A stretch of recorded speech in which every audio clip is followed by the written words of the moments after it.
Thought it wasn't working there for a second, but it just took a moment to pick it up. Yep, can't hear. I got it. I saw. My apologies. I think I've also solved the slowdown issues with VBridger, so hopefully this works. Hopefully this works. Because guess what we're starting with, folks? 90% chance it's the final stream. Extremely unlikely you won't make it. Yeah, that is the plan, Tenwin. That is the plan. The grand finale of Expedition 33. All right, so the quality is looking good on OBS's. That's nice to see.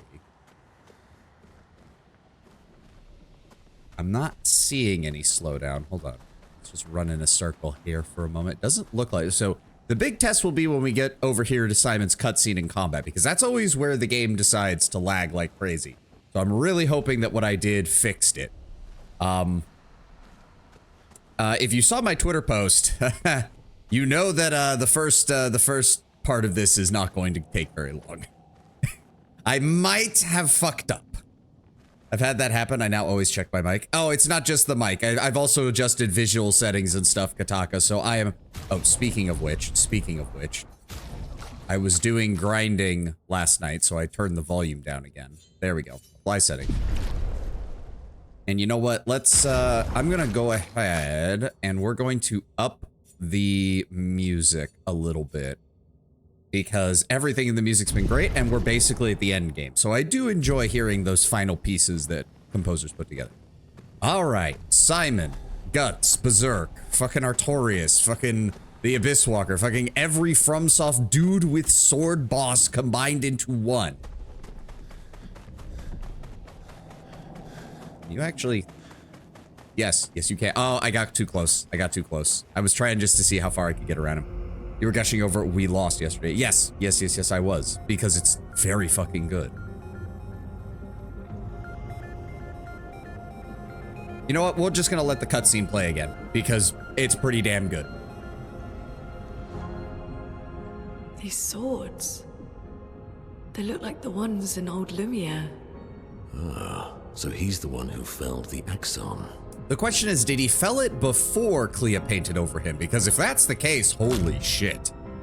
Man was an unstoppable force of nature before they literally had to rewrite part of the canvas's reality to stop it. You know him. Which sounds badass as hell. Of mine. We joined Expedition Zero together. He disappeared and I thought... Looks like you met Clea. I mean, if you're dedicated enough, I think a single expeditioner could feasibly kill an Axon. I'll lay you to rest.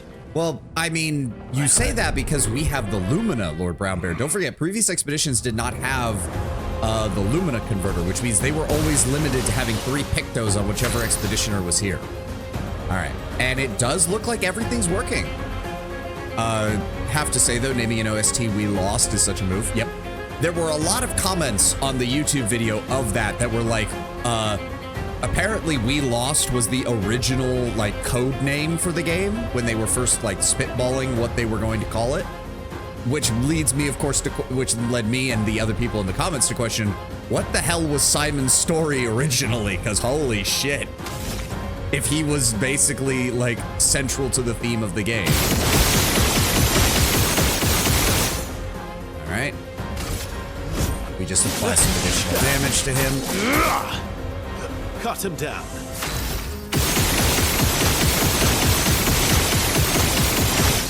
God, I love that. That gets him to S rank. Different turn order, I see.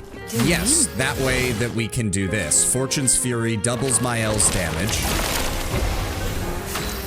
Also, fun fact that I found out while I was playing off stream. Skiel does not attack with her scythe for her base attack. She throws the playing card. I didn't even know that because I'd never seen her base attack before that. I'd never used it. Not once. Stendhal. There we go, phase 1. Yeah, so if you go down and look at that damage dealt right there, Mael is now capable of hitting for 46 million. Scaleless Badass, the Wicked Double Scythe is her backup weapon. Yeah. you could use roulette for double. Yeah, it's pretty much the only damage buff I don't have on. My love, these foes are beneath you. You, who have fought heaven and earth and subdued giants. To find me, to free me from her grasp. Would you fall now to the likes of them? It almost makes it sadder that we've already defeated the in-universe Clea. Rise. That violin, yep. Your enemies await.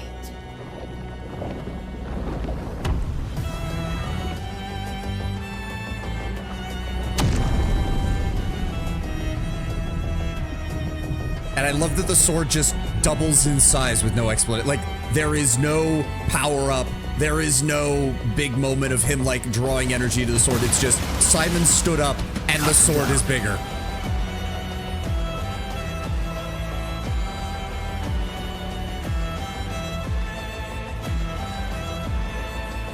You know, actually, it occurs to me, his name is spelled Simon, but isn't the French pronunciation closer to like Simon or something like that? So maybe all of this is a Gurren Lagann reference for all I know.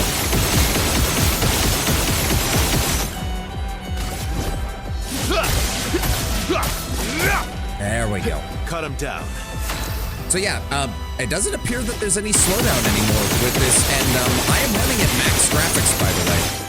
Like, we are on epic detail levels, so hopefully it looks decent on the screen. I don't know how much of it is coming across on Twitch, because sometimes you can't really tell. Alright. Nope. Fortune's Fury. Show me what you can do. I feel better.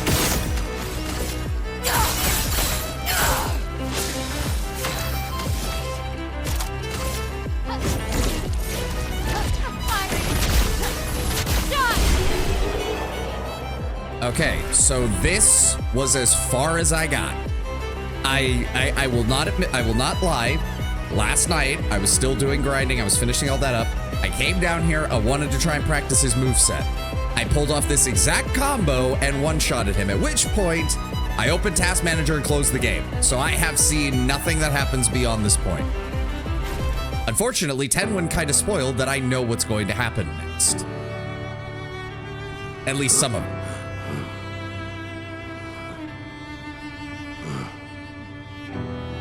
What do you mean, well, no?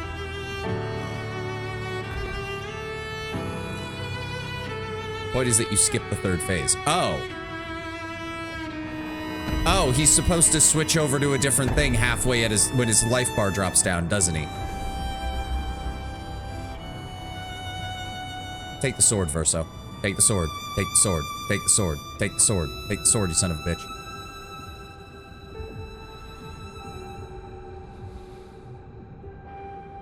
Well, I do feel slightly better about this one than Renoir because what little I did see of this man's moveset made me frightened as all hell.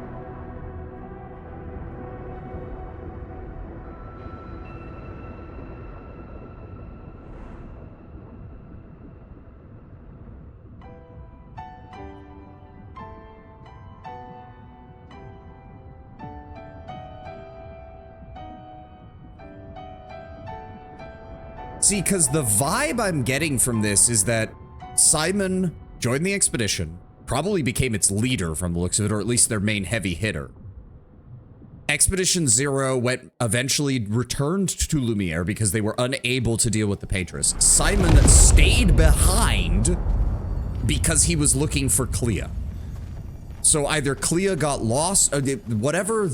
Okay, so painted Clea probably got captured by real Clea to be painted over to be used as the source of the Nevrons, because we saw that in the Patris workshop.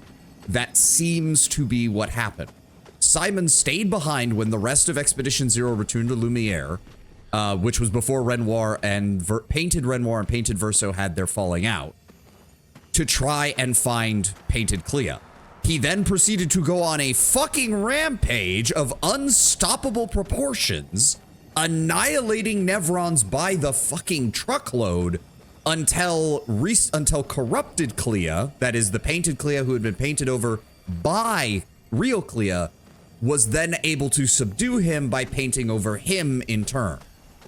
And then using him as basically her most powerful creation. That is what I think happened. The point is, and why I emphasize that you need a full team at max for Simon, is that when he goes into phase 3, he deletes the whole team. No way to parry, no way to dodge, meaning it forces you to send out the remainder. And from that point forward, he does triple combos instead of double. Not all combos, but you get the point. Okay, you'll forgive me, Tenwen, if I am glad that I never saw that. You can have fun with that. I would not have. I would not have. The remains of Simon's Chroma. Do you wish to fight? Do you wish to fight Simon again? No, no, no, no, no, no, no, no, no, no, no, no, no, no, no, no, no, no, absolutely fucking not. Okay, true, but you have to admit it does kind of make it a bit anticlimactic with one-shot builds. Yeah, it does. I'm not gonna lie. Any ethereal sword deals light damage on any damage hit with skills. Okay. So it deals light damage no matter what you use. 20% chance to apply burn upon dealing light damage. Can't die if at least rank A. Okay. Okay. I can see how that would work. How does it look? It is literally just a miniature version of the sword. Okay. All right. All right. Simon. There we go. More and more of my mind is fading away. I must put my words down on paper before I lose myself entirely. My beautiful Clea. What did she do to you? That paintress. She fooled me. She looked so much like you, and I believed her story. She granted me the power to fell the Axons and enter the monolith. I realized too late that she had warped my mind. That she had in fact taken you away, locked you somewhere I could never reach, and set me on a path to destroy your future. But then I met Aline, who showed me that I could save you. With her help, I descended to the bottom of the monolith, where Aline had sealed him away. The one who brings the Gamash. The one who threatens our very existence.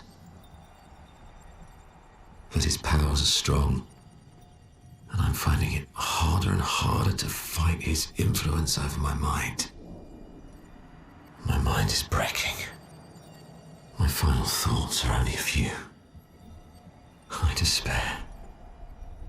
But one day, our suffering will end, and we will find our way back to each other. In this life, or another.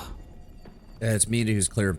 He was in love with Painted Clea, just like Julian Verso, and then the real Clea. Yes. So I was partially right. I think I was partially right.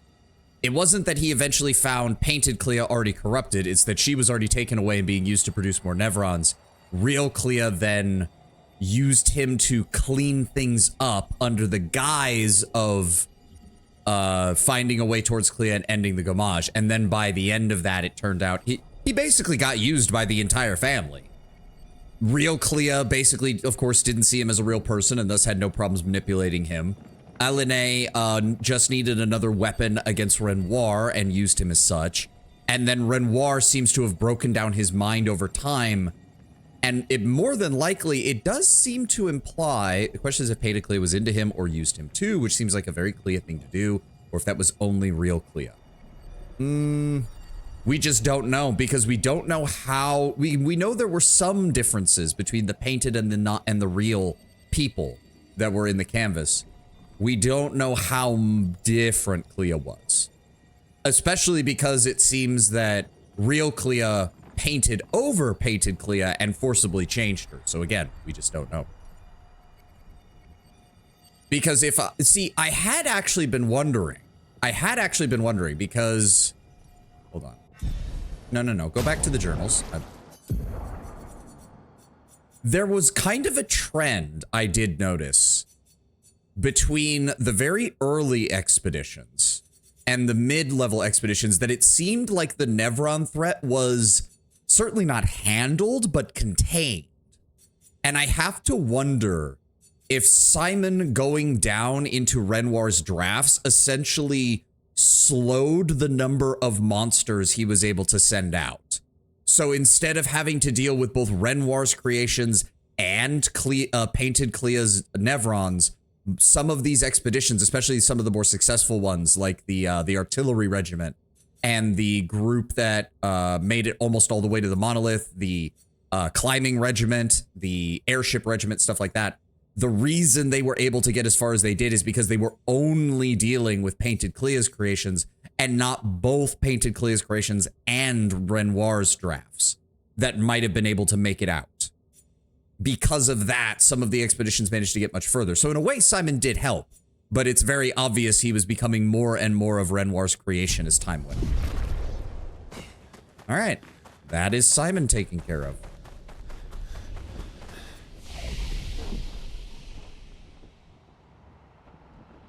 The painted were idealized versions of the copies made by Alané. Like if you look at Painted Renoir, he's a bit more than real Renoir, wider shoulders, a bit taller.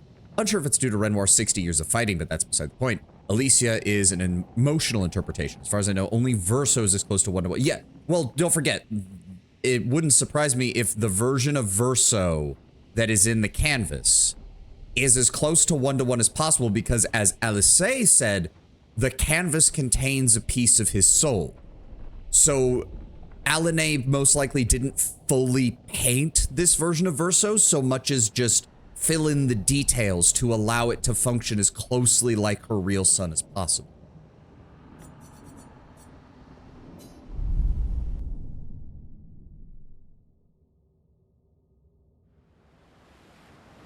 All right. That's the first of our, that's the first of the things we needed to deal with. Yeah, it appears that I have salt. So okay, I don't agree on that point. I believe Verso is a very detailed, handcrafted thing. Okay, I'm not saying he isn't Tenwin. I'm not saying I'm not saying he isn't Tenwin. What I'm saying is that the being of Verso was already present because of how often real Verso had spent in this universe. Alané, being a painter who is obsessed with creating the idealized version of things, then went above and beyond with that, but still kept overall that core of him. That's why I think in some ways Verso is probably the closest we see to somebody who is actually as he was, because Alané did not want to adjust too much. Because I could easily see, especially a grieving mother, fearing that if she added too many details, it would no longer be Verso. With the others, she didn't have as much of that worry because they weren't dead. She could feel free to basically vent, essentially. Which is why I think Painted Renoir is both a little more physically, as well as a little more distant emotionally than real Renoir is. Wasn't clear Lumiere, the City of the People, were not made by Verso, Clea, and Alice. They were a pure creation of Alané post-tragedy, aka she made a home. Here we go. Does that indicate? Because the comments from Verso, because the thing is, Painted Verso does seem to have some of the memories of real Verso. And the implication seems to be not only that most of this world was already assembled, because it explicitly says that him and Clea spent a lot of time playing with the Gestrals and with Esquier. What I gather, the fracture itself marks when Renoir got involved in anything after that as a result of the lover's quarrel. The Gommage is explicitly Renoir, yes, removing Alané's creations from the canvas. Did you never consider why the Gestrals or the like never went away?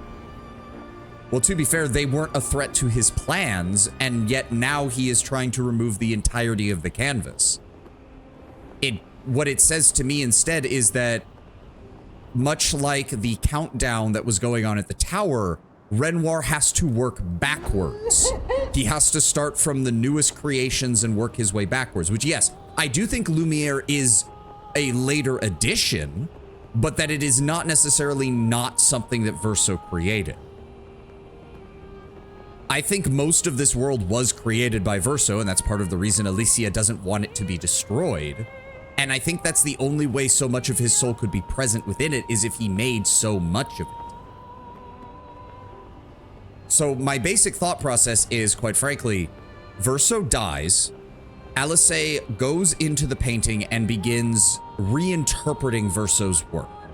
I more interpret it as Alanay working backwards rather than Renoir, if that makes sense. She can only hold X amount. She sacrifices the oldest. Well, yes, but that still means that that's what Renoir's having to do. He's having to eliminate things almost in reverse order. The stuff that was added further on by Alanay has to be dealt with first. I'm not saying that Lumiere wasn't a later addition. I just don't think it was entirely Alanay's creation. I think Verso also painted his home in this universe so that he would have a place to call home while he was adventuring in his own created universe. It's just that Alanay repurposed that when she came here, like she did almost everything else.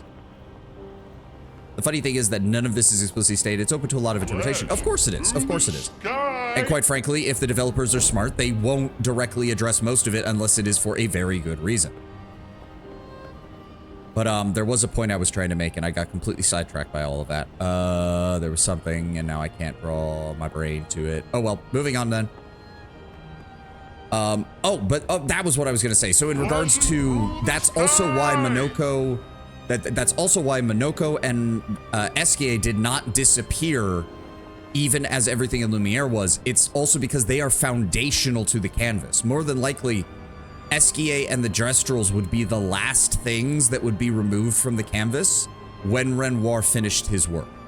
Because it seems to me that they are among the very first things that Verso ever created in this world.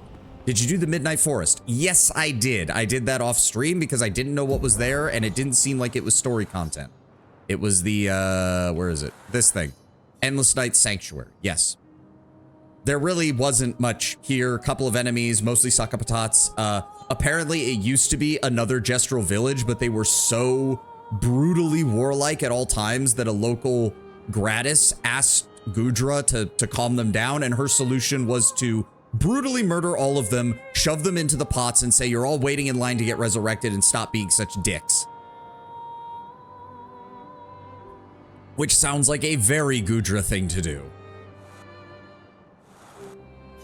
Also, unless required, maybe you should remove some DPS Pictos for the final boss, just so you know for vibe.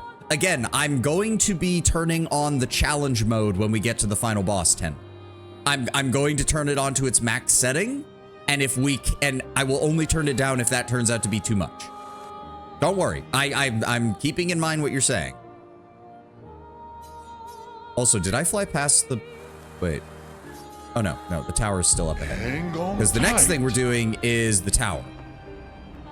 Because I did leave the final fight for that. I say just steamroll the boss. No, Lord Braemar. I want to hear what he has to say. Even for the final boss times 100, not sure how much it is, but you know. Hey, if I could just get him down, I will gladly wait a couple of extra turns just to see what the dialogue is. We'll see what happens, Tim. We'll see what happens. Calm down. I promise you, I will do my best. Also, yeah, so what I was going to say as well is, I do think I've fixed the slowdown issues. I'm playing in windowed mode at 1080p, which is fine because I stream at 1080p, which means you guys should not be seeing any difference in it. I'm just having to work with the fact that I'm playing on a windowed version and the screen is much smaller. But it seems to have solved all the slowdown issues, and now, hold on. Now I'm running it at completely max settings. Have Alicia using tints and Verso and scale fighting. Yep. Or it might be Verso and it might be well, to be fair, Tenwin, the easiest way to make the fight last longer is just to drop Skiel, because the fact that she doubles Mael's virtuoso damage is a little fucking ridiculous. I will admit. Oh, wait, hold on. Always rest at the flag first so the game recognizes that I've actually auto-saved in this area. So I did get to the final fight. I have not fought it. She does change her dialogue somewhat. Well done. Maybe you are changing. Let's see how you do against a proper drawing. You should recognize them from my past experiments. Let's see how far you've come. And there it is. Stage 11, Trial 3. What you got for? Oh! Oh, we're literally fighting copies of the Patris and Renoir. Oh. That is some upbeat fucking battle music. I'm curious what it will mean for the eventual sequel. Will they avoid a Stendhal attack, or will they include and let people do as they would? Wait, what? Will they avoid a Stendhal attack, or will they include and let people do as they wish? They might do both. I mean, to be fair, you have to... Oh, wait. Is that lag? Is that lag? Why am I seeing... Okay, there's some lag. It's a little bit. I'm seeing a tiny bit of V-Bridger lag. Super happy fun time now. Bring it on. Hold on, hold on. This is... So, hold on. If I go over... Let's just go ahead and... Global illumination and shadows are always the most... Are always the ones that do shit like this. So let's try that. Reduce latency. Scaling mode is fine. Scaling type is fine. Yep, that seemed to have fixed it. Yep, tiniest bit of lag on V-Bridger's side. I can see the very slightest delay, but it is nowhere near the problems that we were having earlier. Hell, I looked at Kirsha's streams and she has lag during the combat sometimes, so I probably shouldn't be complaining. I want to know what this writer-artist conflict is. Yes, yes, yes. That's the thing, like... I know there's going to be people who are like, oh, but it has to be set in the canvas. No, no, it doesn't. I want to see the real world in this universe. I want to see it. Curious as to what Miles Alicia will draw her experience from. To be fair, Kirsch has big 3D bouncing jiggle jogger. I know, but what I'm saying is that it's not uncommon. I thought I was the only one having issues with it. That's why. World War I with writers and painters. Yeah, shit like that. Well, I already told you what my interpretation, Tenwin, of what happened to Alicia is, which is because they even implied like, oh, she was too trusting of the writers, and it's like, and then one of the character moments has someone mention that all Alice usually did was spend time in her room and read, which tells me that she was getting chummy with the writers. They slipped something into a book they gave her, and when she read it, it burst into flames and consumed that portion of their mansion. Like, that reads to me like what happened. And they purposely set it up to try and kill their her family. All right. Painted love. So do they have a shared health bar? Yes, they have a shared health bar. Okay.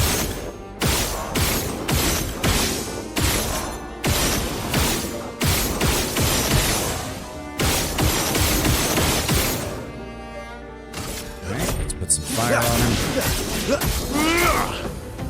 Time to end this.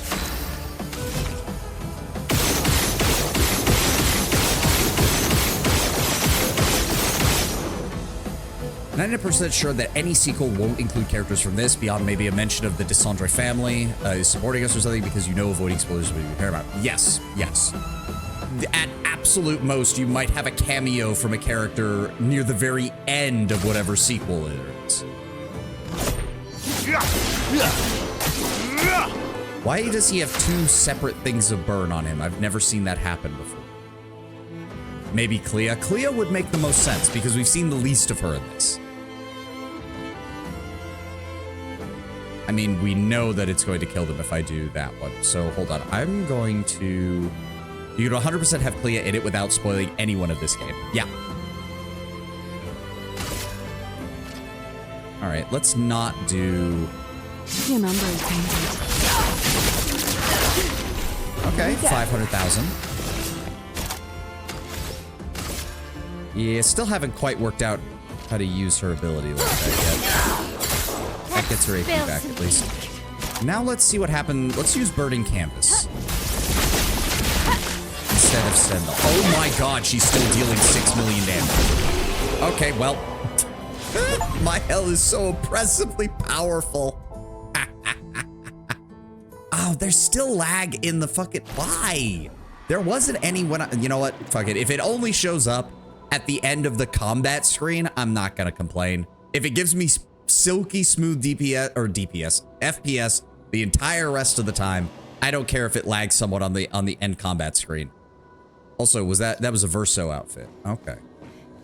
Something occurs to me. Clea seems to emphasize that Verso had to sacrifice his life to save Alicia. I don't know much about fire rescue, but from my understanding, he theoretically spent less time in the fire than Alicia if Verso had to pull her out. What if the fire was some sort of trick that it has to burn its target until it's dead and all Verso could do was switch the target?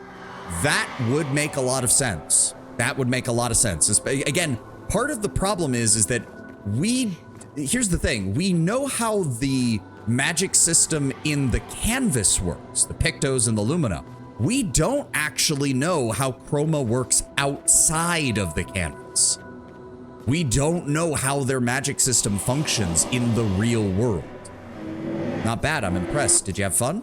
Yes. Good. It's about time. Some advice, don't let yourself get caught up in other people's drama.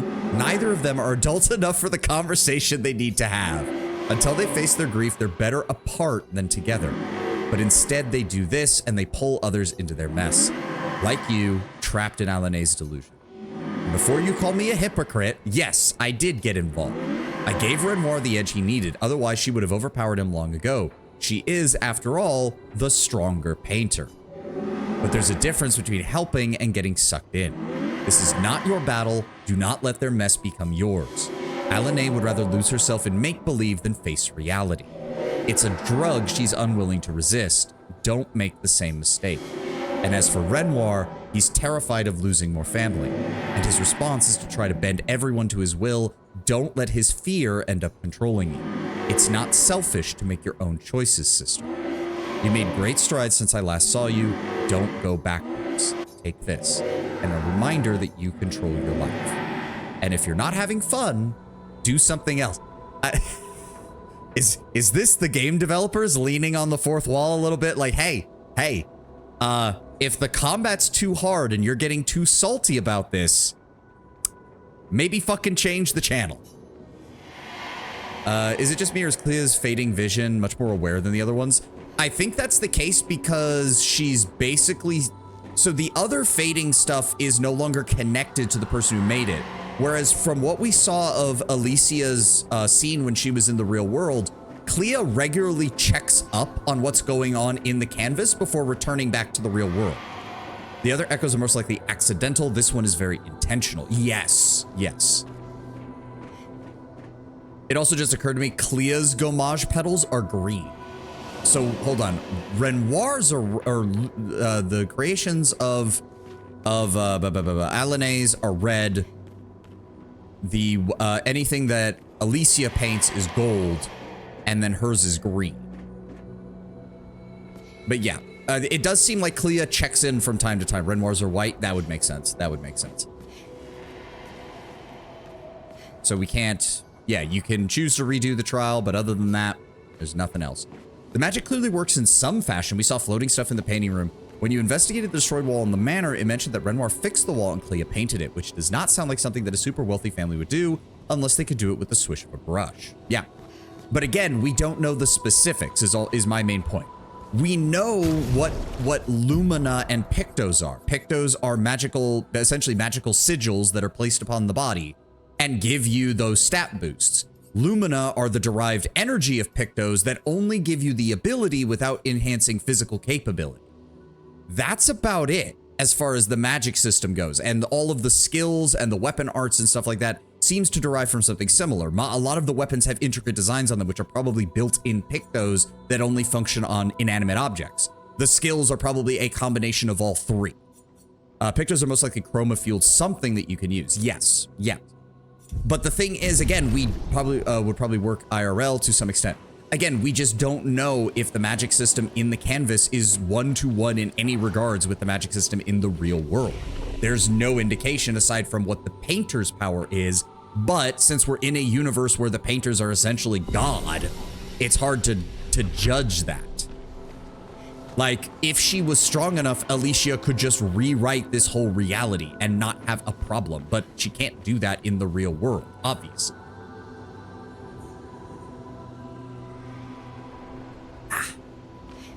All right, so that's it. Look at that, 40 minutes into stream, and the only thing we have left is Renoir.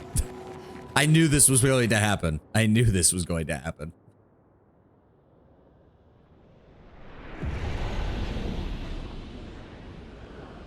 It's also possible the magic system in the canvas is just a fraction of the true painter's power, and that in the real world there are fewer limits. That or chroma and pictos only affect paintings.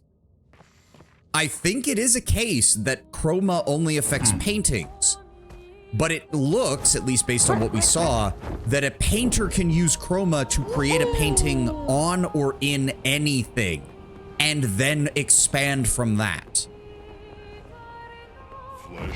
Like, I do think your central premise is correct, Lord Brown Bear, but it's also as easy as someone like Renoir walking down the street with a paintbrush, dabbing paint on the walls, and suddenly being able to rewrite what the building looks like.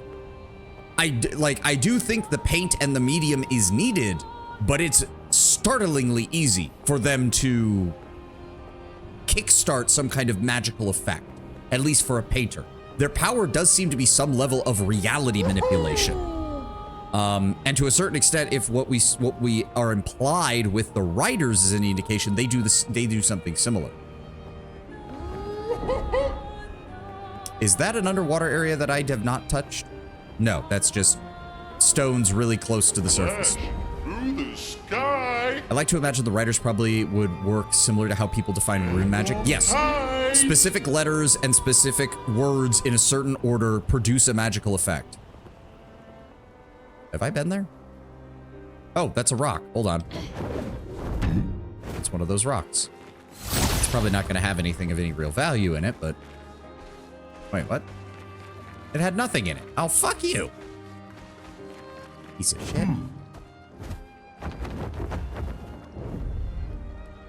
I imagine it's like painting needs a picto to manipulate chroma, whereas a painter can just make the whole creature with the powers and abilities they want from the ground up. Yes, with the limitations of that creature and the time needed to create it being entirely dependent on the painter's skill, as well as their chosen art form, because again, art style does seem to play a role as well. We have Renoir with his layers of abstraction and messaging and symbolism that creates things like the axons, whereas we have Claire, who's deeply skilled, but who also churns out Nevrons like they're on an assembly line.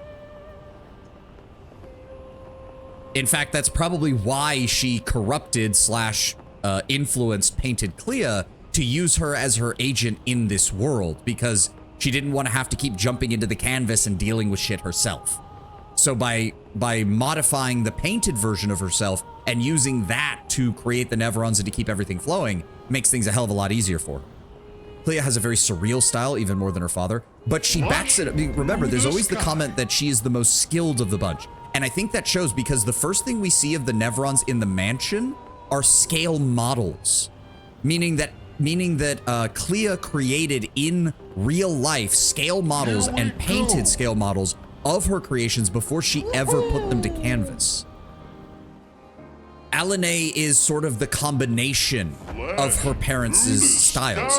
She's able to be very romanticist, she's able to be very abstract and very symbolic, much like Renoir, but she creates idolized versions of those things because she creates them in more than just paint.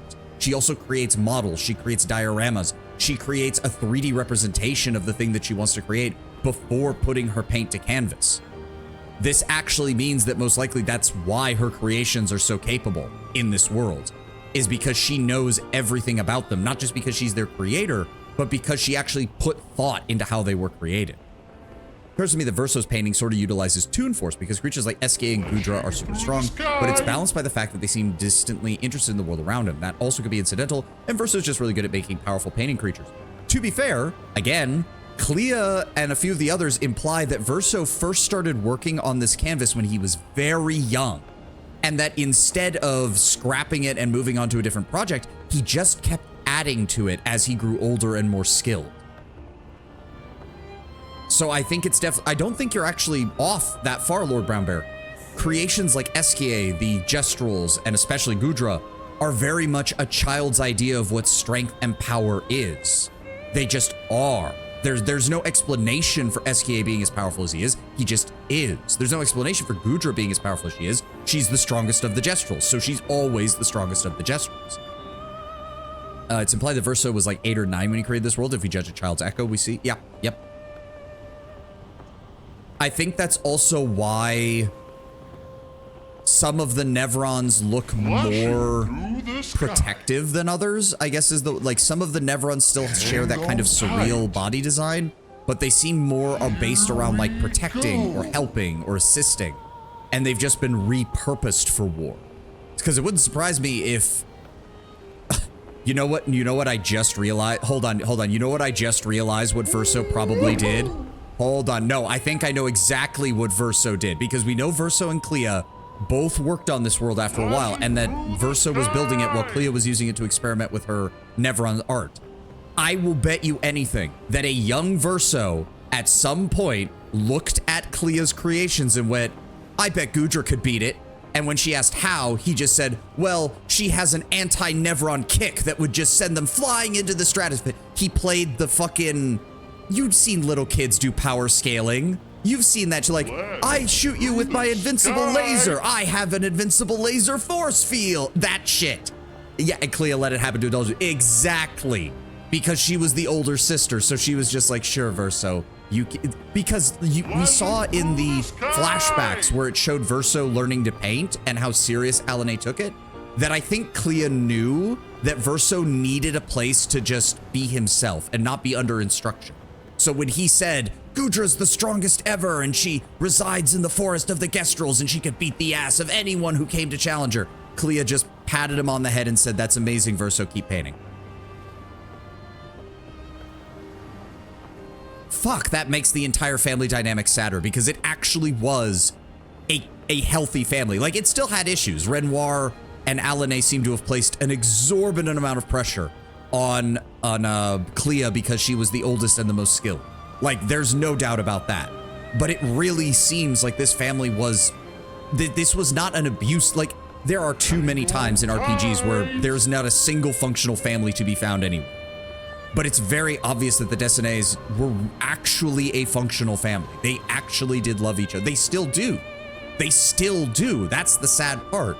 It's just that the loss of Verso has completely shattered their family. I wonder if Verso was better than Clea considering his age. We will most likely never know. I probably imagine Clea hung around with Verso to support him, but Clea and Alicia were closer in age than we think, considering the musical piece, Clea, don't pull your sister's hair. Yeah. I mean, if I had to guess, it was probably no more than a 2-year gap between each of them. So if Alicia was 16, then Verso was 18 and Clea was 20. It would be something like that. It would not be that large of a gap. Clea was the oldest, Alicia the youngest, but still had to be told not to pull Alicia's hair. What, 5 or 6? As I said, a 4-year age gap would make sense. A 4-year age gap, a 4 to 5 year age gap would fit the most, I think. A 2-year gap between each. Plus, in some ways, that really feels like something that two very career-minded but still wanting a large family professionals would do, is space out having kids very, very, like, evenly. It just sounds like something Alanay and Renoir would do. Like, they would absolutely plan that shit out. But no, like, I think that's the case with Verso. I think that's why Gudra and Esquia and even Minoko to a lesser extent are the way that they are. Literally the creations of a child. And then when this place went from being a place to practice his painting to a place that Verso just came to relax from the real world, there was no reason to change any of it. Why would he? He can go on adventures with Minoko. He can hang out with Gudra. He can spend time with Esquia. It didn't matter. He didn't need to change anything. He didn't need to. A wealthy family in the late 18s to early 19th pressure is an understatement, the last remnants of nobility. Well, that's the interesting part, because again, this is where we need to know more about the real world. Like, did it follow our timeline almost exactly, just with magic powers? Because in which case, France didn't have much of a nobility by the midpoint of the 1800s for very obvious reasons, Tenwin. It involves a certain device called a guillotine and a certain man by the names of Robespierre. And a very, very, very stupid Louis.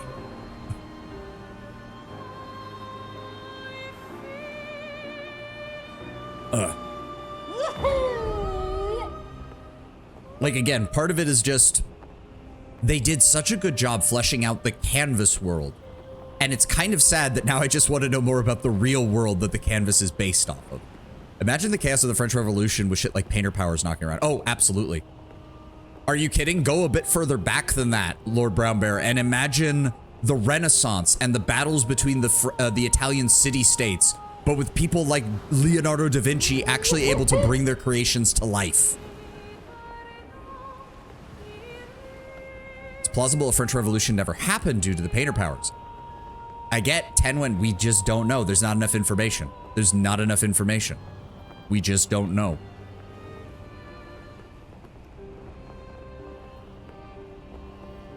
At the same time, let's not pretend as if nobility vanished overnight. The concept of wealthy families with more influence has always existed. Yes, but there's always a difference in type of noble family. Tight.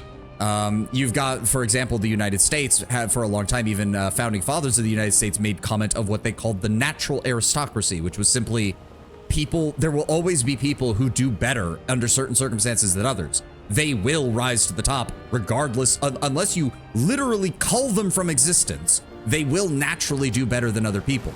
The question is, do you then allow nepotism to allow them to keep doing that even after they're no longer skilled at something? The best sign often in those cases, people forget that social mobility is a two-way ladder. And quite frankly, if your society is incapable of allowing people to fuck up and fall down the social ladder, that can be almost as bad as being unable to rise above it, because normally that just means you have a stagnation of your society and both sides are going to be causing problems. Oh, these things must respawn. That's annoying. Yes. Tenwen, I used the United States as an example, but let's not kid ourselves. This applies to every form of hierarchical government ever conceived by humankind. There is a reason that there is a line of thought when it comes to analyzing historical figures that no matter how amazing a ruling class is, whether that ruling class is divinely inspired by God or elected by the people, will inevitably start to produce dipshits that ruin it for everybody. Also, did you find the lost guest rules? Yes, I did, but I have not gone back to camp. So actually, let's go ahead and just... I have not gone back to camp. I do not know what we get for this. I did find the jest rules, though, off stream. Hold up.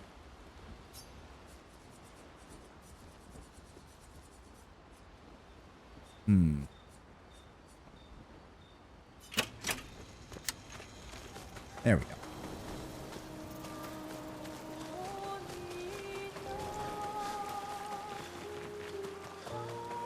All right. You found some of my kids. All of them are back. Now I can go back to my one true passion. Cooking. Being the worst parental figure I can be. Ah. Sastro, I'm going to drop you off at the village and I'll just let Gudra handle you. Here, you can have this. Okay, 5 colors of Lumina. That's it. Oh, Pro Retreat allows flee to be instantaneous. Okay. Sure. That doesn't sound like it's useful at all. I'm a bit sad that Una Via Tamer isn't in the music player, or we lost. I mean, if I wanted to be interesting, you could claim that those 2 music tracks play because they're being sung by the people you're fighting and they're not actually recorded. If you wanted like a quasi-meta reason as to why they're not in there.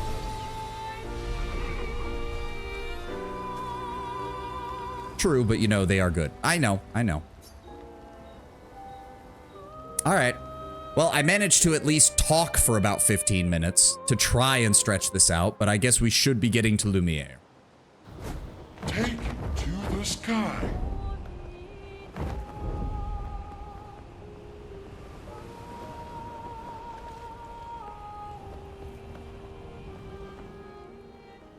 Here we go.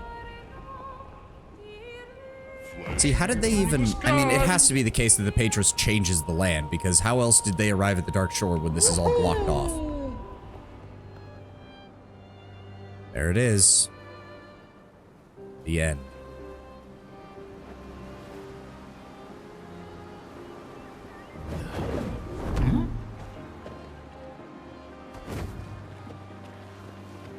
Interesting that they actually do have some of the coastal... They do have those big siege guns that we saw at the fortress. Oh, okay, I see. It almost looks like there's an entryway, but it's closed now. I see how they... Okay, I see how they might have done that. How the pages might have allowed them in. Into Lumiere.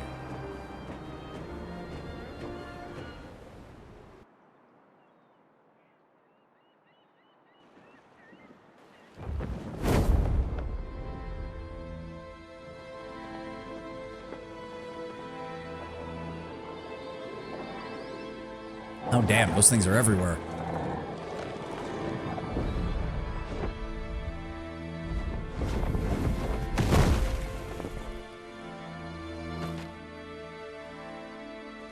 Really, game? You avoided doing a close-up shot of Lune's feet for the entire game. You just had to get one in right at the final phase, didn't you?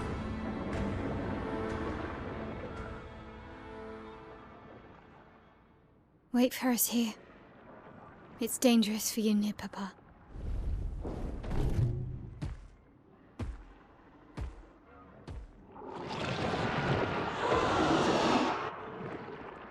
We'll have to move fast.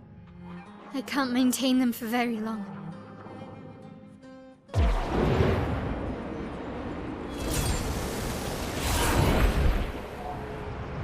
wait. Why did she have green petals?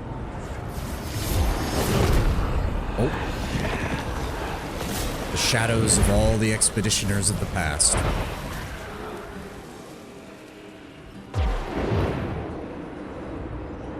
Okay, that's pretty badass, I'm not gonna lie.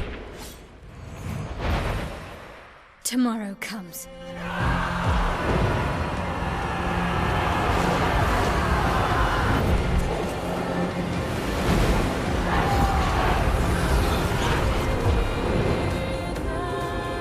Alright, yeah, that was pretty badass, I'm not gonna lie. Please tell me that they actually show them, like, fighting in the streets, like our army versus Renoir's. Oh. Oh, fuck yes. Oh, that's cool. Yes. Hold on.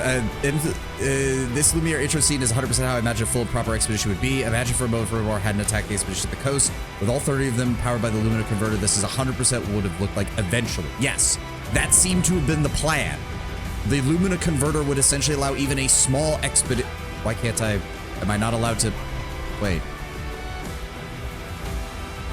These expeditioners are glorious wreakers of havoc. Okay, apparently I can't save. The Sword of Lumiere. The Sword of Lumiere. Yep. Good stuff. I was asking a charge or something, but still cool. I mean, there was a bit of one in the cutscene. You 100% should be able to. There we go. Okay. So let me see here. Enemy life multiplier. Okay, so hold on, Tenwin. I'm gonna need your. I'm gonna need your actual word on this. There is a flag right before Renoir, right? There is a flag right before Renoir, correct? Yes. Okay. Right in front of it. Good. All right. So then, while we're in the city, we'll go with a 20 times enemy life multiplier and see how that works for us.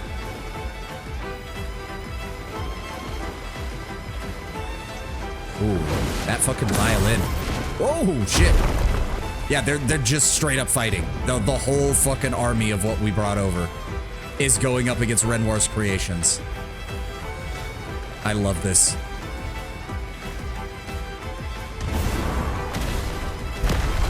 Can we fight and free some of them up? Yeah. Why is the lag getting worse and worse? It wasn't there during Simon's fight, but it's not stopping, you piece of shit. Oh yeah, look how much more detail there is now that I've got the actual graphic settings bumped up on these guys. Oh, there's only one of you? That's... Let's have some fun. Alright. I think we can handle this. Damn, that's with a 20 times life multiplier. Holy fuck. Wait, 20 times life and he only has 1.7 million HP? Wow. Okay. Mental image that Renoir is low-key proud at the moment. Like, for goodness sake, Alicia, don't resist me, as well as, holy shit, she's actually doing all this. Yeah, yeah.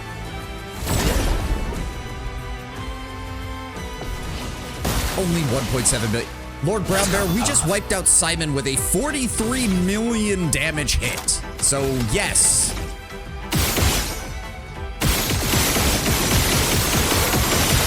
You're meant to be able to do this right after Act 3. Yeah, so I can definitely see why they had to add in that challenge mode. Because, wow, this is weak otherwise. To be fair, there is also a New Game Plus, isn't there? Which seems strange to me. Why? The lag is... It better not be getting worse. I swear to God, if it's just getting worse without anything having changed in the settings, like the game... Does the game have a memory leak? Is that what's causing it, maybe? I don't know. I don't know. It's not too bad, though. We're just gonna run with it. Enjoy the fucking music. This is amazing. I did like you when the game first came out. I was not aware of the problem. Emptied out the game, went here, and one-shotted everything. Yeah.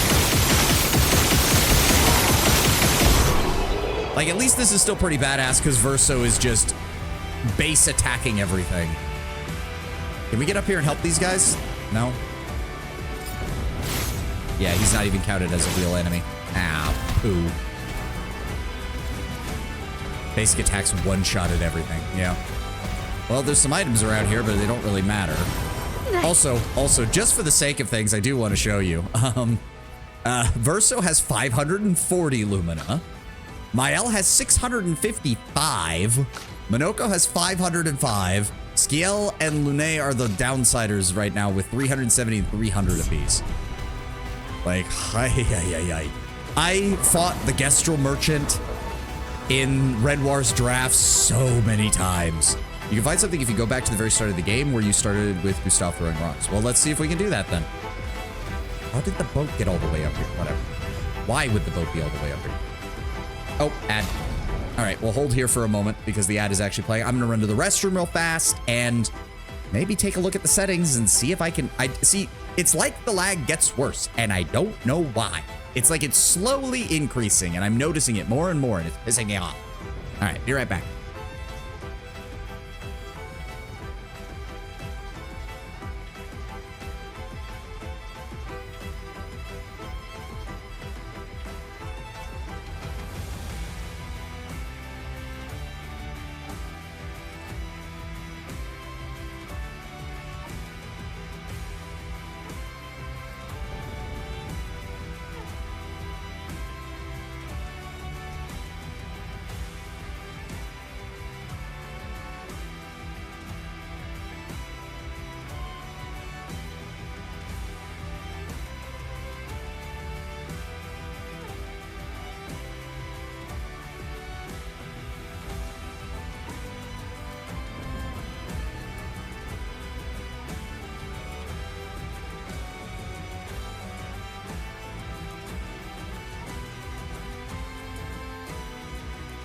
At least we could hear the music the whole time.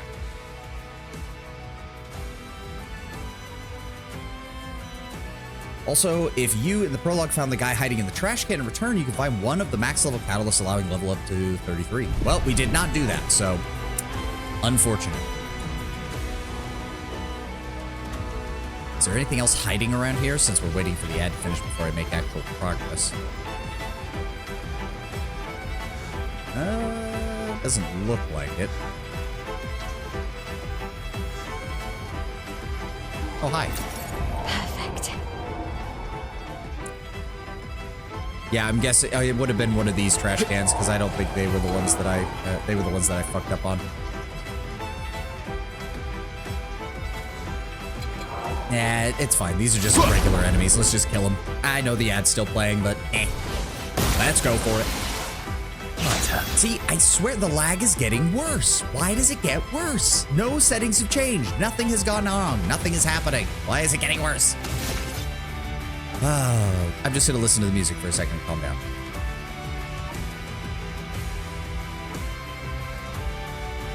There we go. Much better.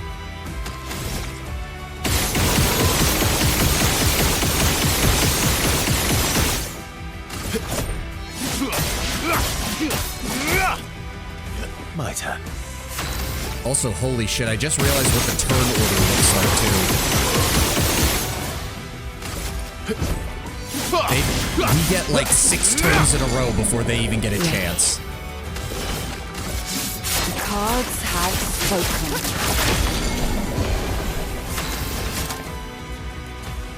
Go, and then... Seal of Fate. Your fate is sealed.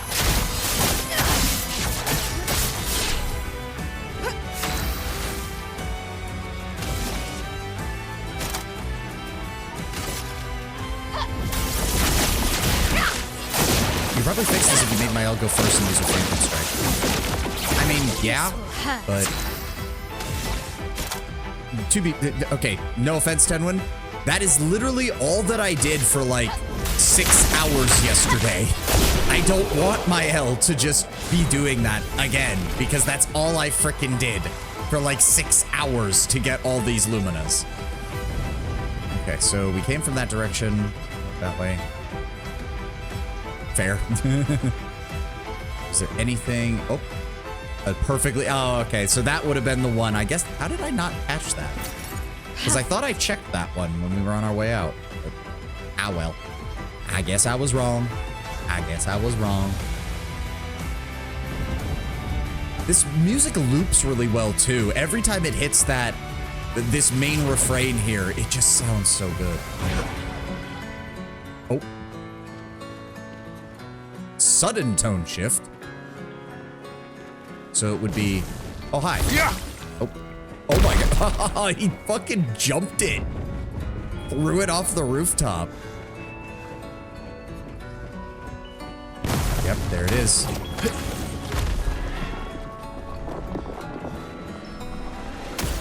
Did they just jump on it? They did. Oh, that's cool.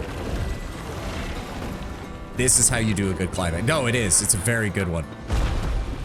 It's just a shame that you could easily one-shot everything and ignore everything that's going on right now. Oh. Nice. Energizing powerful. 2 AP upon applying powerful. Screw you. Ugly, ugly bastard. Like, it's literally made of dead bodies. Like, those are the Expeditioner bodies that made up its jaws. Like, that is disgusting, Renoir. You did not have to do that. I thought we could jump off there for a moment.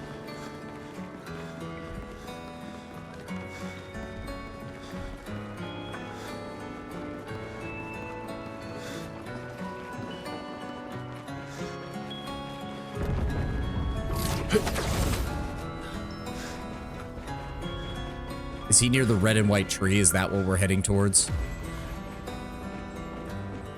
The expeditions are made on the bodies of the many expeditioners. Yeah, yeah.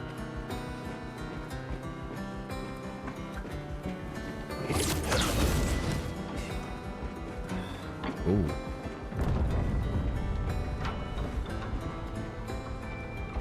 Okay, so it doesn't look like we're meant to go down there anyways. What is the one symbol that is repeated over and over in the game? The Eiffel Tower? Are we? Oh, yeah, we're heading for the Eiffel Tower, aren't we? Guess where he is. Yep, yep. Central Plaza. You know what? Let's go ahead and bump it up to 50.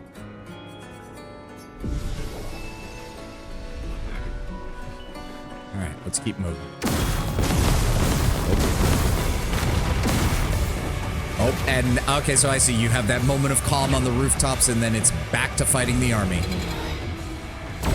Oh, and now he started corrupting the souls that we brought. Oh, that's actually kind of fucked up, isn't it?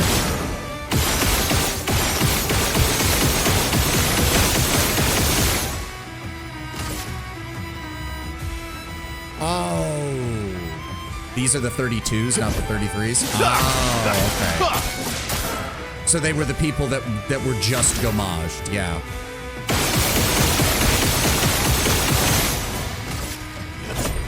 Here we go. Your cards have spoken. Ready. Nice. And Then...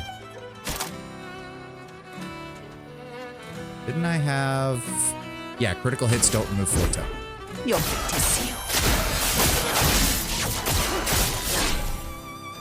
I'm ready. The strongest people in the... Yeah, yeah. Void, take everything. God damn, she still does 400,000 damage. Oh. Is that a new weapon? It is. So yeah, there has to be a new game plus, because we're still getting shit like this out of nowhere. Where was it? The Litesso. Base attack consumes all shields to deal 100% increased damage per shield. Plus 1 shield on counterattack. Base attack gives 4 perfect. That metal riff, yep. Nope, the music director did an amazing job combining like traditional like classical instruments with like rock and metal. Like he does a very good job. Oh, and she did carve Sophie's name in the statue. Oh yeah, they're literally dueling. Oh, that's cool.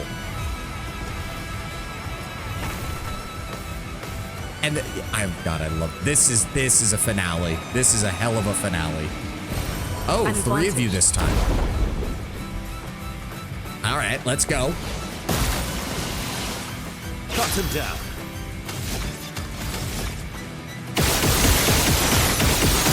I don't care that you're resistant to fire. I'll still burn your ass. Time to end this.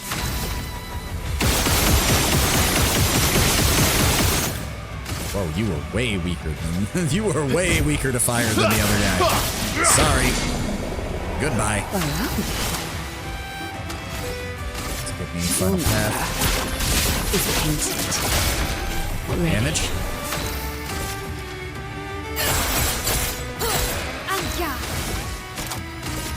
You need to know. Fiery. 16 million. Good lord. From fire. So red. 200,000. That's her weakest attack. God.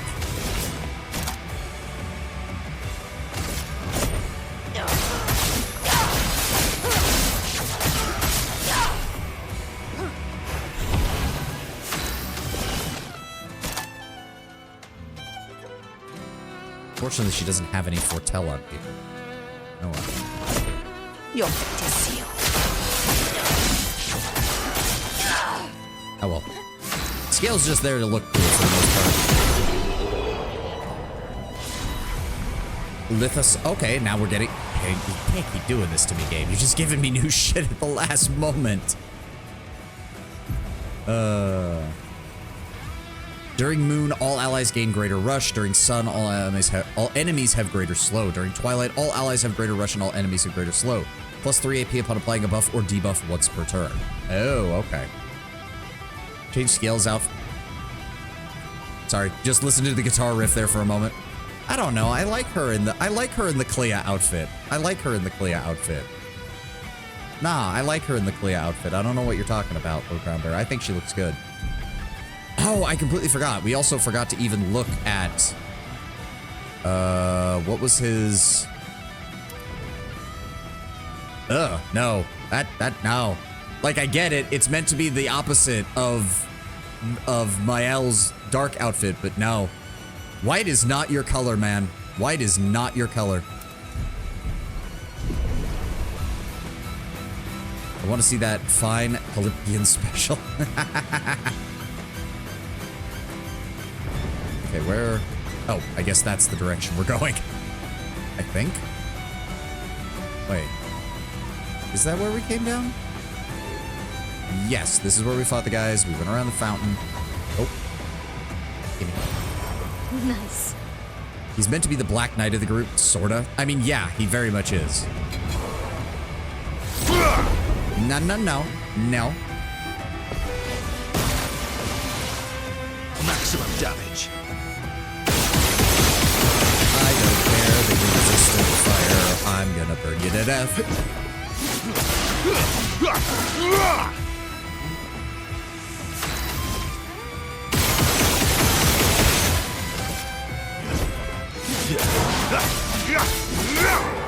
Yep.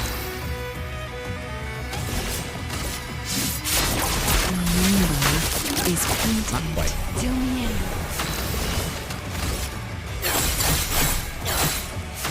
Yep.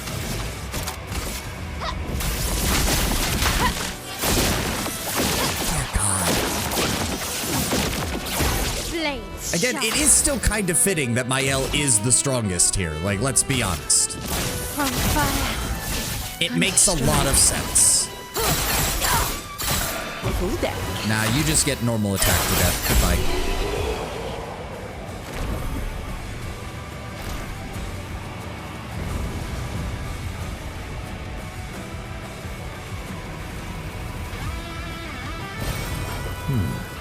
That does not matter at this point, game. It really doesn't.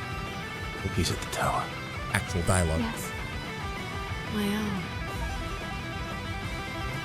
We're just forcing him out of the painting. It's not like he's actually going to die. Oh, hi. What are you doing here? Isn't it beautiful? Her paintings are always astonishing. Yet I wish she would understand. What? Just what it means for me to paint. What do you mean? The boy's got silent. Yeah, that seems to have been the biggest issue, is that whatever rationale Verso had to painting, real Verso had to painting, it was very different from the rest of his family. And that seemed to have been the only contention point that they had. An advantage.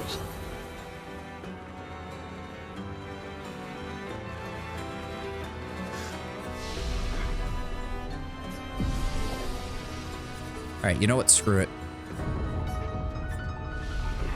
100 times life. Oh, he just took his head off. God, the music is... I'm just repeating, and it's something I don't like when I see VTubers and YouTubers really doing it over and over again, is saying, oh, that's so cool, oh, that's so cool, oh, that's bad. But it really is. It's just, it fits so well.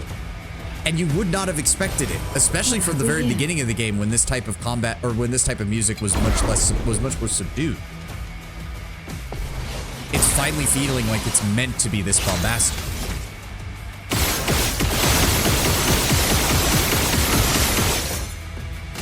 There we go. Now we're having a proper fight. Maximum damage.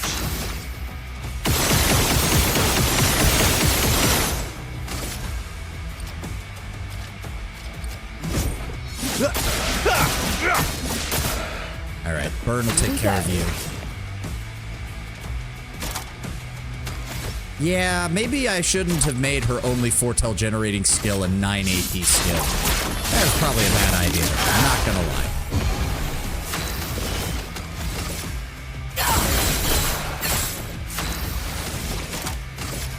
You die.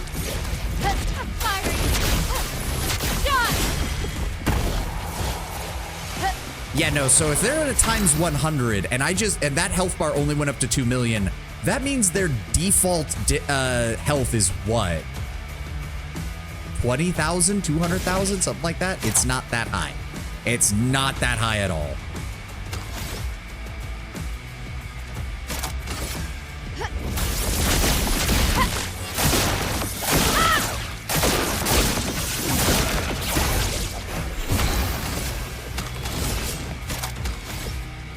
Stream dark damage. Yep. Okay, that's better. Scale is still doing so much less damage than everyone else in the party, though. A number which is only challenging if you can't make it above 9,900. Yes, yes. I mean, that is the alternate side of things, is you can just not use the painted power when you come here, and that would restrict you massively. The area is very doable for an average player without the painted power picked up. Yep. Like, that's the thing. Like, our stats are so high, we go like 3 times before they're able to go. Which, the funny part is, if this wasn't a turn-based combat, that would feel very accurate. Like, cut him down. It's just Renoir throwing everything he can at us. And a lot of it is not stuff that he wanted to use.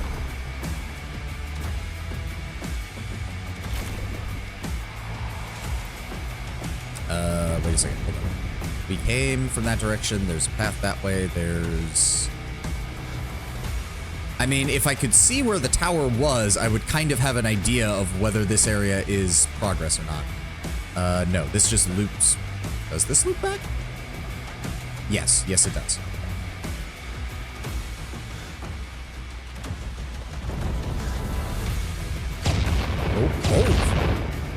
Oh. Okay. Oh, see, now he's having to break out the... Now he's having to break out regular Nevrons, too. Oh. Okay, hold on. Oh, there... Okay. Hi. Music shifted tone again. Cut him down. Well, it certainly seems, based on their weaponry, that Expedition 32 was going to be going way heavier into firearms. Because it seems like there's a lot of people who are equipped more like Gustav than there were on ours. That's for sure. You died to the burn. Let's go ahead and do some damage to you. Your number is painted. Good damage.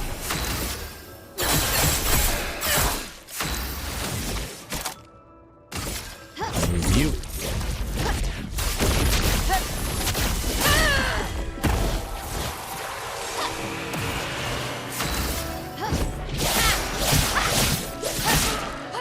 Deal me. The stars judged you.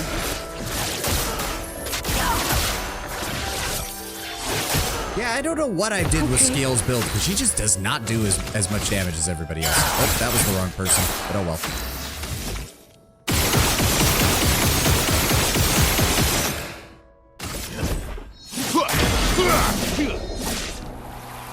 Time to end this. Also, it is a little intrusive, but can I just say that I actually really do like how it shows all of the Pictos that activate when you attack. It's such... It shouldn't be nice, but it's kind of hilarious to just see all of the status effects rack up at once. Oh, this one doesn't have a cloak over it, so you can see the face, which is ugly as sin. Hello, Mr. Dead Body Thing. Oh, really? There we go. All right, are you going to be more challenging? The chromatic Echassier. Echassier? Yeah, I'm bad with French. One more. Is it down? Yes. Good. My goal is not to let you have a turn. Cut him down.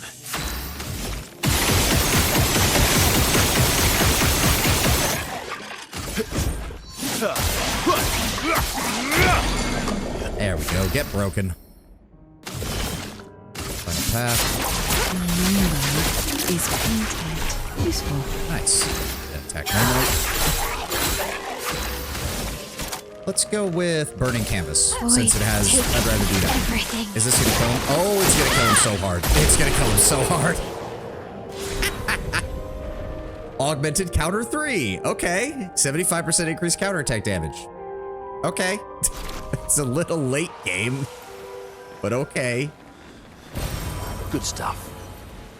Also, we had to come this way, so I don't know.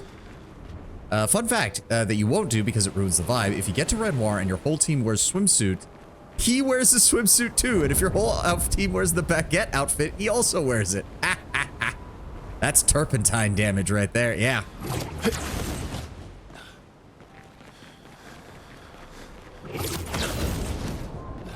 That's definitely one way to put it. How is there a boat here? We are so far away from the dock, unless somebody picked it up and threw it. Also, wait a second. Huh. So, I don't know anything about electrical engines at the end of the 1800s, but is that actually what they look like? Huh. Now I'm suddenly interested in early nautical electrical and steam run motors on small craft. The Opera House. What do you mean, Monoko? Go to the right? I was already doing that. Oh? What the? Lumiere's suffered a lot. There's something in the water. Can you ask Eskia to bring it to the surface? Oh, is this the final journal? I saw that greenish tint. There it is. It is the Journal of Expedition 60, a legendary expedition known for its unorthodox tactics. William, Expedition 60. They mocked us when we said the human body is the strongest of them all. We trained relentlessly, and now our bodies have achieved the pinnacle of human performance, with which we are able to crush our enemies. What? We are so much more agile and aerodynamic without the heavy uniforms constraining our glorious muscles. With Leslie's unstoppable training regime, we are impervious. That's how we were able to charge through that ghostly Gamage barrier and reach the Paintress. But it seems we've been wrong about what she is. The Paintress is just as trapped as we. The real terror lies beneath the monolith. The rest of Expedition 60 marched on to confront him, while I was tasked to warn Lumiere. But it seems I might have run out of time. One last swim separates me from Lumiere, but even with my mighty muscles, I don't know if I can outswim the Gamage. So here I write my final message. Bare naked muscles will save the world. And don't waste time on the Paintress. Aim for the bottom of the monolith. They try. Also note, this guy was 59 doing this. Well, I mean, there's no guarantee of that, because we do know that some of the older expeditions had younger people in them, Tenwin, but Carbot made a flawless animation of this, a bunch of muscular men in Speedos. I mean, the thing is, a bunch of muscular men being led by what appears to be a woman, because Leslie, I think that is in French, that is a unisex name, but still, I find the idea hilarious that, oh no, you're right, he did. No, you're right, he fell to the Gamage, so yes, he would have had to have been 59. Damn. Specify, yeah, no, you're right, Tenwin, I misread it. Jesus Christ. Yeah, the JoJo expedition. Not wrong. They got to the Paintress and then found out about Renoir and tried to get down to him. So that's whose bodies were down in his drafts, because I was wondering who else would have made it this far. It was them. Expedition 60 marched down into Renoir's drafts and went, they're probably the reason Simon had to be unleashed. They're the only reason. Oh, God. They got through the barrier on muscles alone. Yeah. Well, I mean, when you look at the barrier as being... I mean, when you really think about it, the barrier is essentially raw chroma, which is raw power. So if these people who are within the painted canvas grew their power to such a point that they were able to simply pass through it, then yeah, that technically makes sense. From the sound of it, though, it did take them a while, which meant they were just rampaging across the continent, brutally slaying Nevrons left and right. Like, they basically farmed Nevrons for most of their trip and just brutalized every Nevron they came across. All right, I think that is all of them, Julie, Simon. Yep, I think that's everything. There it is, find all the journals from prior expeditions. He got so close, the most important bit of information, and he got so close. Damn.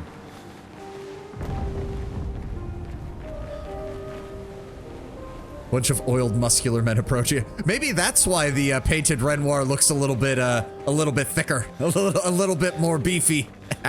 Maybe that's the real reason. Good stuff. Alané took one look at Expedition 60 and went, hot damn.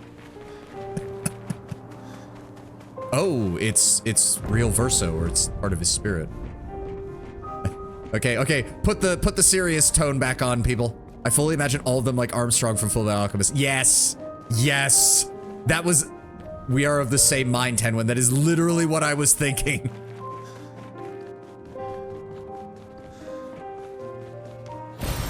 What have we here? Mustaches required, yes. I mean, even by fantasy tropes, it's kind of hilarious because we do have, like, we've got the speedster, we've got the Black Knight, we've got the Blue Mage, we've got the, you know, the classic Black Mage character. Gustav was kind of the technical expert with speed. Expedition 60 was an entire army of monks. It was an entire army of the human body is the most powerful weapon. And they fucking almost made it. I wonder if Expedition 60 met Gudra. Oh, they absolutely... You can't convince me otherwise. You can't convince me otherwise. Carbot made a hilarious animation. Includes a bit of them fighting the serpent. They use the serpent as that training thing where you swing thick ropes. I need to see that. I'm going to be watching that after stream. Okay, serious face back on. Sorry, serious face back on. Oh, it's the... Well, way to just fucking punch me in the gut right there, game. Thank you. Here I was being like, we need to be serious again. Well, there we go. I'm serious again. Fuck. Making me feel horrible.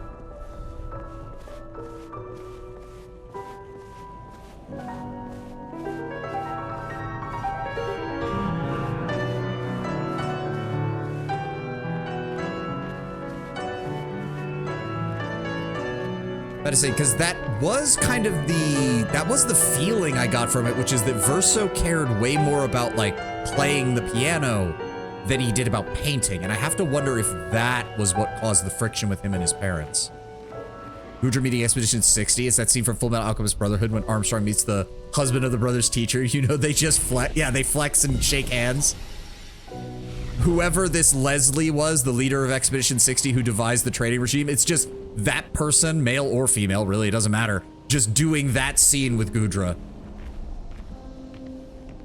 Oh, that's glorious. Oh, man. That is too good. That is too good. And the fact that they made it, oh, there it is, Lumiere. The fact that they made it to the monolith and down to Renoir's holding cell, basically. Oh, that also means, I'll bet you anything, it would have been after Expedition 60 that the painted Renoir would have been like, oh shit, future expeditions might actually be a problem. I'm gonna have to up my game and deal with them. All these fucking things. Like, look, they literally, they used the bodies to make the mouths. Ugh, that's disgusting. I didn't even notice that when I was fighting them in Renoir's drafts. I'd never noticed that. I just ignored it. I am not joining them. I feel inadequate. Actually, it wouldn't surprise me if he did join them, but he was like, again, from the sound of it, they just didn't have time. They spent a lot of time building up their strength in order to get past the barrier, and then they just ran out of time. So Verso might have actually tried to help them, but there wasn't much he could do by the time that he joined up with them. It was, and also if their final... The Axon Islands. What are they doing here? Those ones were actually painted by Renoir. Papa's creations. Yeah. Not Claire's. Verso physically couldn't keep up. Yeah, yeah. The funny thing is, it would have been him and Minoko who were both like, damn, we feel inadequate. It's just too good. I love that. Let's have some fun. All right, you're a pain in the ass. You die first. Oh yeah, he's gonna have way more health than these guys. That's fine. Cut him down.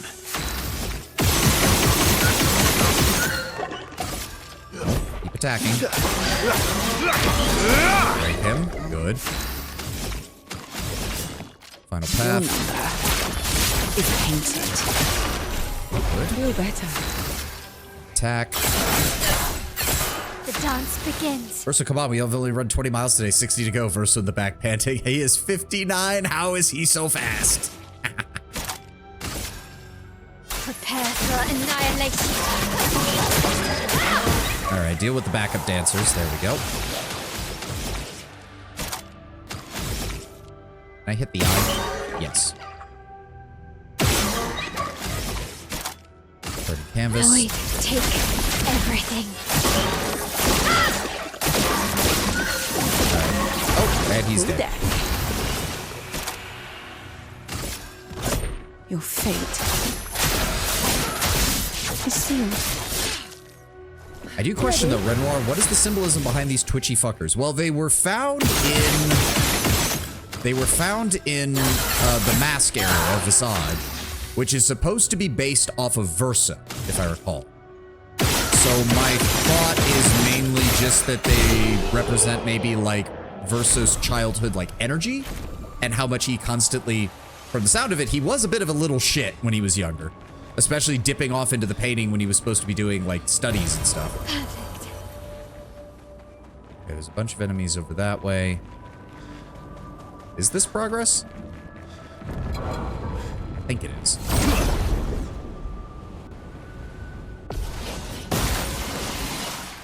Maximum damage. All right. Let's deal with you first. Okay, 100 times damage, 100 times health does make these flyers a bit aggravating. Not going to lie. Please die. Thank you.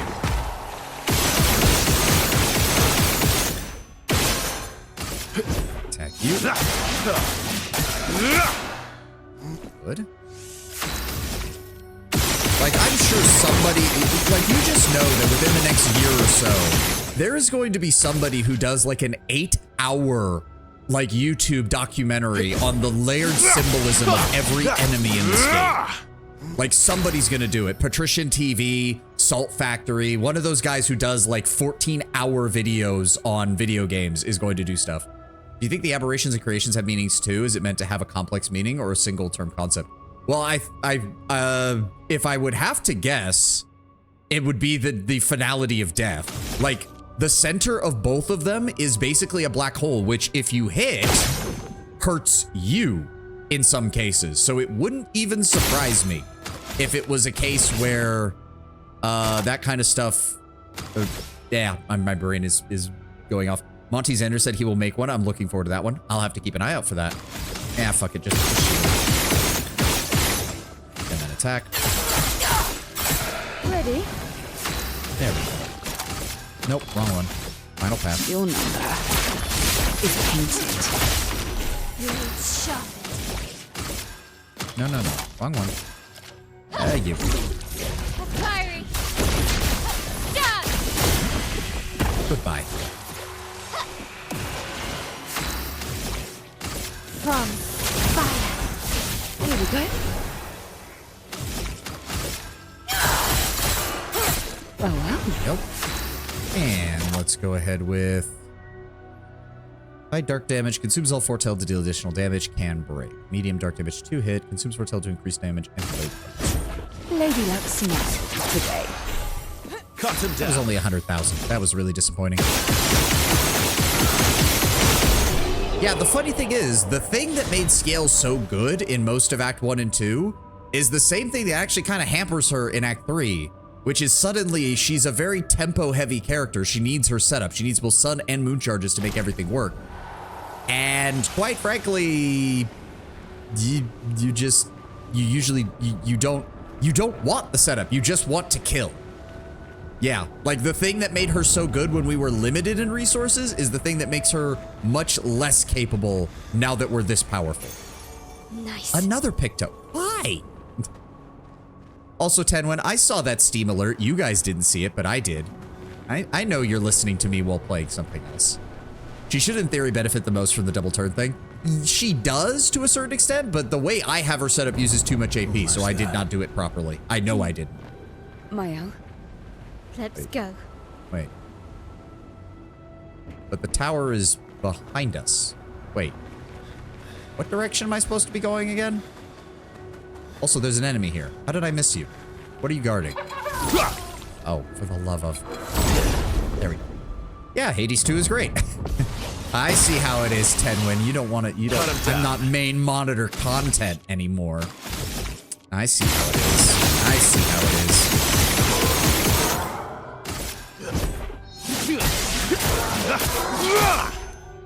Cut him down. How could I hope to compete with Supergiant Games? I should have known. I was a fool. You guys are slaughtering nobody enemies. What am I supposed to do? Homework? I'm just busting your balls, Tenwin. You know how it is. I'm just busting your balls. It's fine.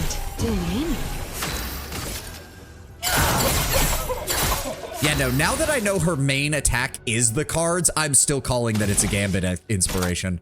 Maybe I'm wrong, but it still feels like a Gambit inspiration. Fiery. Stop.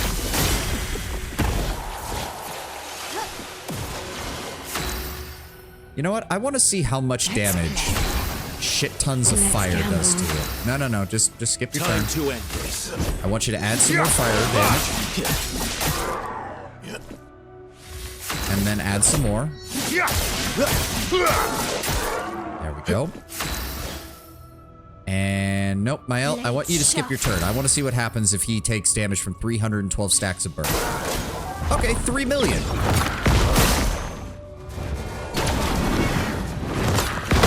There we go, and get Radiant parried. Goodbye. If it makes you feel better, my other monitor is brainstorming page for fan fiction using your lore. Oh, thank you, Lord Brown Bear. Oh my god, fan fiction. First you get me my first piece of fan art, now you're writing fan fiction. Hot damn. I guess we'll need to be talking about my lore at some point, or talk more about it. Really? More of you fuckers? If you have any questions, feel free to ask. I reserve the right to change my answers at any point in time because it's not like I've written 90% of this down. It's literally just all in my head. I will tell you what I can tell you so that you may know my lore.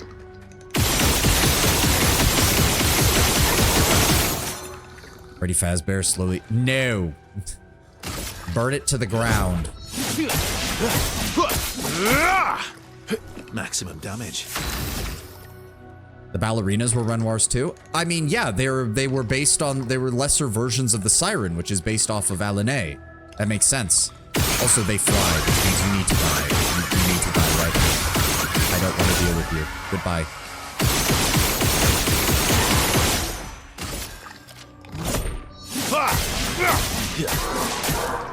Good.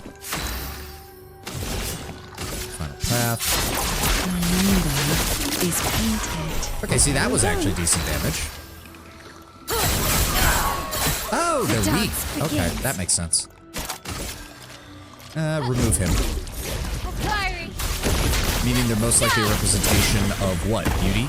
I mean, well, again, remember, Renoir paints in multiple layers, so trying to claim that it's one thing is probably not the best choice. Full day. It's probably more a representation of the constant pursuit of perfection that his wife was after, and how such a thing is, in a way, always in the eye of the person who is beholding your art. Hence, the dancer persona that he gave his wife. Basically, the dancer, the artist, the performer, can attempt to achieve perfection, but no two audience members will see perfection as the same thing, and thus it is always a subjective experience laid out for the people who are viewing it. I think a dancer fits in his interpretation of that because dance and physical motion is something that can be radically different depending on the perspective that you see it from. The stars judged you. I am talking out of my ass right now, of course. This is just off the top of my head. I have never taken an art analysis course in my life.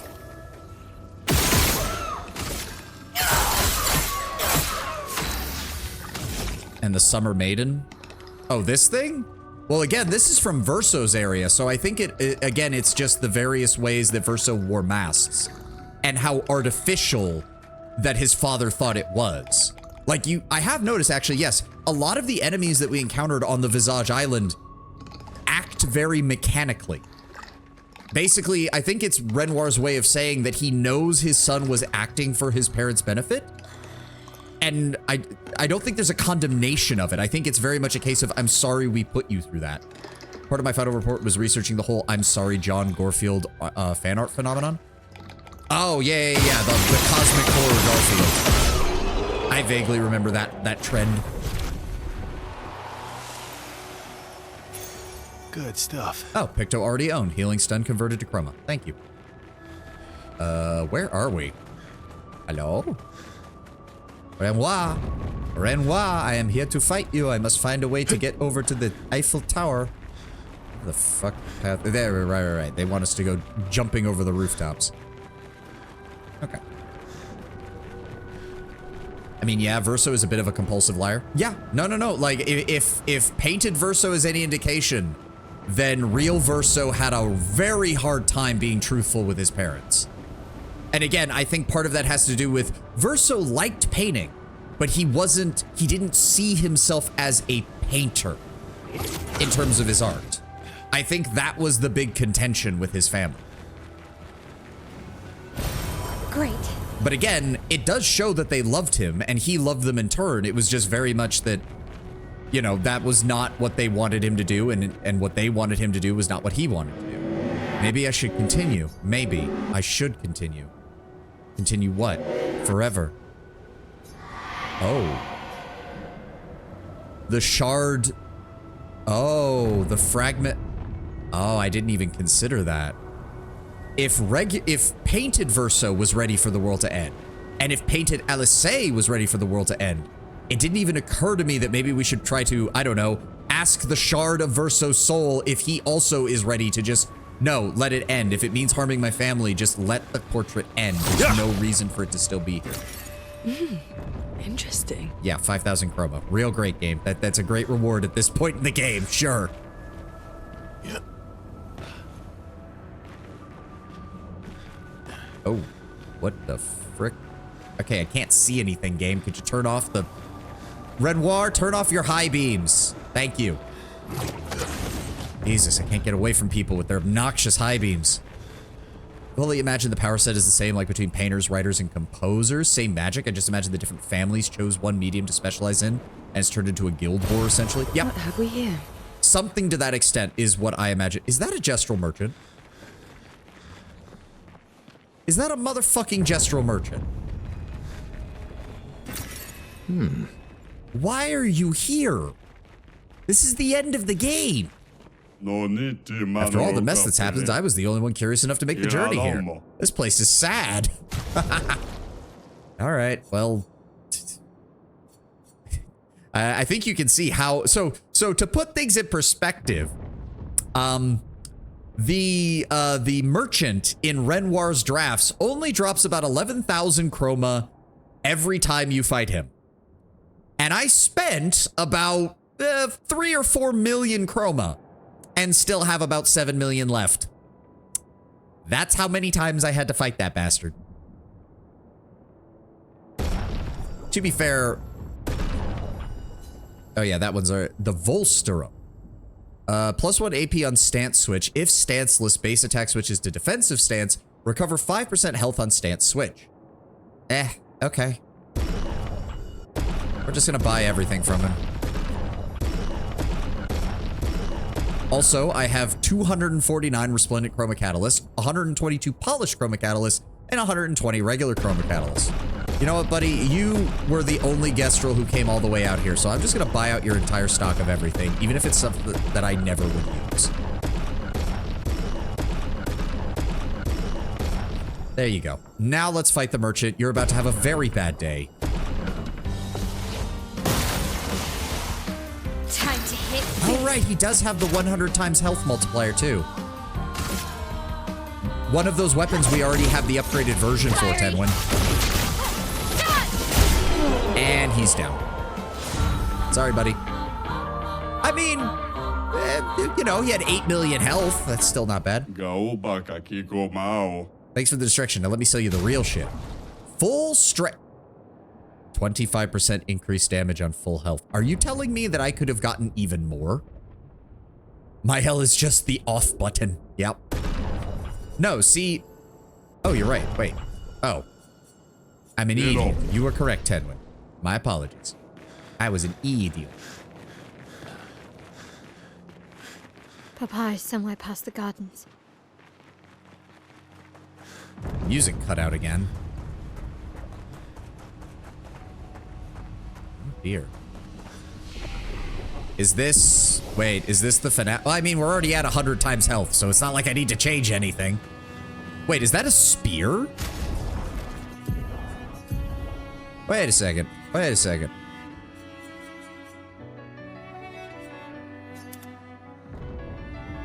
Oh, it's a paintbrush. But it does kind of look like a spear with how she's holding it.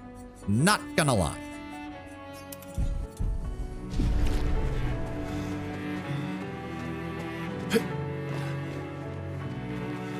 Oh, there we go. Now I can see. Oh, what the?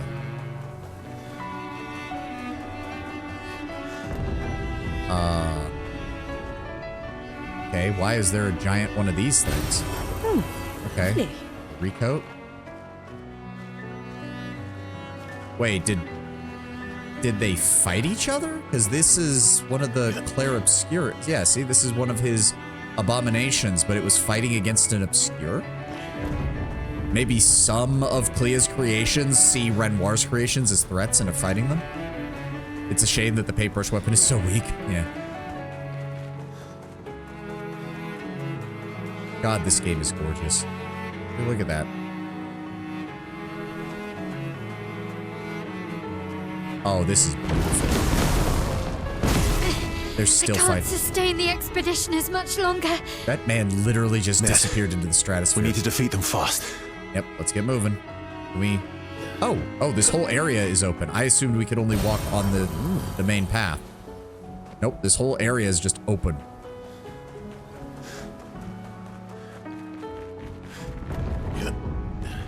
We still never really got an explanation as to where all this blue stone crap came from. Because I assumed it was from the fracture, but if that was the case, how have they not removed it after almost 70 years? Especially since so much of it is in the way. I think it's paint. I mean, that would be my, well, technically, Tenwin, everything in this universe is paint. Ha ha ha.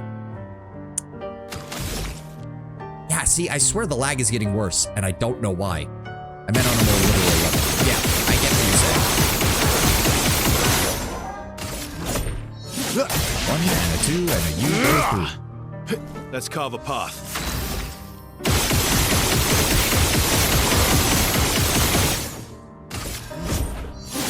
Probably like painting detritus, something so normal the canvas denizens don't even mention it. Yeah, that would make sense, I guess. Go.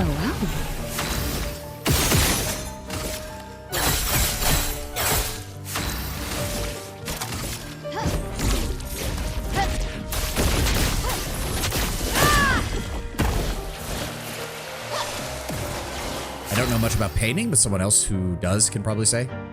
Yeah, maybe.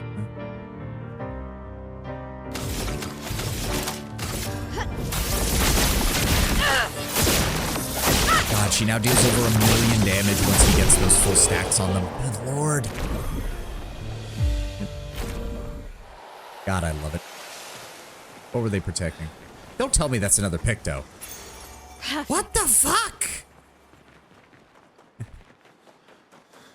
It's a good thing that they actually have, like, New Game Plus, because I don't see how you'd even have a chance to use half this shit.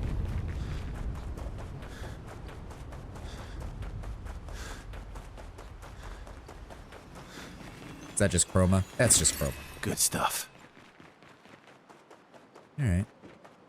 The music cutting out is still a little awkward.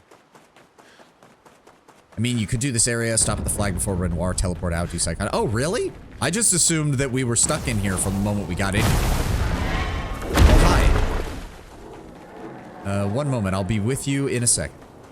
Oh, hi. Oh, 3 of you bastards now. Let's have some fun. Well, quite frankly, I don't like any of it.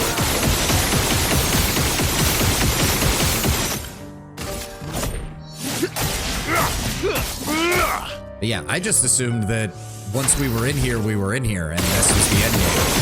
I didn't even think to look to see if we could teleport back to the continent.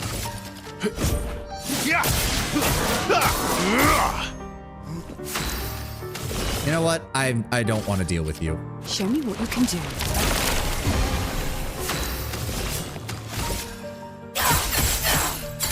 Blades sharp. Lyle, if you'd be so kind as to double damage your AoE attack, that would be great. Oh! That did much less damage than I thought it was going to do. I mean, it still did a shit ton of damage, just not nearly enough to kill these things at 100 times health. Deck. Let me see. Consumes all foretell to deal additional damage. No, we want to use Seal Fate because that has a good chance of not doing foretell damage. Or not removing the foretell. Didn't I hit this guy? I thought I did. That's the wrong enemy. What the fuck? I thought I was targeting the center one, but apparently not. And now she doesn't have enough. Cut him down.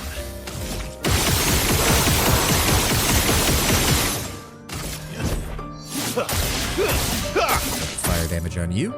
Cut him down. And Mael's gonna get another turn, so she can wipe out that guy.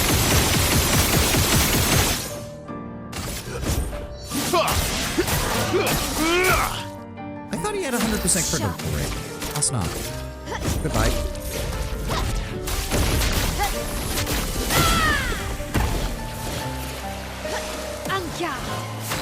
Alright, let's see if 170 is enough to kill him. Yep. There we go. Alright. Let me guess. Pick part of Lumina. Color of Lumina. That's it. Yep. I kind of wish the music still played in this area. I get what they're trying to go for. Oh, come on. You guys are cannon fodder at this point. Renoir, you're not even trying. Cut him down. Why do I keep doing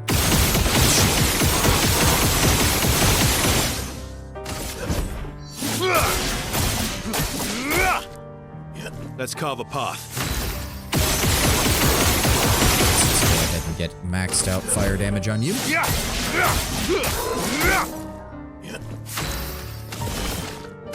Your number is painted. Useful. Renoir, if you try, well, excuse me, I've spent 60 years stuck under a monolith and you've grinded for hours. Not wrong. Not wrong. You. Nope. Delete. Just push that delete button, Mael. Thank you. Finesse and bliss.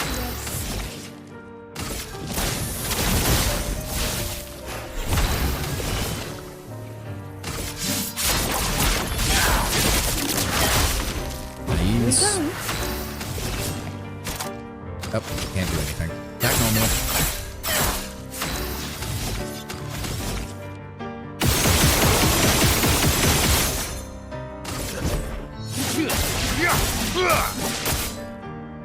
Let's have some fun.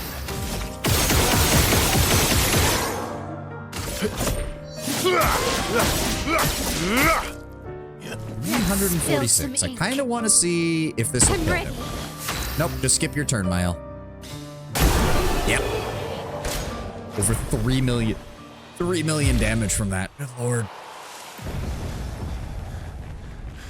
Oh, really? They were guarding Chroma? Come on, game. What have we here? You being a bitch. You being a bitch on me here. There's no reason for that. None. Your father's been extra inspired. A most enticing challenge. Oh, right, because canonically, this is supposed to be the first time we encounter those things. I'm gonna be very honest. I'm dropping Skiel. Bring in Minoko. We had him for like 90% of the game. We may as well bring him back in for this. Oh, okay. The counter zone is way further out than I thought. You're outmatched. All right. We'll deal with the aberrations while Mael deals with the creation.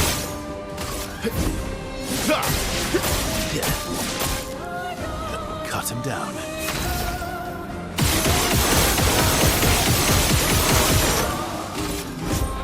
Good damage, good Time damage. to hit big. Fiery. Shot! Nice. There we go. Did not kill him though, which is a bit of a problem. Swift stride. Let's get our virtuoso stance back. Ah, what to choose? Minoko. Duelist Store. Let's see how much damage we can do. Not bad, not bad. That was 1,000,000 damage and his health barely moved. Fair enough. And then attack normally to get your HP back. Time for mayhem. And then Creation's Void. Oh, that's not good if there's multiple targets, though. We'll take it. Nope, missed that last one. That's a shame. Time to end this. Huh, wait, did he hit the same target 3 times in a row, despite there being 3 targets to choose from? Ah, well, thank you, game.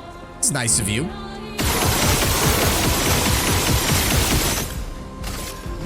ahead and do some damage to you.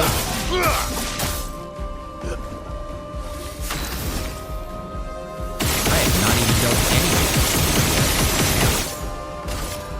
Let's go ahead and start putting some stacks on you.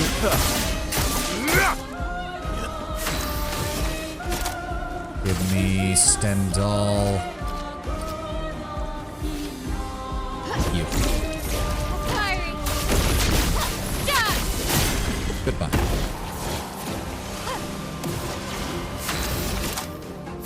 Burning Canvas on you. Oh, how did I miss that? Fair enough. That was actually quite a lot.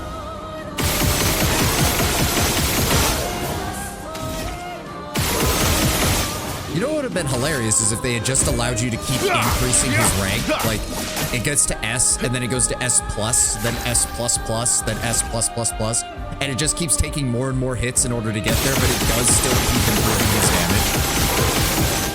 Because, I mean, his whole mechanic is perfection. The idea that he just keeps getting better the longer he goes without taking damage would be kind of hilarious.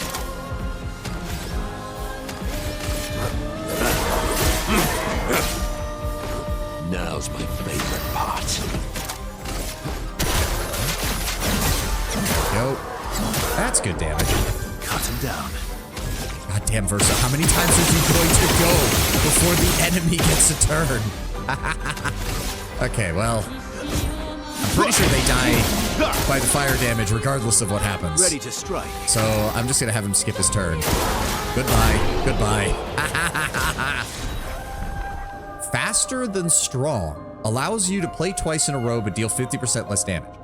I mean, that's great and all, but no. I have cheater. Why would I care?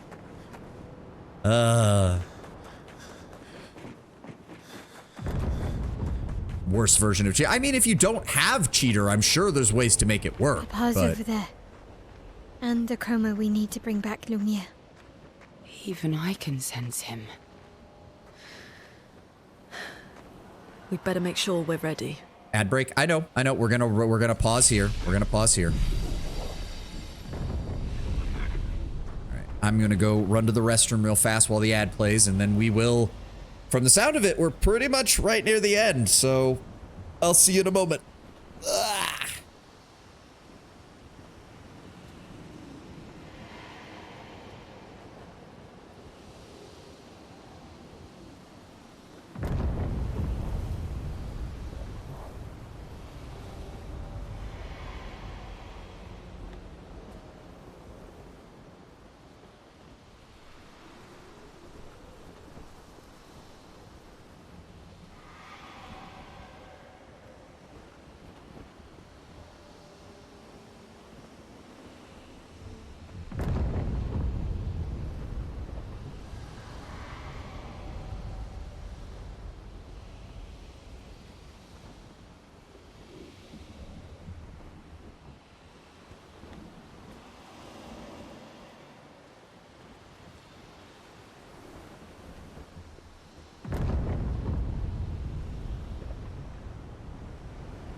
take a sip of the gamer subs.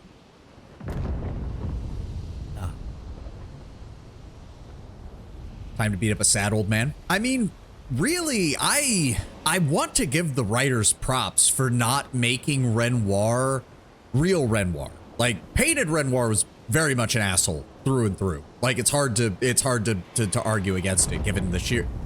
I mean, he much like painted Verso had become aware of the fact that they lived in a false universe, but still. But real Renoir is so sad. I'm gonna actually say that, like, the moment that you realize that the canvas is just a false world, it suddenly makes a lot of sense, everything he did. Because, like, let me use a great analogy that I think works great for this. Because there's gonna be a lot of people like, oh my god, but Verso and Gustave and everybody in the canvas. Yes, I do get that perspective, but really think about it. From Renoir's perspective, real Renoir, he just lost a son, burned to death along with half their home. And now his wife, and then eventually not long after his daughter, essentially delve into hallucinogenics and stop associating with the real world. Because from his perspective, that's what's happened. Like, to use something that would fit closer to our real world, basically his wife and daughter started going off on hallucinogenic drug trips and stopped being able to physically associate the real world with being the real world. From Renoir's perspective, this is horrifying. So of course his first thought is, I'm going in there, I'm dragging them out, I'm saving their lives, and we're getting rid of the temptation to do this again. He's basically staging an intervention. Time for Andy Serkis to absolutely eat. He is an amazing VA. He is. Maybe just me, but it feels as if Jennifer English, Miles VA, is giving a bit more here than she was in Baldur's Gate 3, but that might just be me. Maybe. To be fair, oh, good thing we turned around. I didn't even notice you. I think part of the issue as well is direction.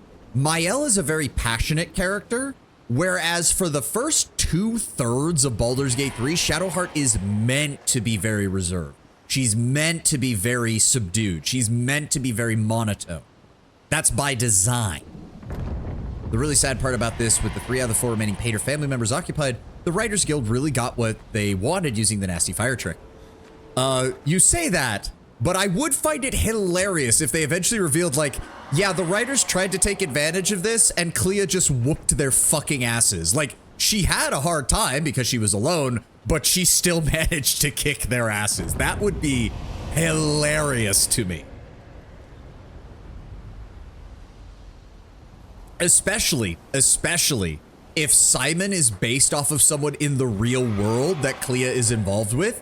If that person was helping her do it and they just tag teamed the writers and beat the crap out of them.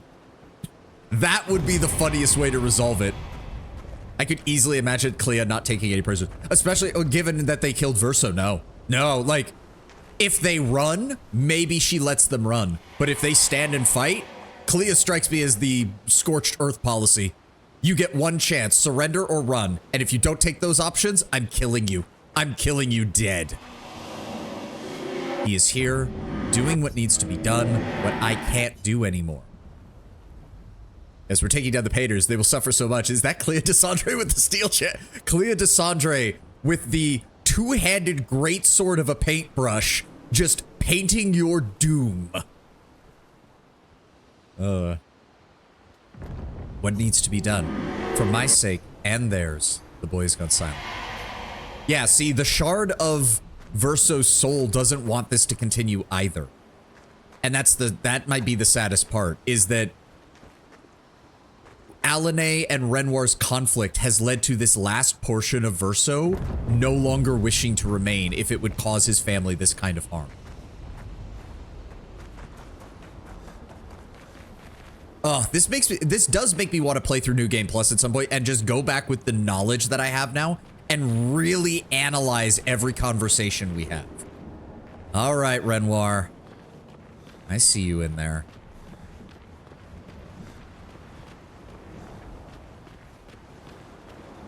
The context is so different now that you know. Yep. he is. In the shadow of his own monolith in a way. Sophie even mentions the Patris seems sad. Yep. All right, hit me with your best shot, game.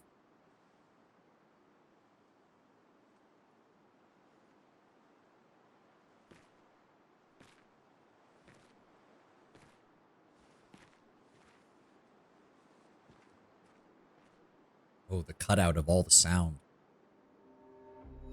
Papa? Alicia. I mean, we know there's going to be a boss fight, but at least try to I talk want you him to down. understand what this canvas means to me. I do understand. I know how powerful and intoxicating it is. How deeply attached we can become to the worlds we pour our hearts and souls into. I was Ryder's leaning on the fourth wall again. and it nearly killed me. Doesn't mean you have to erase Verso's canvas. Child, do you think I want to? After all the sorrows we've endured, do you really think that I want to destroy this last piece of his soul? Then don't. Don't. Life keeps forcing cruel choices. We do what we must.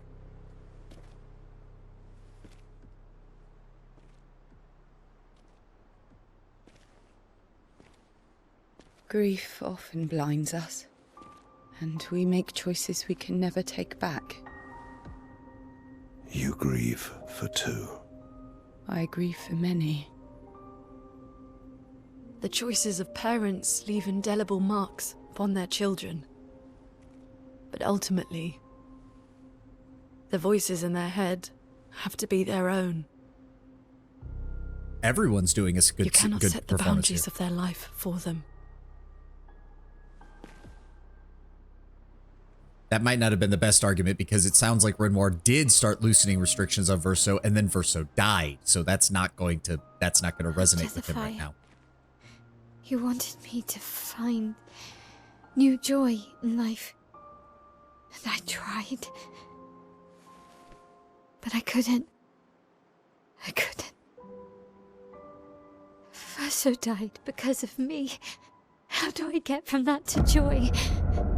Oh. Child, it will get better, I promise you. But this is not the way. Your friends speak truth. And it changes nothing. You can hate me.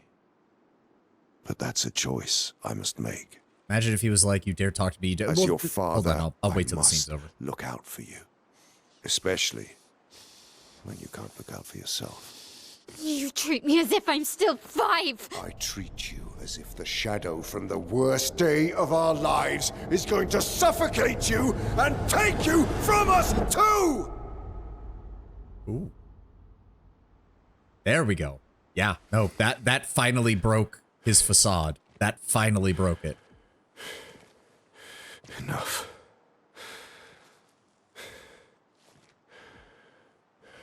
I said enough.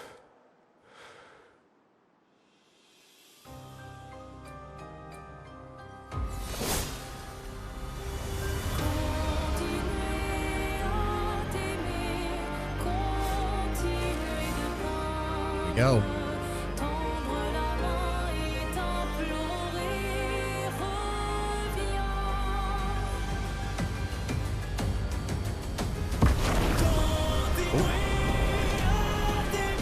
Oh, and suddenly it's so much brighter. Holy crap.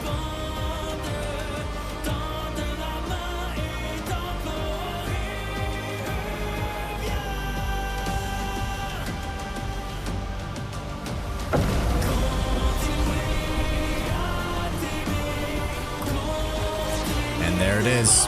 Yep.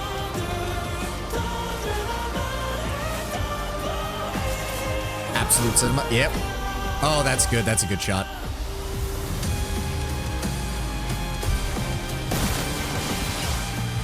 Oh, and the flowers everywhere. Oh, that's good. Oh, that's good. But what I was going to say, Lord Brownberry, it's the whole paint state thing. He wouldn't do that because you can tell from every line we've gotten from him, he still acknowledges that this is Verso's world. Everything in here, to a certain extent, is a reflection of his son's soul. He wouldn't say that because he does see the value in the painting. He just holds his living family members as being infinitely worth more. He's not saying that they're worth less. He's not saying that they're just paint because he knows they're not just paint.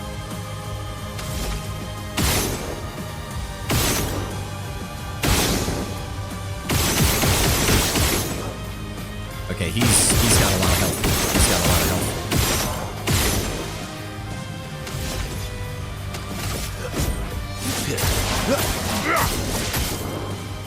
Cut him down. Let's try to avoid. As I said, I will try to make it so that the fight lasts a little bit longer. Blades sharpened. So that means let's use burning canvas instead of Stendhal. That's still too much. Still too much. Okay, well, we're just gonna skip her turn then. Nope, you don't need to fight for my health. What to choose? Just attack normally. Time to bleed. Yep, just. What to choose? Okay, we're just gonna skip turns. We're just gonna skip turns. The fire alone is gonna deal a shit ton of damage. Holy fuck. Blades sharpened. Renoir has the utmost respect for the painting. Yes, yes. He makes that very clear in his dialogue. Like, I don't want to do this. I shouldn't have to do this. But after everything you and Alané have done, there's nothing else I can do. Summons Axons. Oh. We must accept things as they are, not how we want them to be.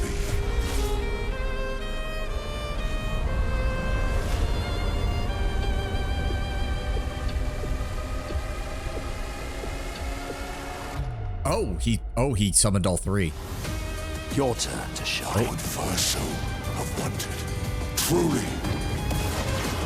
He gets shields from that. Let's have some fun. Okay.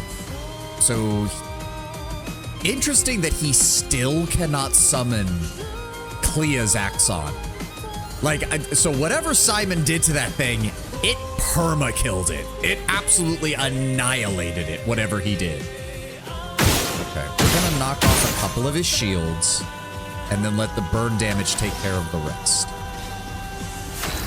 Nope, just skip turns. I want to hear the dialogue. Time to hit big. Come on, skip turn. What to choose? Turn. My favorite part. Cut him down. God, this is with Ready to 100 times health. We're still, I've already obliterated his health pool. Yep. Summons a black hole. What? Okay, dodge. Good. When did you become so stubborn? I mean, this coming from you and Alané is kind of bullshit saying that. When did you get this stubborn? Says the people who are more stubborn than anyone we've ever seen. Also, this version of Alicia was raised alongside Gustave, who she called the most stubborn person she ever met. So, Maximum damage. nope, just skip the turns. I want to hear more dialogue. In fact, I think we have the item. Hold on, can I? If I use an energy tint. Time. No, I don't have the thing that increases gradient charge, so I do need to do some damage to him. Because I would like to, as a thematic thing, I would like to finish him off using the Gommage ability that Alicia has, or that Mael has. Most of the dialogue comes in phase 2, so you could probably poke his shield at the very least. That 158 stacks of fire is going to utterly annihilate him, so I will let the fire do that. And yeah, Renoir is just like his wife. He summons his family when he needs them. Yep. He won't die? Oh, okay. There's an actual phase 2 is what you're saying. Not a halfway health phase 2.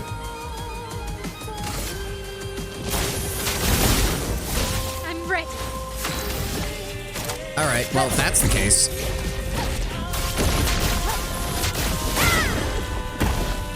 That was not enough.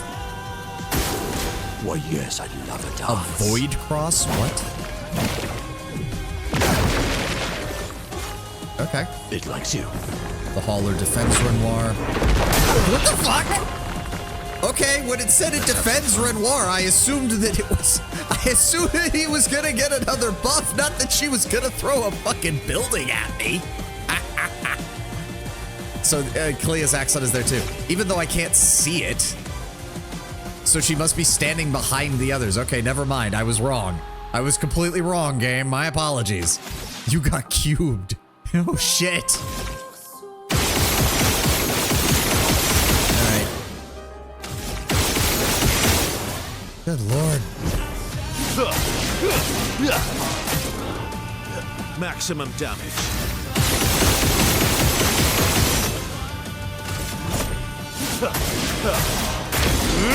And broken. Good. Go ahead and heal her, please. Oh, wrong one. Not revive 10. Heal 10. There we go. So much power. Oh, right. She's inverted. And I think I have confident attacker on her, which means she can't be healed. Unfortunate. Oh, well. Do a storm.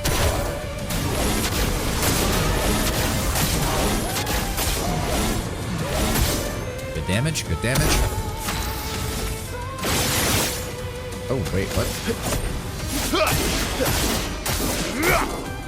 That was weird. You're outmatched.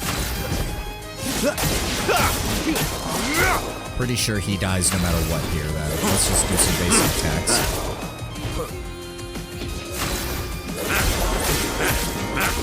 It is weird, yeah. I can do it.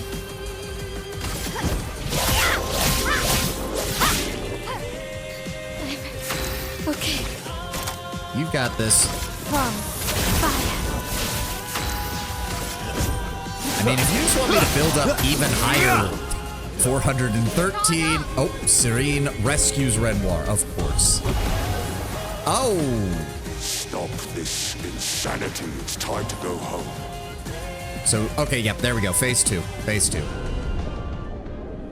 I do love a challenge, but this is beginning to irk me. Fuck. He keeps regenerating. Maybe we focus on the axons first. No, because then he'll just repaint those. Oh. Hello? No, she can't. Oh, yeah? Oh. What the? I can't see what's happening. Oh. Mama.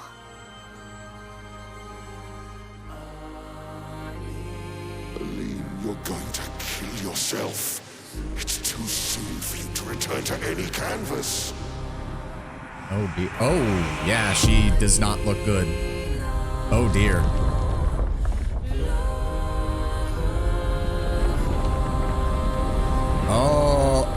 Oh, we're getting a kaiju battle in the background now.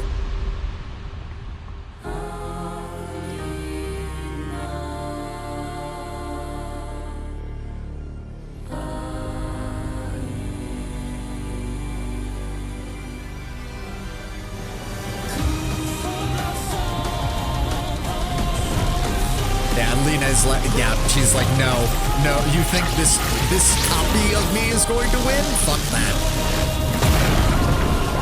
Renoir was trying to mention the canvas drains energy, but I'm not sure we got all of it. All right, this is pretty awesome. Kaiju battle as the set piece for the final boss. That's pretty good.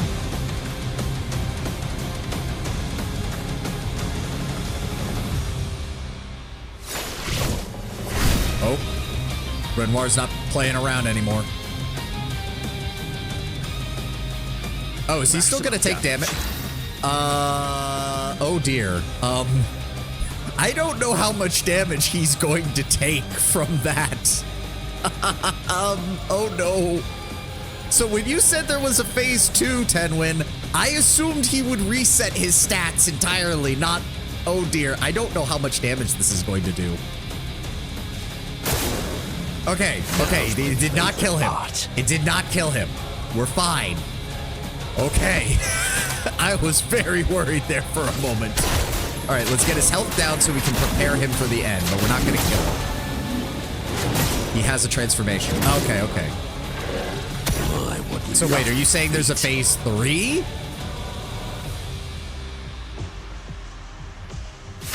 Not looking good.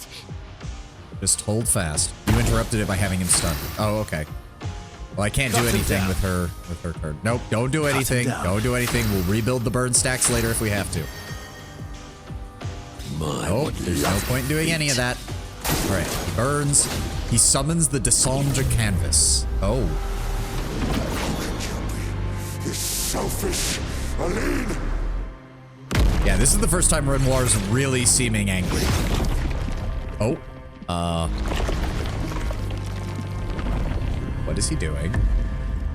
Oh.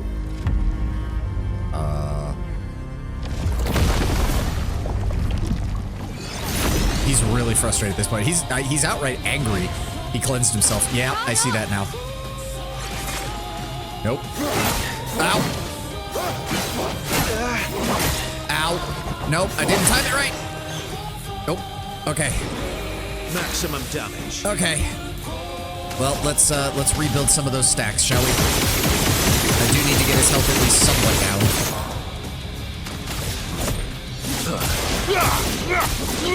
There we go.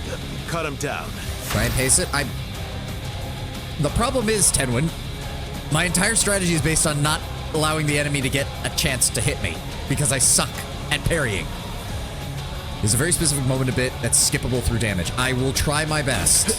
I'm trying, Tenwin. I'm actively trying, okay? I can't promise anything, though. So the only thing I want to do, just keep him on burn. Not giving up. That's fine, Mael. Be quiet. Okay, we do want to deal a little bit more damage, so let's go with the Monseigneur Vendage. Damage, good. There we go. What lovely feet. And then just go ahead and attack him. My turn. Nope. Verso, skip your turn. Let's have some. Just let him go. Just let him go. There we go. Really? Again? Nope. Nope. Nope. Nope. Okay. There we go. Nope. Oh my god. Okay, well, I couldn't do anything because that would have been a gradient counter. That sucks. My favorite part. Okay, well, he's resurrected, so that's not a problem. Okay, let's... You know what? Let's go with Stalak Punches and get his break bar up a little bit higher. That break bar is not moving. Never mind. Never mind. It's not going anywhere. Sweet taste of battle. Just, Oh, he can't do Creation's Void. He doesn't have quite enough. All right, just attack normally then. Not looking good. Mael, just attack normally. Not looking good. Cut him down. All right, let's rebuild your bar at least. And we should be good to put a little bit more burn on it. There we go. Let's carve a path. And then enter. There we go. All right, he's unleashing his power.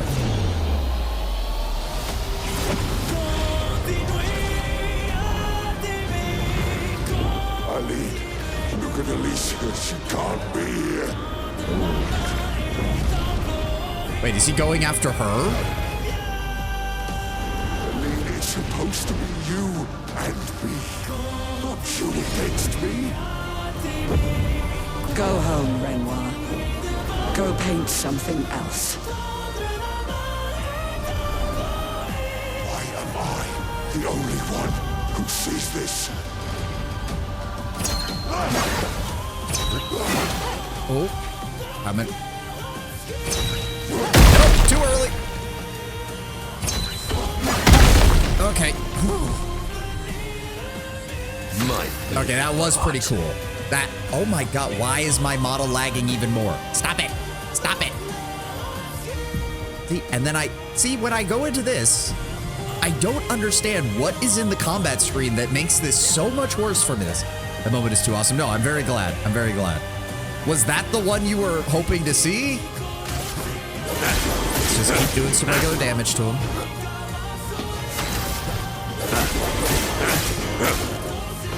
That's cover path. You're being painted over?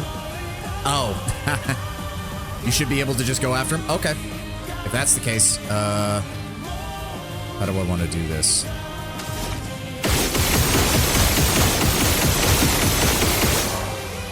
Attack him.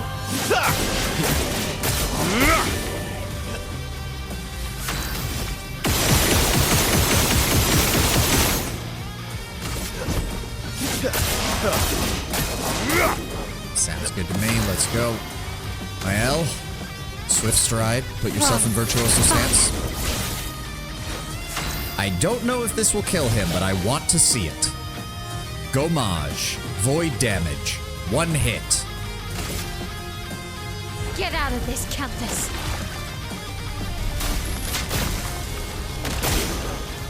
Almost. It almost did it. Put aside the canvas. It's killing you both. Not this time! Ha! Oh, that's such a cool way to do it. Oh, that was such a cool way to do it. I was like, oh, he's gonna get one more attack, and oh, that was beautiful. That was great. That was perfect. Oh my god. You know what I just realized? That just felt so much like a DM in a D&D campaign going, yep, the boss, that was the last of the boss's health. How do you want to do this? That was a Matt Mercer moment, like a true Matt Mercer moment where it's just like, how do you want to do this? And Mael's just like, I leap in front of him as he tries to fly away and stab him directly through the heart. Glorious. All right, there we go.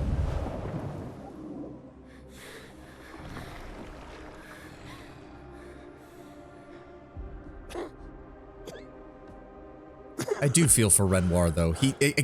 From our perspective, it's literally like watching someone watch their family be consumed by a drug addiction. Your mother was the one who saved me when I lost myself in a canvas.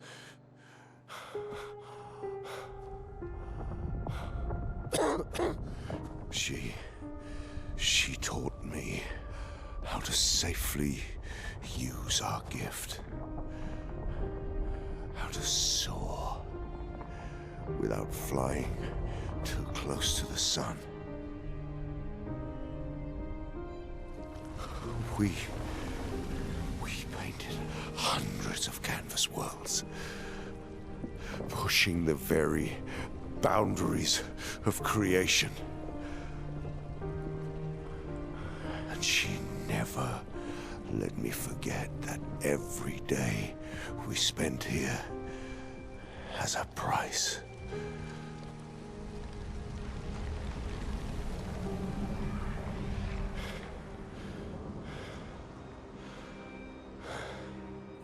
Yet,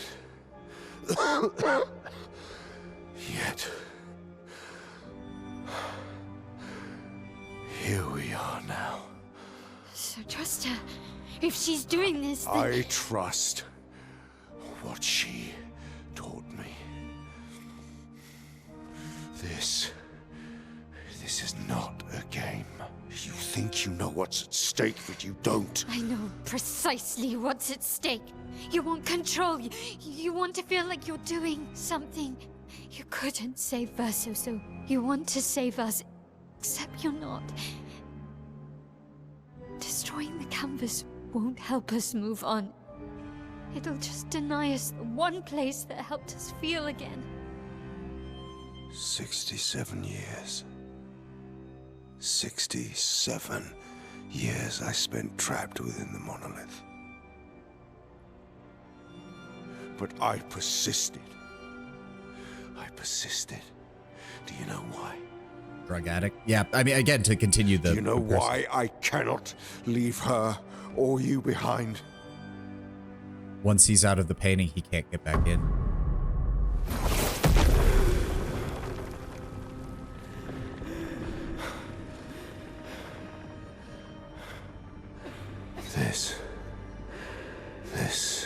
is what I see every day. I cannot spend another day with living corpses. Since the fire, our family has crumbled. Aline in the canvas. Clea fighting a solitary war. You, a living ghost. Verso's death broke us. Want it to be fixed. I need it to be fixed. And there it is. He's facing the exact same thing they are. Don't you see? That's how I feel about them. I can't lose them either.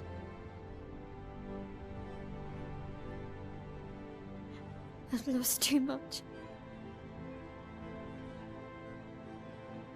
Papa, see? I've lost so much.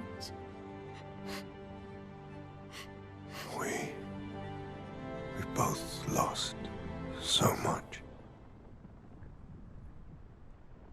Papa, I don't want to lose you either.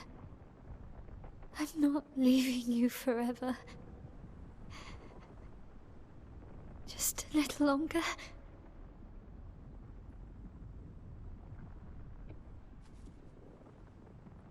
I want to trust you, but...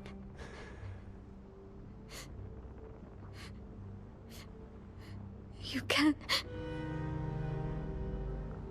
I don't like how ominous the music suddenly got. Something's wrong. Verso, you look like you're about to do something again. What are you... Verso? No. The last time you had a look like that was right before everything got gommaged. Do not ruin this. Keep the light on for you. Oh. You weren't kidding about Andrew Serkis delivering on this. God damn.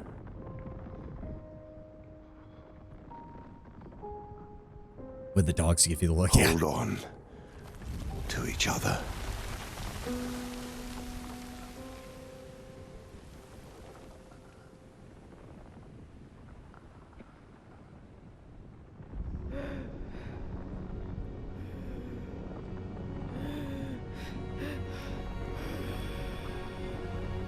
He feels no, because that's basically an exit from the canvas. If he goes through that, he'll just disappear.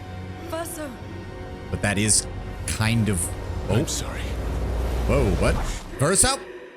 I knew he was fucking gonna do something. God damn it.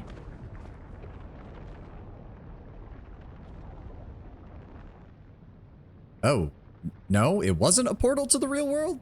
Wait, what? I'm confused.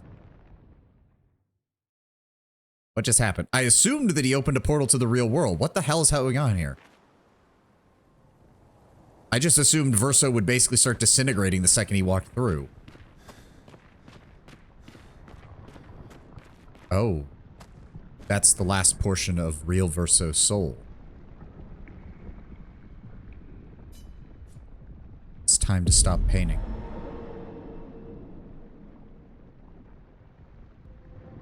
This is the heart of the painting, or behind. Yeah, this is the core of the painting.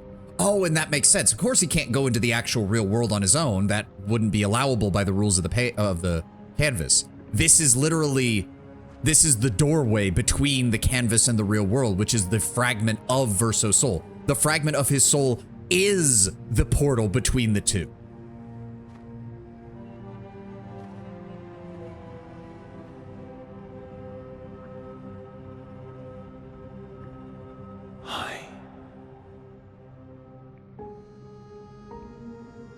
Say that the soul is more the heart of the painting. Yes, but I think that that connection also serves this point, because he basically did open a portal to the outside world, but the only thing that painting Verso can get to is this. It's more of in a more literal point. Yeah. I'm tired too. Yeah, and since he's basically on the edge of the canvas, he can't maintain his form for much longer. He's bleeding Chroma, literally. That's...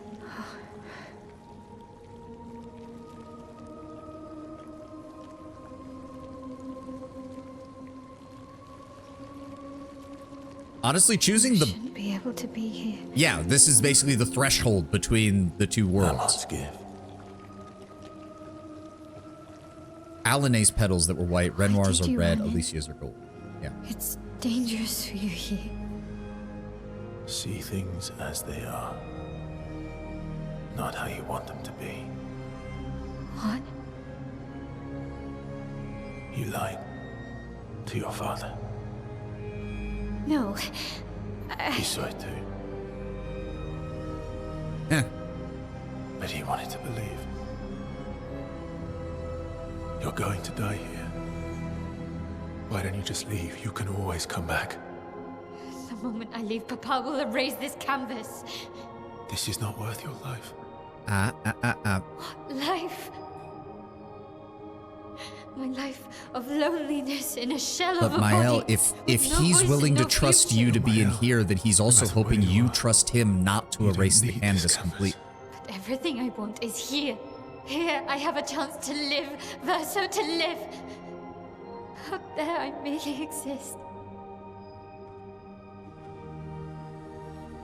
Life keeps forcing cruel choices. Stop quoting Papa.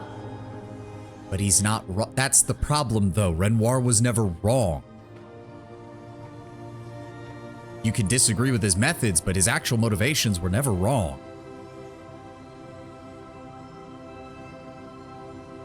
It's time to stop painting.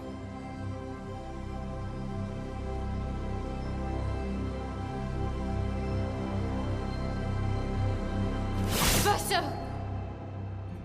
Mael? Papa also said, hold on to each other.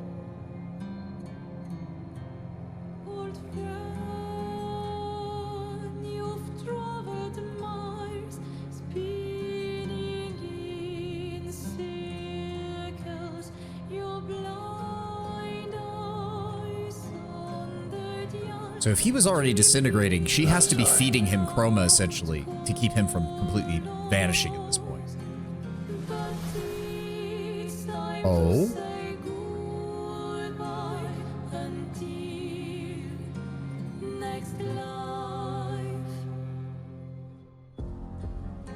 Decide the fate of the canvas. Oh. Okay. The question, see, here's the problem. The real question is, can I even possibly win if I choose Verso? Because I don't think I can. I don't think I can. If she gets her moves, we're fucked. The fight is very beatable. I don't know. See, okay, but hold on.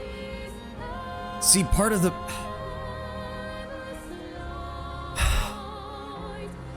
God. Don't consider the difficulty of the fight, consider the choice. I am.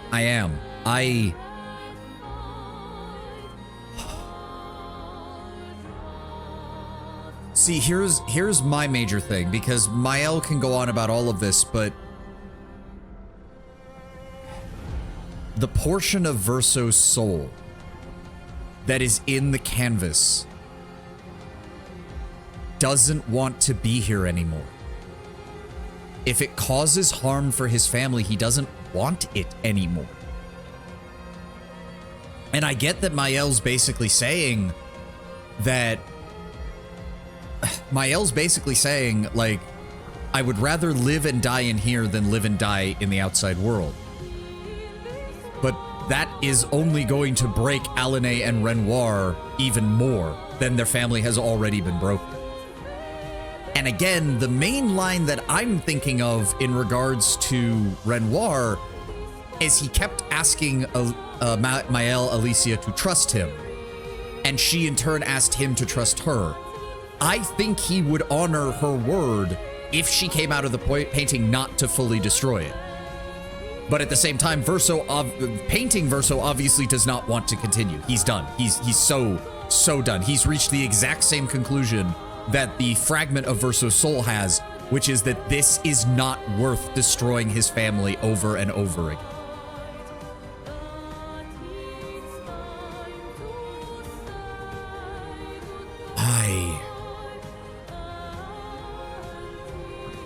I'm sorry, Mael. I just... It's one person's escapism versus an entire family's potential to actually heal and get past where they are. It's already nearly killed your mother. It's very clear that you have no intention of actually leaving, and thus will, in the end, kill you. And the rest of the canvas, the other people of Lumiere? See, but here's the problem. They're not people. See, this was the great problem that I had when it was revealed, when we fully got revealed that this was not the real world. It's still not there. Again, I have to hope that Verso forcing Mael out of the portrait will allow them to salvage what little is left, what makes them not real. The fact that it is a created world. The fact that it is a creation. The fact it's...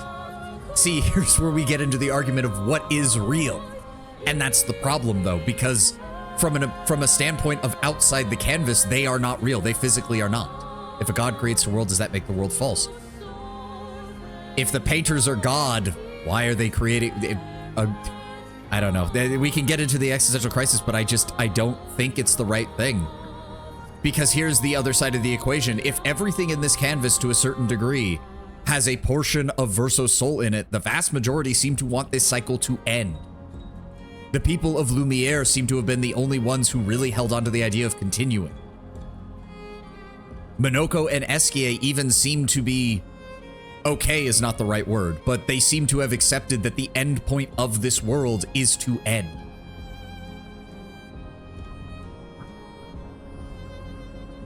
We're getting into a metaphysical debate in the last 5 minutes of the game that I was not expecting.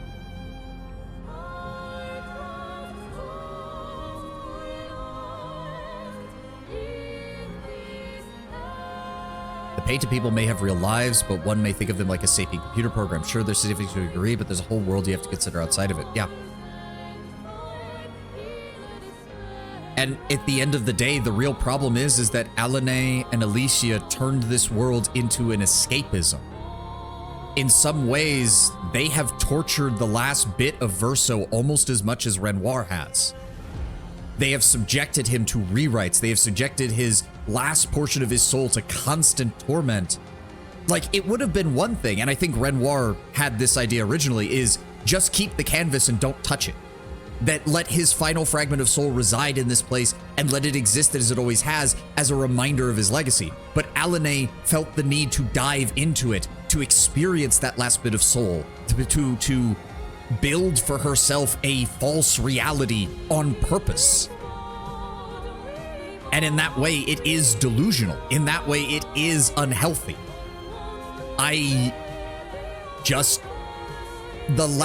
If the last bit of Verso, the fading child, which that is the last bit of Verso, we've confirmed that. He's openly been saying, please just let it end. Please just let it end. If the last bit of Verso is already saying that, I find it very, very hard to believe that Alanei and Alicia would want their psychological well-being to come at the harm of the last thing that their brother for Alicia, son for Alanei, made. I just have a very hard time with that. I'm not saying Mael is wrong. To a certain extent, she certainly has a reason to think this way, but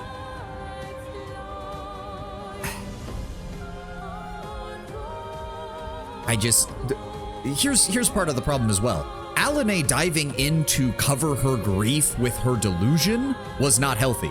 Renoir following her and causing more harm sure as shit didn't actually help matters. There had to have been some better way of getting her out rather than trying to destroy the whole canvas. And I think Renoir, given, I don't know, he strikes me as a man who very much, he saw his wife doing the one thing that, at least according to his dialogue in the fight, you are not supposed to do as a painter. To dive so deep into a world that you create that you cannot find your way out. And I don't see him as wrong in that. It's drug addiction. It's hallucinogenics. It's quite literally rejecting the world. Because that's the thing, Tenwin, because you say, oh, if a god creates a world, does that make the world fake?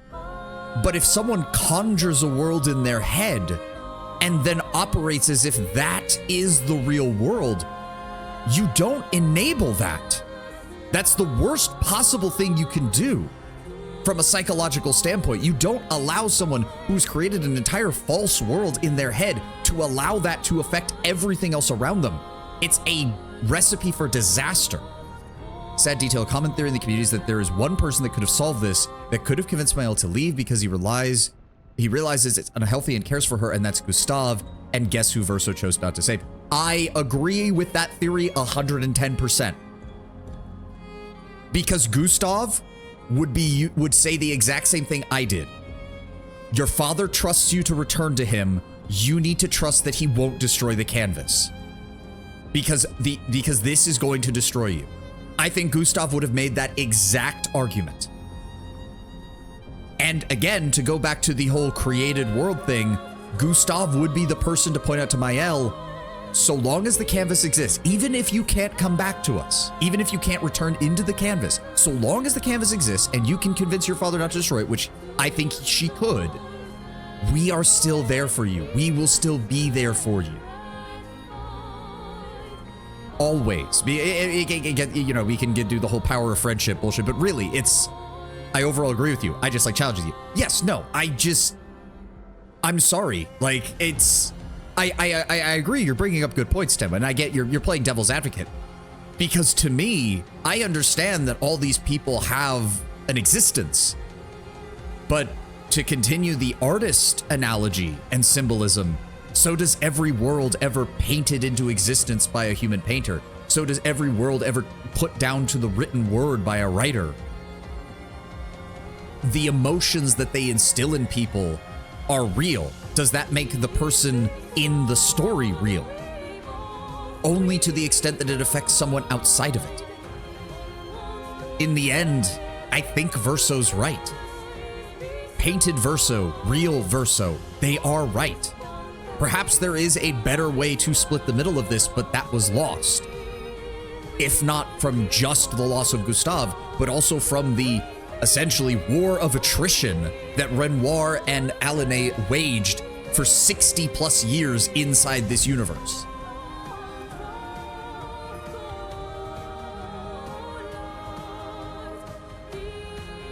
I'm sorry, Mael. I'm so sorry. Now watch me get my ass kicked for the next 50 minutes because she's going to fucking destroy me. Oh, the fucking health multiplier is still on. Oh no. Oh fuck. Oh shit. Oh, we are so boned. Oh, there's no way in hell I'm winning this. Without this in moving.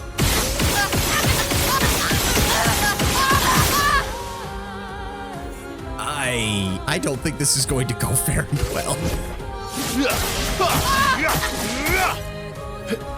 Oh, this is gonna go so badly.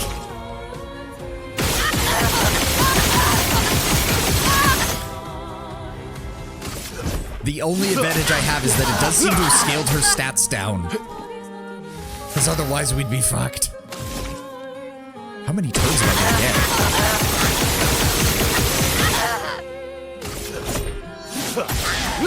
Well, we better pray that I can get enough.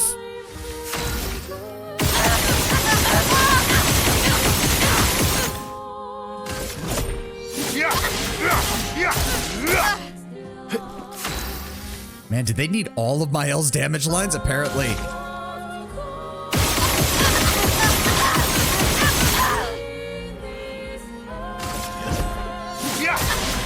Kind of fitting then that I went with a fire build for Verso because he's literally burning away the portrait. She does have her dialogue between turns, but yeah, I can't risk that. I'm sorry, Taylor, I can't risk that. She's got a one-shot ability. I can't fucking risk that. That's not how this works.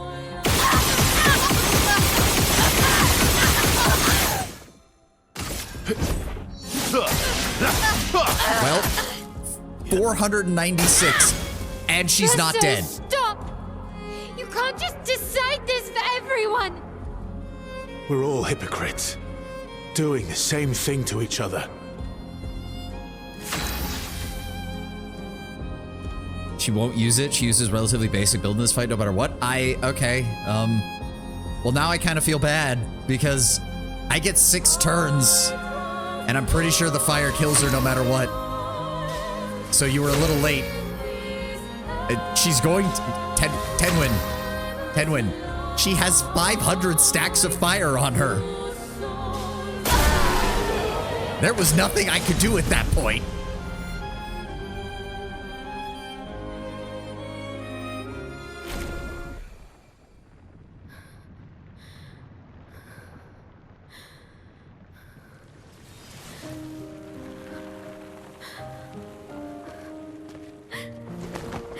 There's that Xanarkin music again. God, I love it.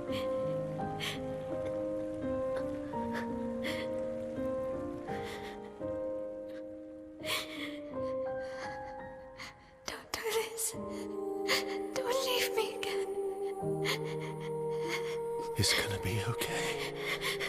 It's gonna be okay, huh? You've got this incredible power to paint. You'll never have to suffer a life you don't want. You're okay. You're okay. You're okay. Fuck, man. It's also such a beautiful scene because she's not really dying. She's returning to the real world. It's him and possibly everyone else in the painting who's actually about to die. Oh, it gets worse? I'm sure it does, but I can't bring myself to think that this was the wrong choice yet. At least they haven't shown me anything.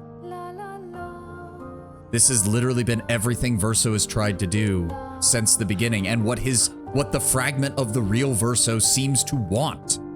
An end to this. Let it end.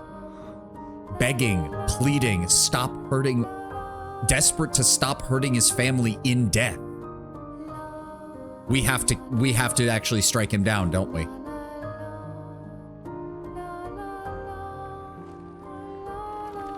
One last goodbye.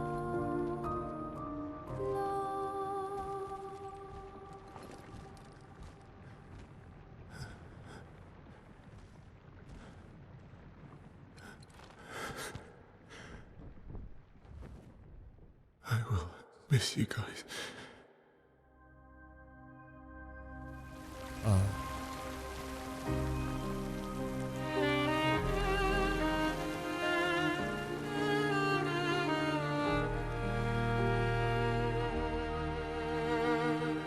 I almost don't want the ad to play, but I think we can pause it. Yep. CL.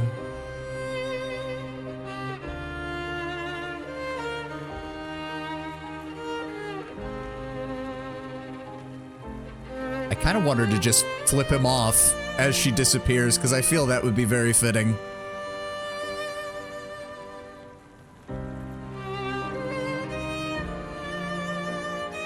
She can't even judge him. She said she would have done the same. Yeah, that's the one really good thing about doing the romance with CL, because it's like, she straight up says that. If it means getting him back, I will just kill you.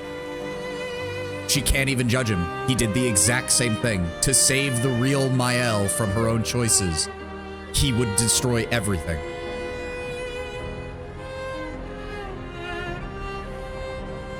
Lune looking like, yeah, she won't forgive the betrayal. No, I get that. Like, that look. She's like, I was right not to trust you. I was always correct. I'm sorry, this feels fitting. This feels like this is the correct ending. It sucks, but it does feel like the right ending. It's okay. It's over. The eternal debate of the right ending. Yeah, no. Verso. This does make me wonder, how would you do a sequel to this? Because you'd have to just not touch on what happened to the Desandre family at all. Sandfall claims neither is correct. Oh, interesting.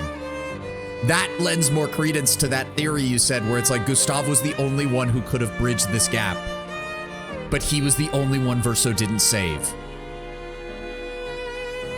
There they go.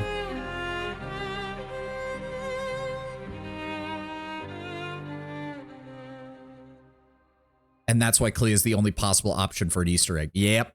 Yep. It's just going to end there, isn't it? We're not even going to see a scene from outside the portrait, are we? Oh, nope. Good timing, Compel. We just beat the game. A life to love. Bad timing. Canon ending. Yes, I chose Versos. Miroir du temps, nos histoires s'alignent dans le creux de nos mains. They're finally able to mourn properly without everything else. Lapin de rêve, où le chagrin. Oh god, the ad is playing. The ad is playing. Fuck. I will pause. I will pause. I will pause. Because holy shit. After a decade of disappointing Final Fantasy game, these devs threw their hands up and said, fine, we'll do it ourselves. Yep. I can only imagine a story centering around the conflict between artists. The only reason you might not have Clea as like this part of the party is because she's probably pretty strong. Oh, no, no, no. I would already imagine she would not be part of the party. No, no, no, no, no, no. She would be the side character that gets mentioned and never shows up until like there's a huge fight and she's just soloing a small army of enemies. That would be her show. That would be how she shows up, Lord Brownbear. That would be how she shows up. You could maybe get a chance. She would be almost like, oh, you know what they could do? She would be like Seymour from Final Fantasy X, where you get to control him in one fight and he's broken as crap. And you can just like, oh yeah, you get her for one fight and she just wipes the floor with everything. Just utterly unstoppable. That's what I would see for if they were going to do Clea as a Easter egg in a future game. That is exactly how I would see it going down. Oh. Also, can I just say, you can tell that being in the portrait aged Alané, because she does look like she might have been around the same age as Renoir, but she now looks much older. Like her face actually looks like it has more wear and tear than his does. I only hope this is a one and done setting, not because it's bad, but because the magic of this story was slowly figuring out the mystery to what's going on.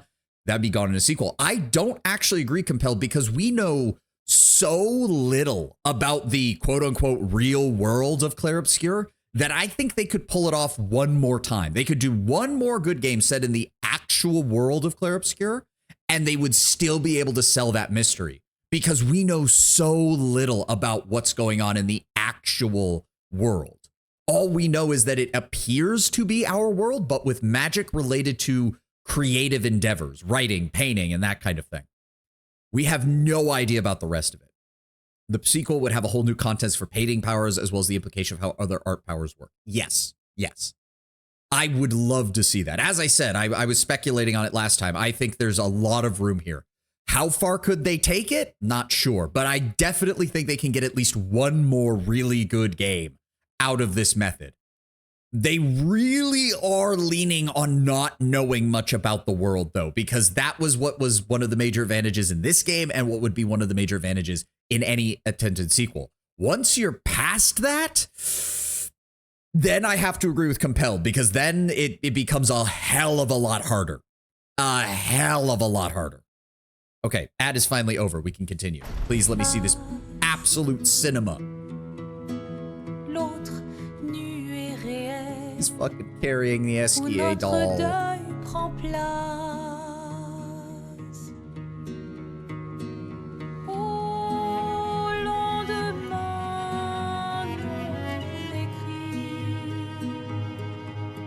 Verso Desandre.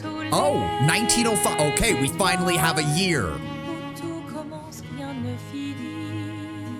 Mael needs a glass eye or something. Yeah, yeah. Or an eye patch. Eye patch would look pretty cool. So his avatar always has this look of utter disappointment. What? It's not disappointment. I like this game. I'm enjoying the hell out of it. I love it. It's great. I don't see how anything else wins Game of the Year this year. It's spectacular.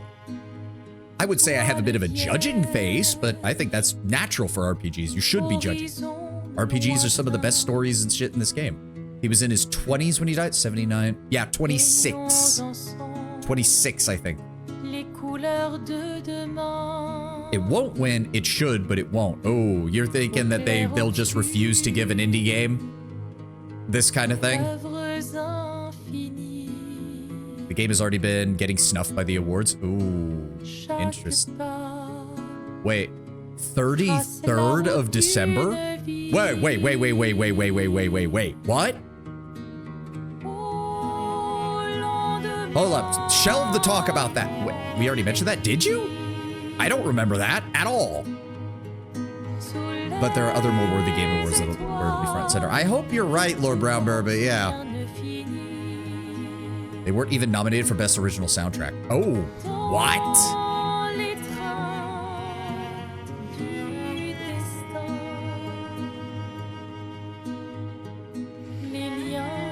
Okay, you guys debate about that. I'm listening to this. I'm watching this, because holy shit, this is still good.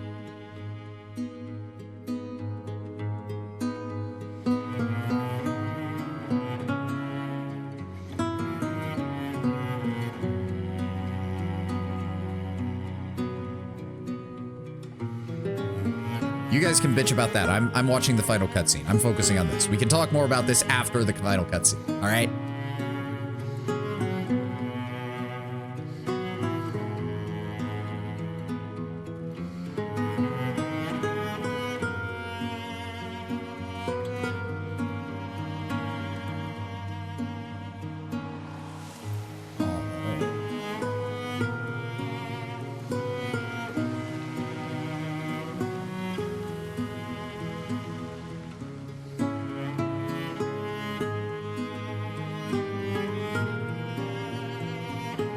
Even had different colors of the petals. Fuck.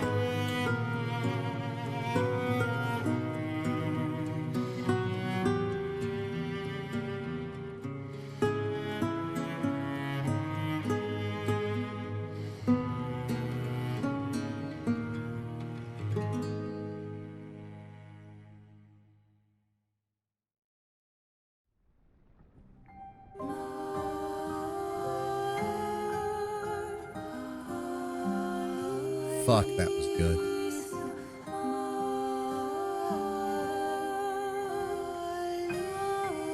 They are the meaning are all the same. They collude with each other. They do not like Claire for being an outsider. Black-eyed is for play. Worth the hype. Worth the hype. Sandfall did just fucking amazing.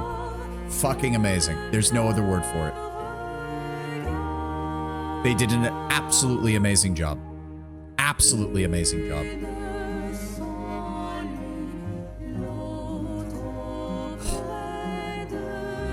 Absolutely worth the wait. Absolutely worth all of it. I cannot wait to see what else they do. Because I don't think they should not stop. They should not. Because this has been a breath of fresh air. And again, I say that as someone who's not big into like art history or art design and stuff like that.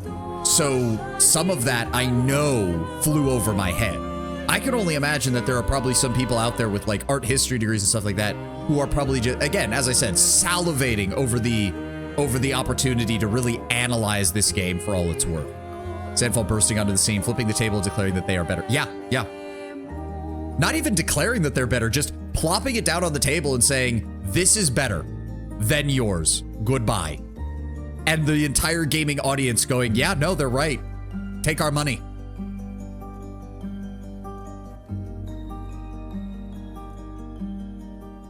Not declaring, just showing. Yeah, no words were needed. They already got invited to the Square Enix headquarters for a meeting. I would almost go so far as to say that they should be very cautious about doing anything like that. Especially Square Enix. Square Enix. I mean, How hilarious would it be if Ubisoft tried to contact them and they just told them to fuck off? That would be great. That would be great, in my opinion. Because I know this is the world of triple... Also, is that Guldra with swords? Because that... Oh, that must be early concept art for her. Holy shit. There are some people that begin insisting that it's overrated because turn-based and it isn't that good, and they're just trying to either be trolls, bots, or contrarians. It's a bit of the contrarian angle I can definitely see. Like, is it a perfect game? No, of course not. All of it, yep, Charlie Cox, Jessica English, all of the voice. The fact that I didn't know Gustav was not going to be the character we played throughout the game is a testament to how well I went into this blind and a testament to how well written it is. Like, here's the thing. There's always going to be some people who just cannot get into turn-based games like this or cannot get into games with these kind of mechanics regardless. I don't blame those people if they say, hey, the game's not for me, so I'm tired of hearing about it. Like, I felt that way with Grand Theft Auto 4 and Grand Theft Auto 5, and I will be feeling the same when Grand Theft Auto 6 comes out. That doesn't necessarily mean they're a bad game, but it sure shit means I ain't gonna be playing it. Irony is Ben Starr, who played Verso, was the lead voice actor in the last major single-player FF game, Clive, which is probably why they... Also, Andy Serkis. Andy Serkis, good lord, man. Get him in more shit. I did not realize he had this range. I should have. He played Gollum, for fuck's sake, both physically and as the voice.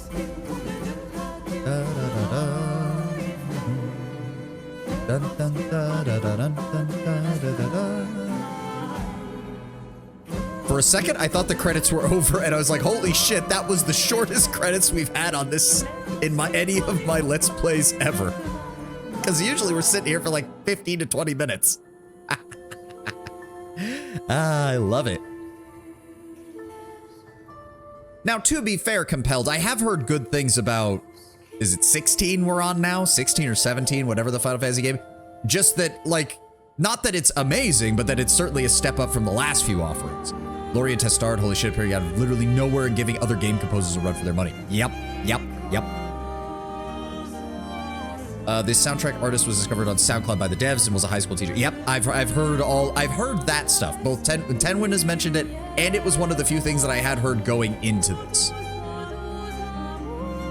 Was that yeah, the sound designer was someone who had basically zero experience in the industry, and a lot of the other people were not. A lot of the initial team of Sandfall were wearing multiple hats when they started early development because there was only like 30 or 40 of them.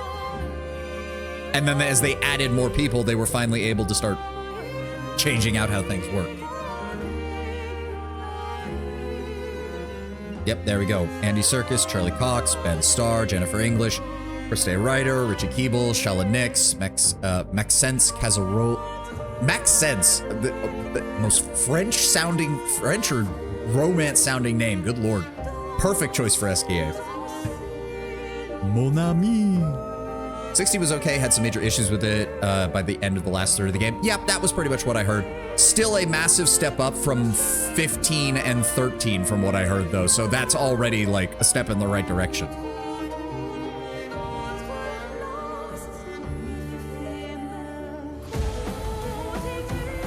I'm gonna let this all play. We've got plenty of time. We can keep talking, and quite frankly, everybody on this team deserves it.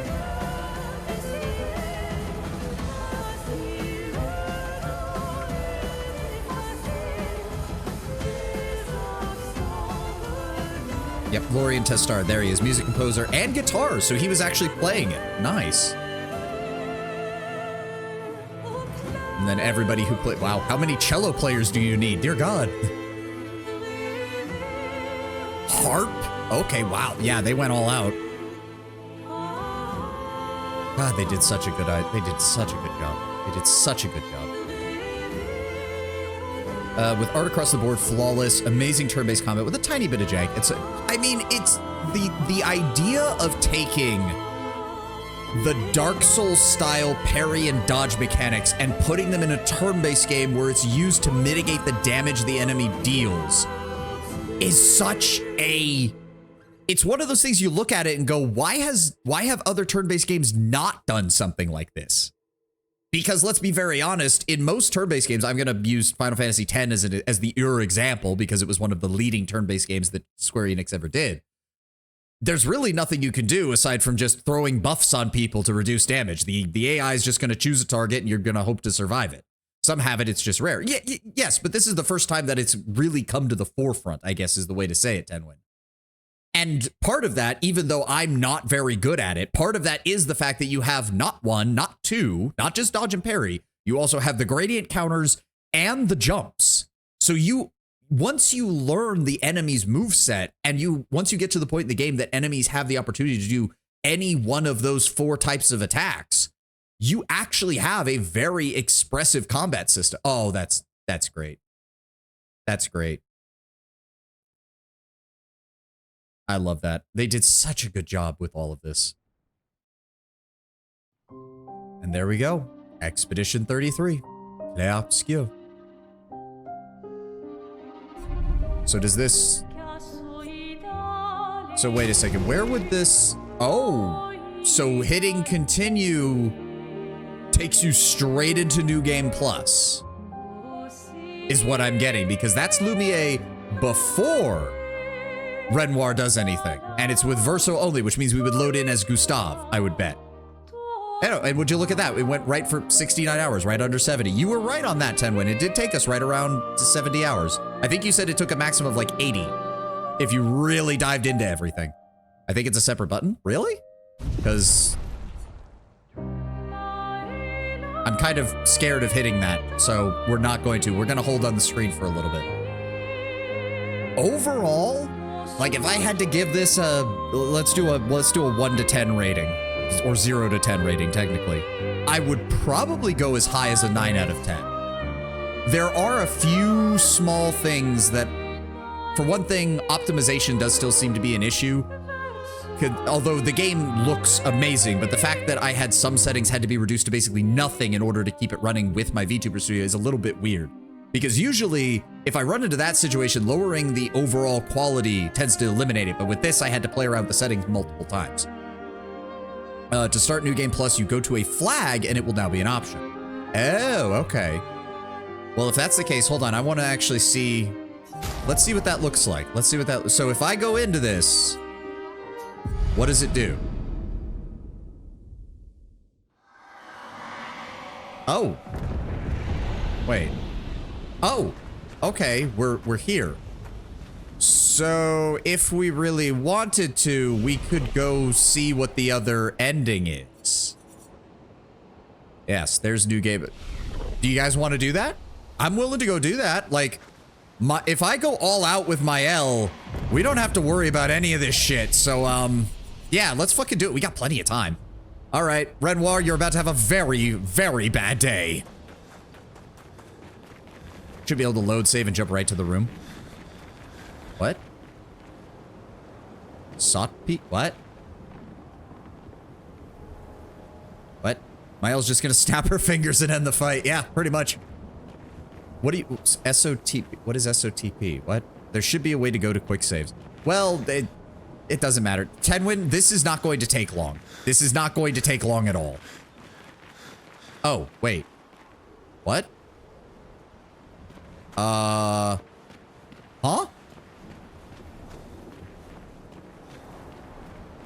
Did I miss something? Are we not allowed to? Wait, what?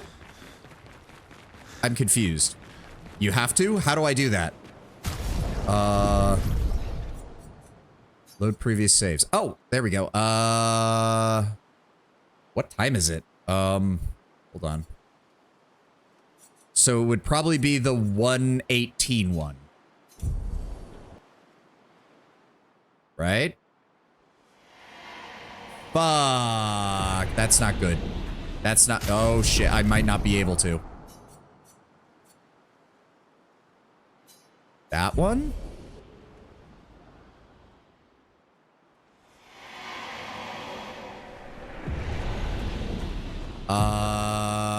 It's not letting me, is it? Well, now they're all the same. Now they're all the same. It's not going to matter. It was auto-saving the second we entered the new area. It's not going to let us. No, it's not letting us Tenwood. It's gone. Oh, wait. Hold on. Hold on. This one? I didn't realize there was more than 3. Bingo! There we go. We got it. We got it. It took us a little bit, but we got it.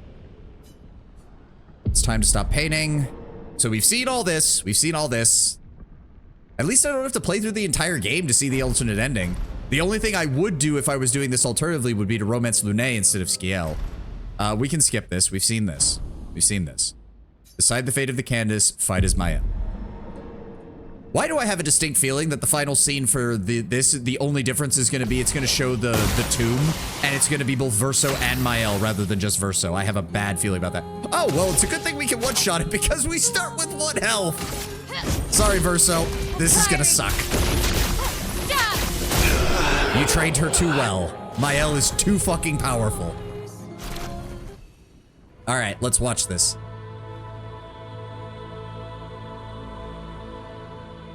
I need to see, because I need to compare and contrast as well.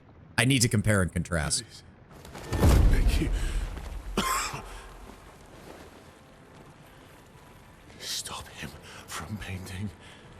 Don't say that. Please, don't say that. Oh, what's happening?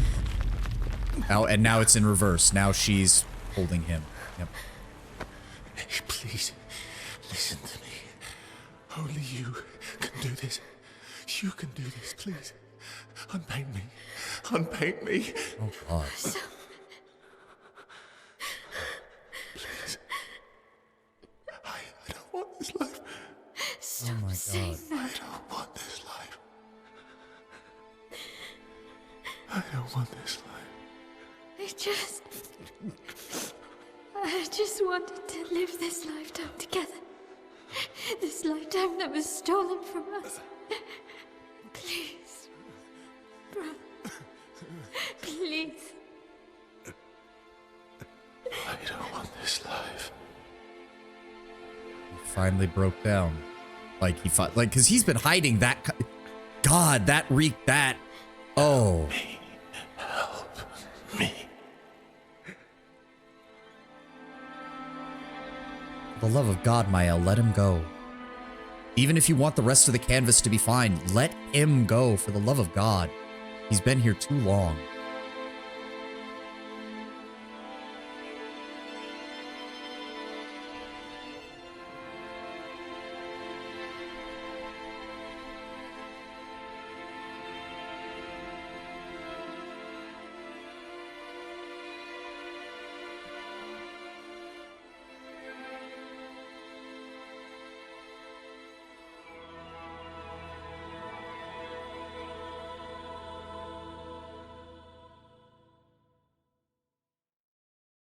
If you could grow old, would you find a reason to smile?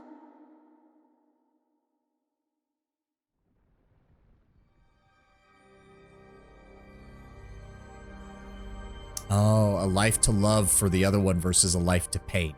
Time to be very uncomfortable. Yeah, I've got a bad feeling about this. I have a very bad feeling about this. Oh, we're not even gonna see the outside world, are we? She's not going to leave at all.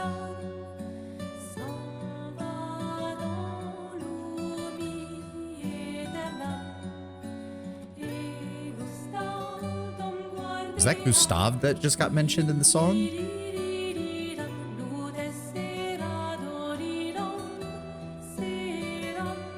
Okay, the people of Lumiere. So she did bring them back. Oh, Esquier.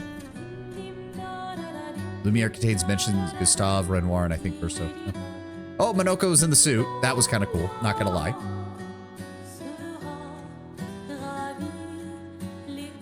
Oh, she straight up repainted him, didn't she? Oh, oh, that isn't him? Oh, okay. For a second, I thought she literally repainted Verso as a younger self. That would have been.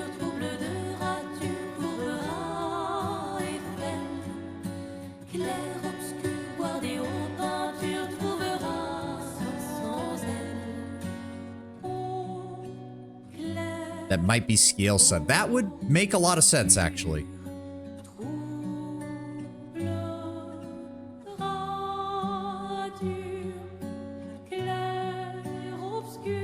I mean, yeah, this feels nice for Mael and all, but... Oh, yeah, I don't like this. I really, really don't like this. And you can see it in her face. There's a part of her that knows this is all fake. The characters look older, but not Mael. Yeah. I really don't like that.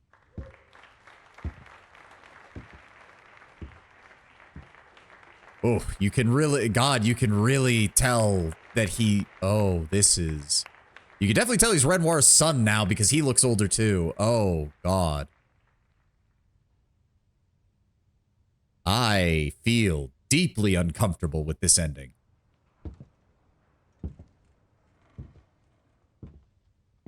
Oh, I really don't like this.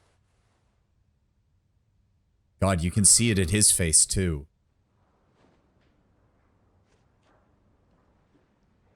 Mael, what the fuck have you done?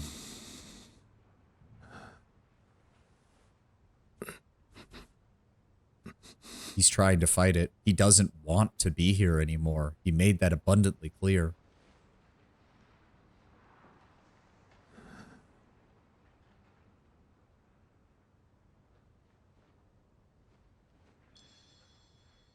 Oh, what was that?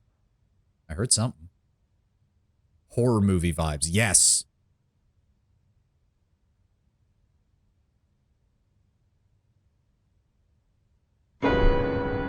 Oh, that's, yeah, no, that's, oh, I hate this.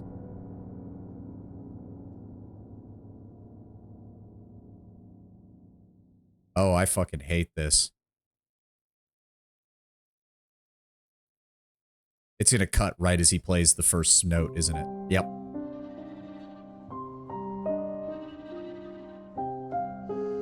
Okay, yeah, no, that's fucking horrible, and I hate that.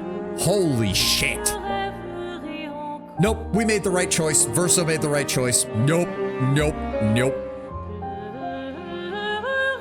That was, I knew I could feel something resonating when I was watching this, because I was like, I feel like I've seen this.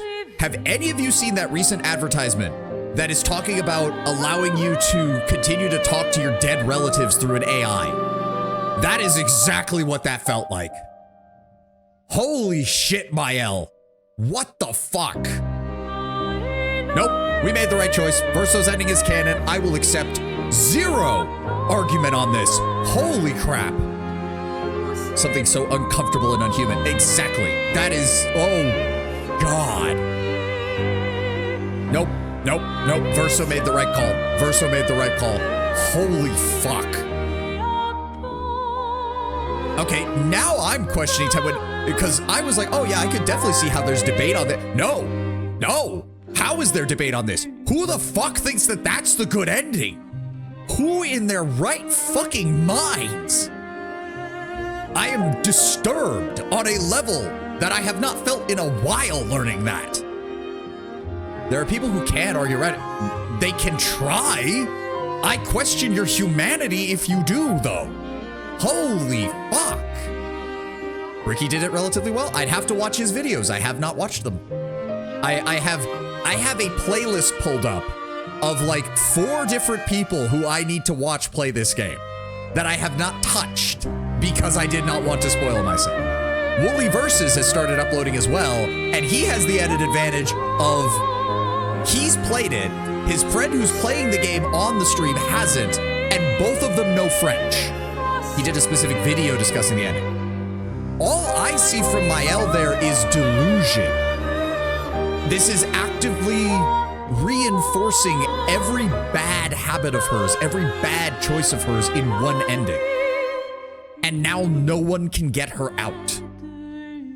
Oh, that is... I literally felt like I feel sick watching that ending. I would have to watch it. Again, Tim, I'd have to watch it. Ooh, no, that was... I'm glad we did that because holy fuck. No, that final shot with the chroma leaking out of her eyes. No, horror movie.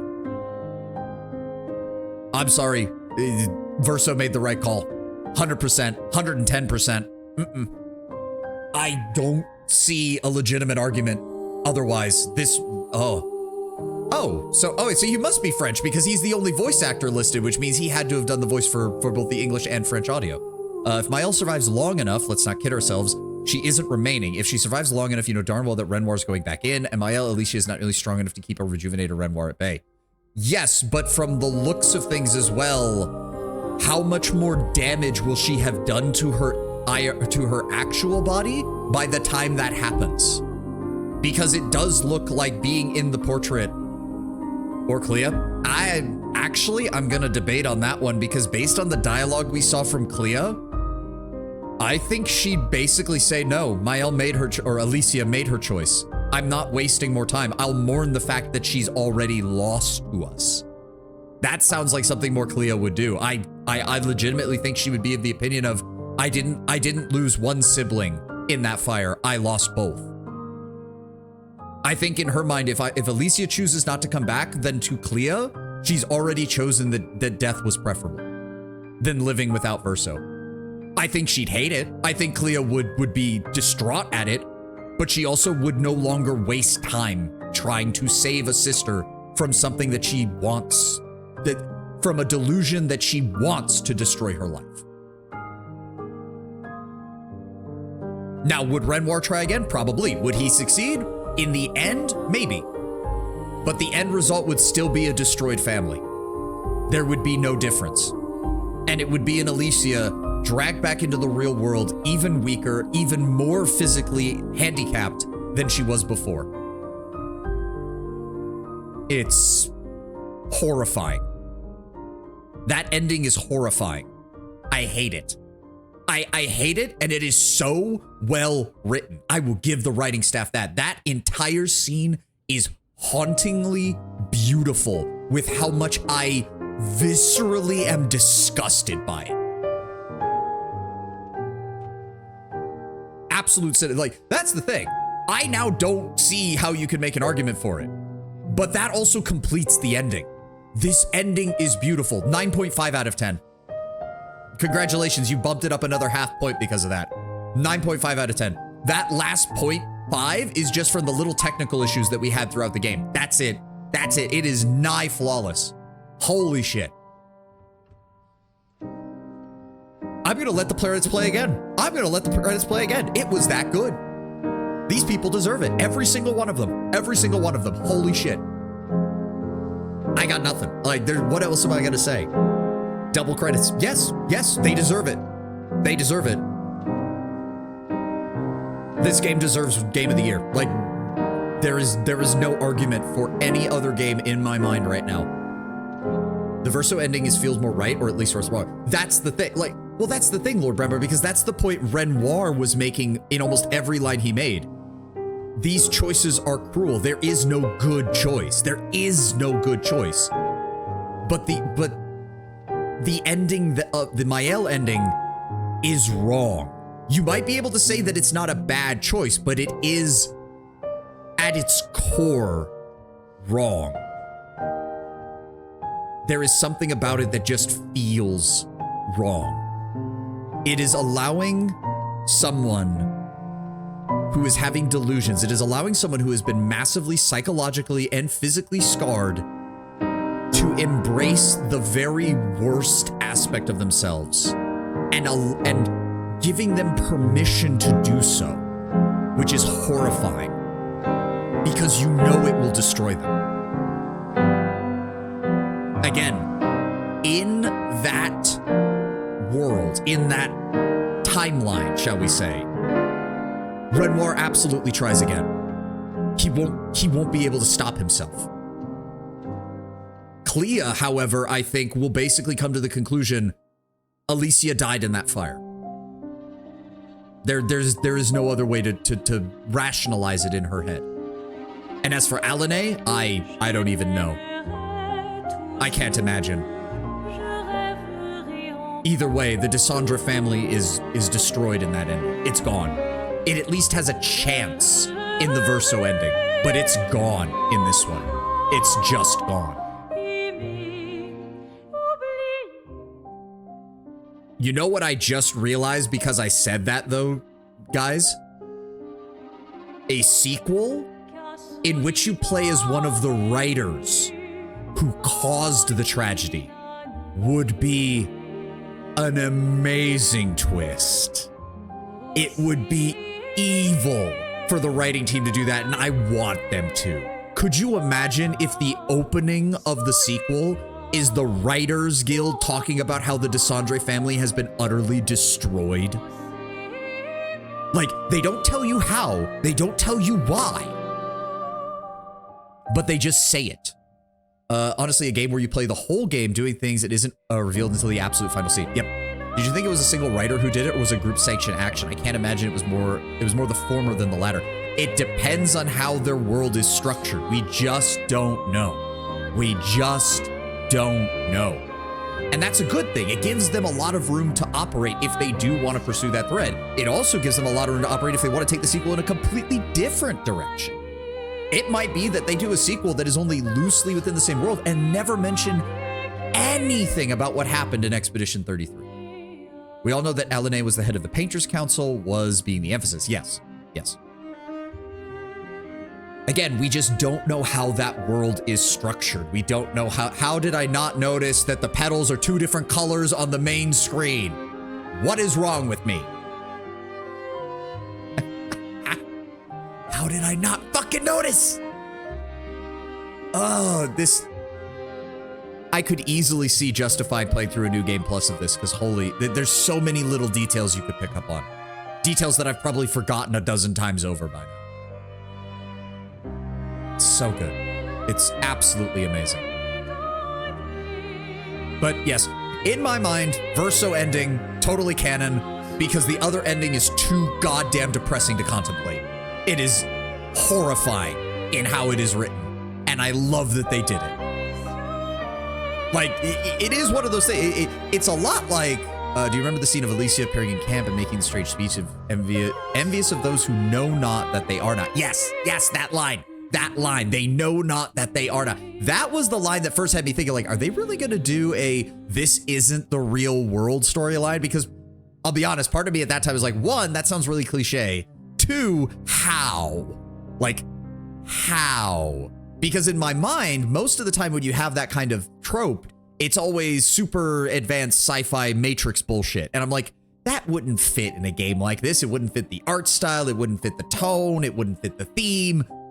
But turning it all into fantasy magic and all of it being painting, absolutely inspired choice. Perfect choice. Perfect choice on how to do that.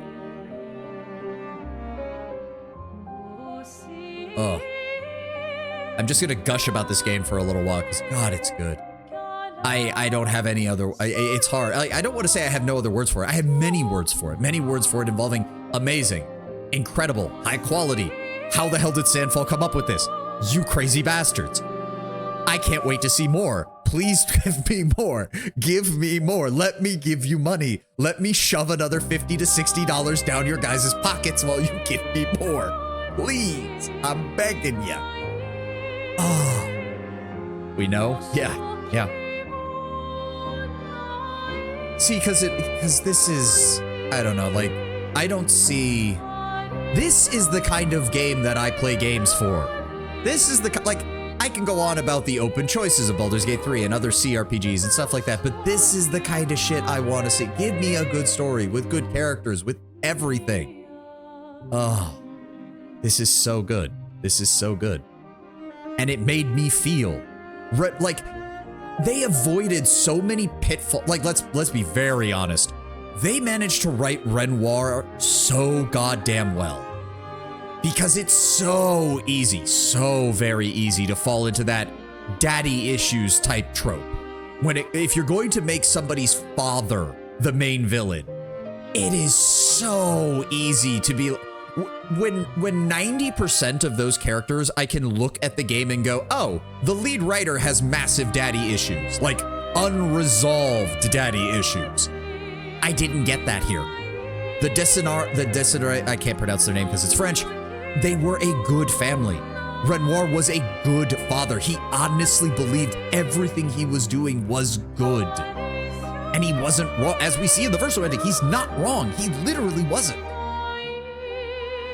It's funny how the main director for Expeditions said it would take him 50 years to do something to make this game at Ubisoft. A majority of it would be him gaining the rank to even be allowed to suggest it. Yep. Yep. Ubisoft delenda est. I hope I live to see them go bankrupt. The AAA gaming industry needs to be reminded that they are not immortal and invulnerable. They can fuck up to the point that they are allowed to just die. You know, as a business, I need to clarify so Twitch doesn't ban me. That a business can die if it fucks up enough. It doesn't matter how much investor money you have. It doesn't matter about any of that. If you can't produce what the people want you to produce so that they will buy it with their money, eventually you will die, you will end. You will be gone. Sandfall, on the other hand, has made something beautiful. And I that is the word for it. That is the word for it. And I say this as someone who is not an art connoisseur or an art critic or anything like that. My opinion on art is largely, you know, does it look nice? Does it look good? I've been to a few art museums. I largely think modern art looks like crap, but, you know, I'm not the one paying for it. So, well, I say that, but taxes often are collected that are then used and given to artists that do modern art. We are not ready for that conversation. Go watch Fat Electrician's video on how the CIA turned modern art into a psyop. If you want more information on that one. Ubisoft just let him and his friends go, and they straight up turned around and went, fuck you, we can outdo you at any point we want. Yep. And from the sound of it, the Dispatch game that just came out is doing the exact same thing. Dispatch is all a bunch of former Telltale developers who went to go work for Ubisoft, hated working for Ubisoft, and now have gone to make their own thing. Like, I think we're going to be seeing this more and more with talent. Hell, actually, we can go even further back than that. Hello Games, the creators of No Man's Sky. They were originally from EA, I believe, because the lead developer used to work on the Burnout series. Telltale style games benefit from having original stories, it turns out. Yeah, amazing, isn't it? They created their own universe and it's doing well. If I remember correctly, people even looked at the peak Steam numbers. It's doing better than any of Telltale games did. Shocking.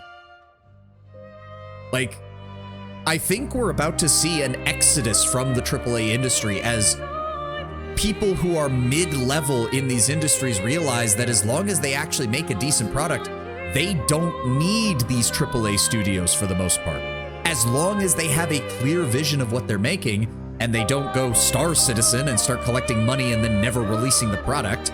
No shade on the people who like Star Citizen. I've seen some good gameplay from that, but let's not pretend that the company behind it isn't very shady at this point. When you have quote-unquote starter bundles that go up to $50,000, yeah, no. And a game that is still in alpha after 13 years. Yeah, no. But I think we're going to be seeing it, especially in the next decade or so, of mid-level developers who could never get their ideas even looked at will start leaving these companies and just making them themselves.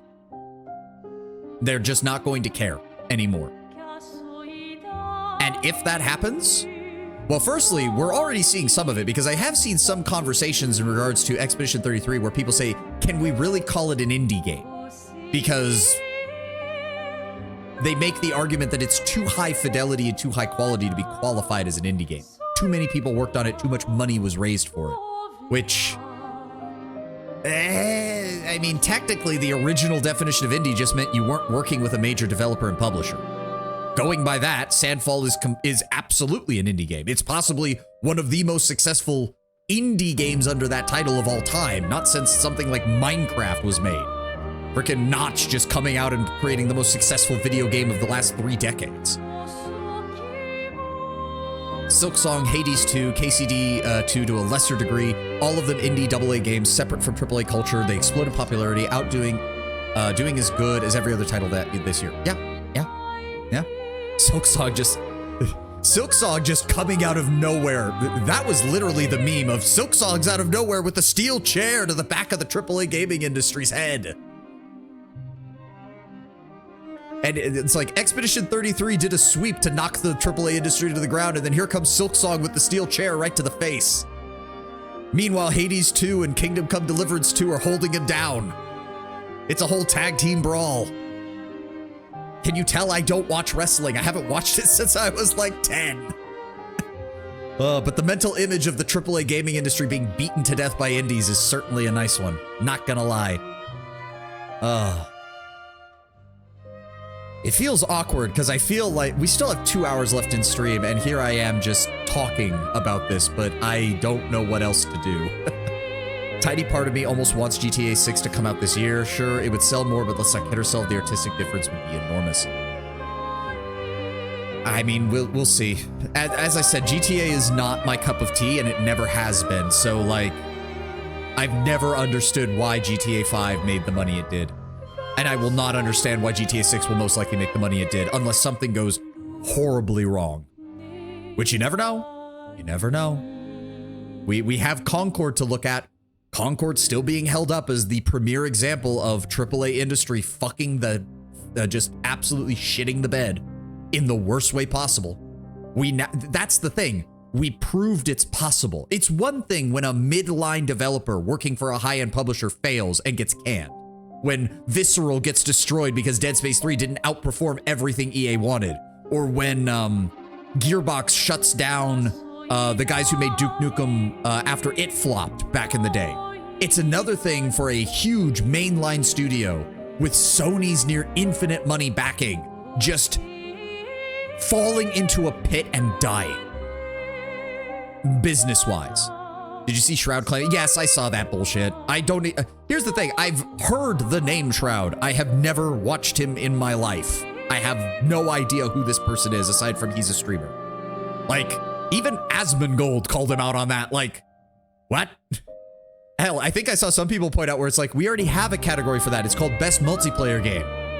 If you want Arc Raiders to win Best Multiplayer Game, then sure, whatever. I don't care. Can't imagine a universe where Arc Raiders is close to being good enough. Again, this is all, to be fair, this harkens back to the initial divide of single and multiplayer games. Like, this has been a thing almost since basically the PS1 and Xbox One era of gaming. This has been a thing ever since video games had a wide-ranging multiplayer component. Once that happened, the inevitable split between those who play games for single player and those who play games for multiplayer has slowly but steadily widened over the decades. And quite frankly, it's not really bridgeable at this point. In fact, I've got a great example for you. The action RPG genre. Diablo 2, Diablo 3, Diablo 4, Path of Exile, all those games have distinctly different feels.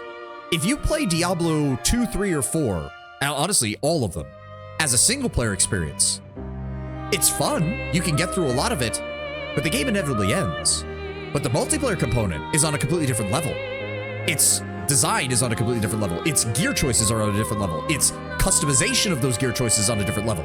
The things you have to do just to get by in the game are completely different from playing the base game, even at high difficulties. And that's a game that started purely as a combined single and multiplayer experience. They were meant to complement one another. And now, the difference between playing, I think Path of Exile is a great example. The difference between playing Path of Exile story mode and just playing through it to have fun versus trying to do quote unquote end game content in Path of Exile is night and day. They're not even comparable in terms of what the gameplay is. They all start from the same basic core of add these numbers together so that you don't die from the enemy's attacks and they die to yours, but they veer off in wildly different directions. I think we are just getting to that point where multiplayer games and single player games should not be compared to one another. Outside of very, very niche cases, such as maybe you could argue some MMOs, because some MMOs have enough single player content that you do without a group that it doesn't really matter. I don't know. It's definitely one of those things where it's like, this is why the idea of the gaming community is still a bit of a misnomer, because we're still very divided on how people enjoy these games. And I would say the big three distinctions, single player games, multiplayer games, and mobile games. These three groups have very little overlap nowadays. Very little. Building a game for one doesn't necessarily mean you exclude it from the others, but it does mean your appeal to those others is going to be very limited. And as we've seen in the last decade or so, trying to build a game that appeals to all three, or trying to draw all the wider audience, air quotes, tends to lead to disaster. Outside of a small handful that have managed to pull it off, shockingly. Usually the MMOs that are still hanging on are kind of the only ones who can really figure that out. And mobile gaming has kind of become its own thing all on its own. And now we're not even talking about Clair Obscur. Now we're just dealing with gaming culture in general. Let's pull it back in. Let's pull it back into Expedition 33. If I'm going to be talking about this right now, let's pull it back into Expedition 33. I think Sandfall's done an amazing job. Their writing team has done an amazing job. Their art design team has done an amazing job.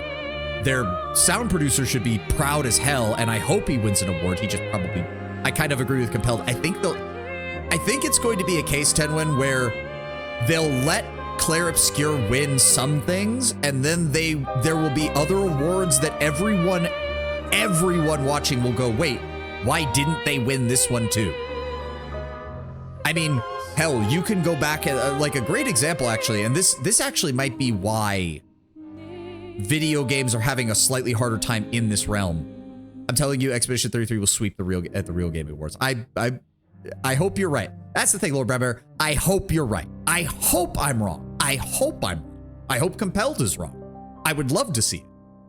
But I think part of the problem is that video games are kind of in that same spot to a lot of these critics that the fantasy genre was prior to the Lord of the Rings movies. Because don't forget, the Lord of the Rings, Fellowship of the Ring, and Two Towers both got snubbed at the Academy Awards.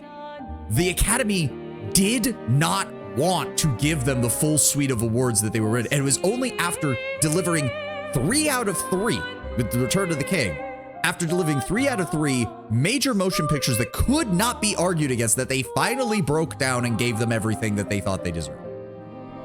The problem is video gaming doesn't have when was the last time we had a series deliver so perfectly consistently that it acted essentially as a battering ram against those who would try to deny how good it was?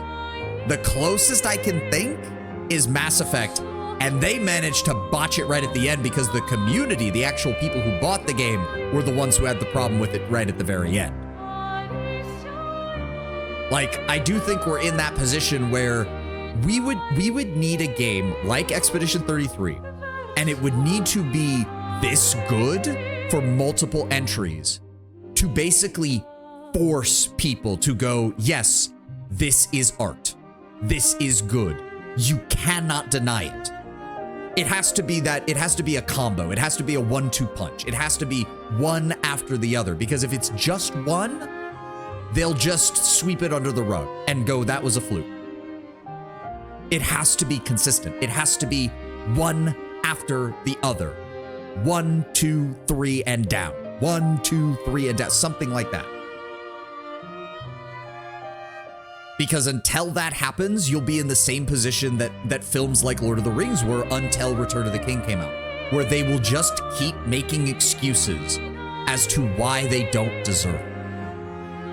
And video games have the double side, the additional hurdle of how much people who are outside the gaming industry, or even inside the gaming industry, but don't see games as something to be like artistic, they just see it as a business, they have no interest in anything like that. I mean, the dark days of when EA and Microsoft were at their worst just a decade or two ago, I think we all remember that for the most part, in which like microtransactions are very much the worst aspect of that nowadays.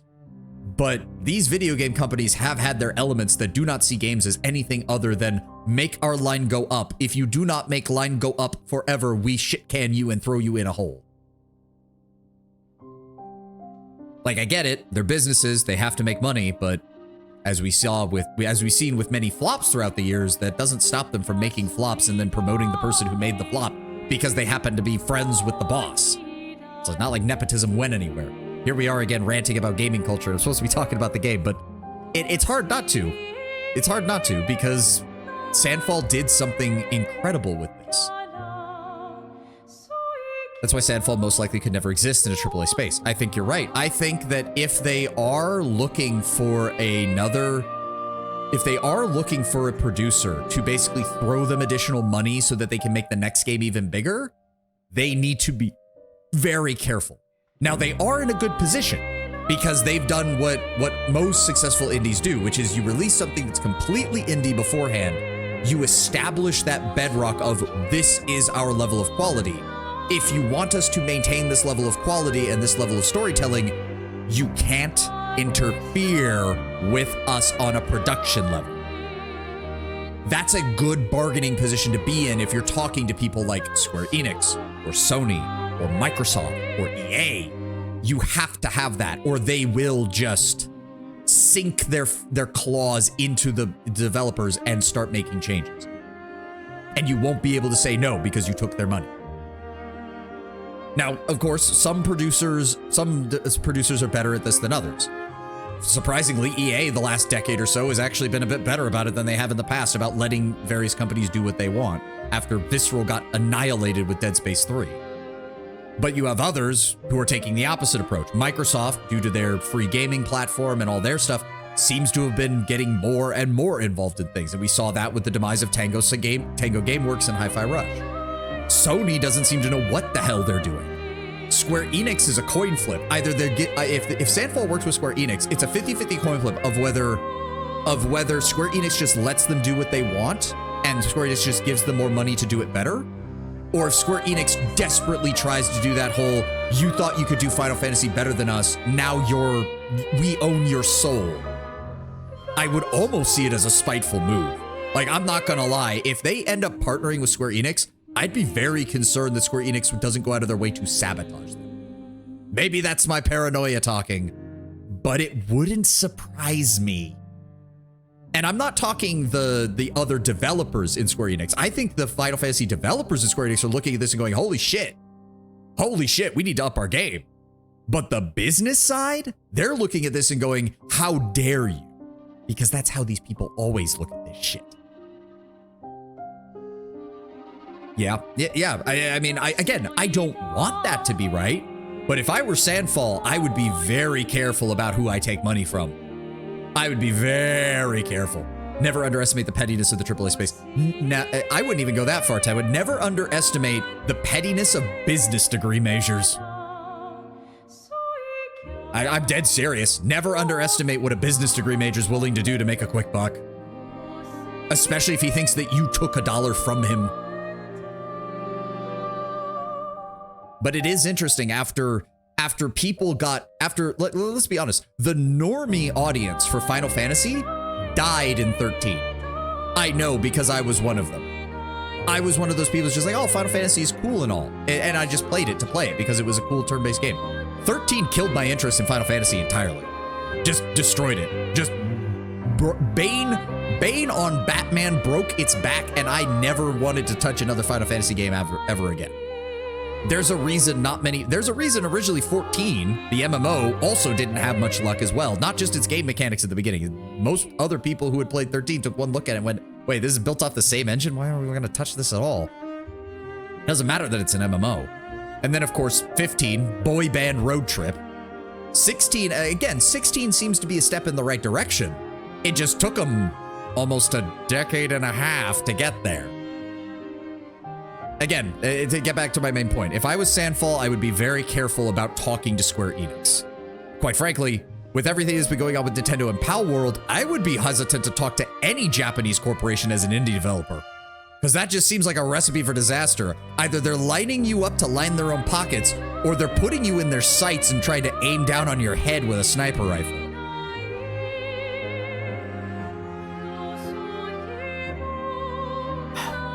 I'm gonna be very honest, I don't really know if I can do anything else today. I might take the extra 2 hours to relax because I have more stuff I need to do today. And I feel like leaving this on a good note, and Expedition 33 just, I'm gonna be very honest, I kind of wish we'd done the Mael ending first because I would feel so much better if we had seen Verso's ending last, because I'm still sickened by what I saw in the Mael ending. It is disturbing. It is disturbing. In fact, I'm gonna hit the snooze on the ad because I think we all need time to absorb that. We do. The worst part is, Lord Brown Bear, and you, even if you make the argument that Mael made the right choice, like as Tenwin said, Bricky made a video about it, I'm sure he makes a decent argument for it. It still means that Renoir was entirely correct. That everything he feared, everything he warned his family against, every lesson he was taught by his wife, who he admits is the better painter, was entirely correct. So I can get why there might be some emotional catharsis for some people, as far as the Mael wins, she defeated her father, she gets to have the life she wants. She's still living in his shadow because he was correct. And I think deep down, she knows that. It's also why she doesn't want to leave the painting, because her father was right. He was right about everything. Every single thing. And in the Verso ending, she has to confront that, and she has to come to terms with it. In the Mael ending, it's just escapism. Again, it's layers of escapism. The whole addiction aspect. Yes, I do think the drug addict analogy works incredibly well for this, because when you look at it from Renoir's perspective, that's exactly what it is. He lost his son his son was murdered, let's be honest. It was meant for Alicia, but whatever happened, it murdered Verso. His eldest daughter is now having to hold the entire city together on her own. His wife has run off on her delusions, and his younger daughter refuses to come out of her room or try to improve her life because she feels that her life, as it is already over. Again, the Desandra family is already nearly destroyed just by that act. He tries to intervene with his wife. He then has to try again to intervene with Mael. I cannot imagine the pain he was in by that point. And you don't really hear it in his voice until the very end during the boss fight. Because that is a man at the very end of his rope. And that's also why I think he lets Mael make that final choice at the very end, because he can't bring himself to try and fight again. He's that upset. He even says, I can't spend every day looking at living corpses. It's a very, it sounds cliche saying, oh, it's a powerful line, but it is. They did such a good job really making you feel for Renoir when he is, that's the word I'm looking for. He's not a villain. He's absolutely 100% not a villain. He's an antagonist.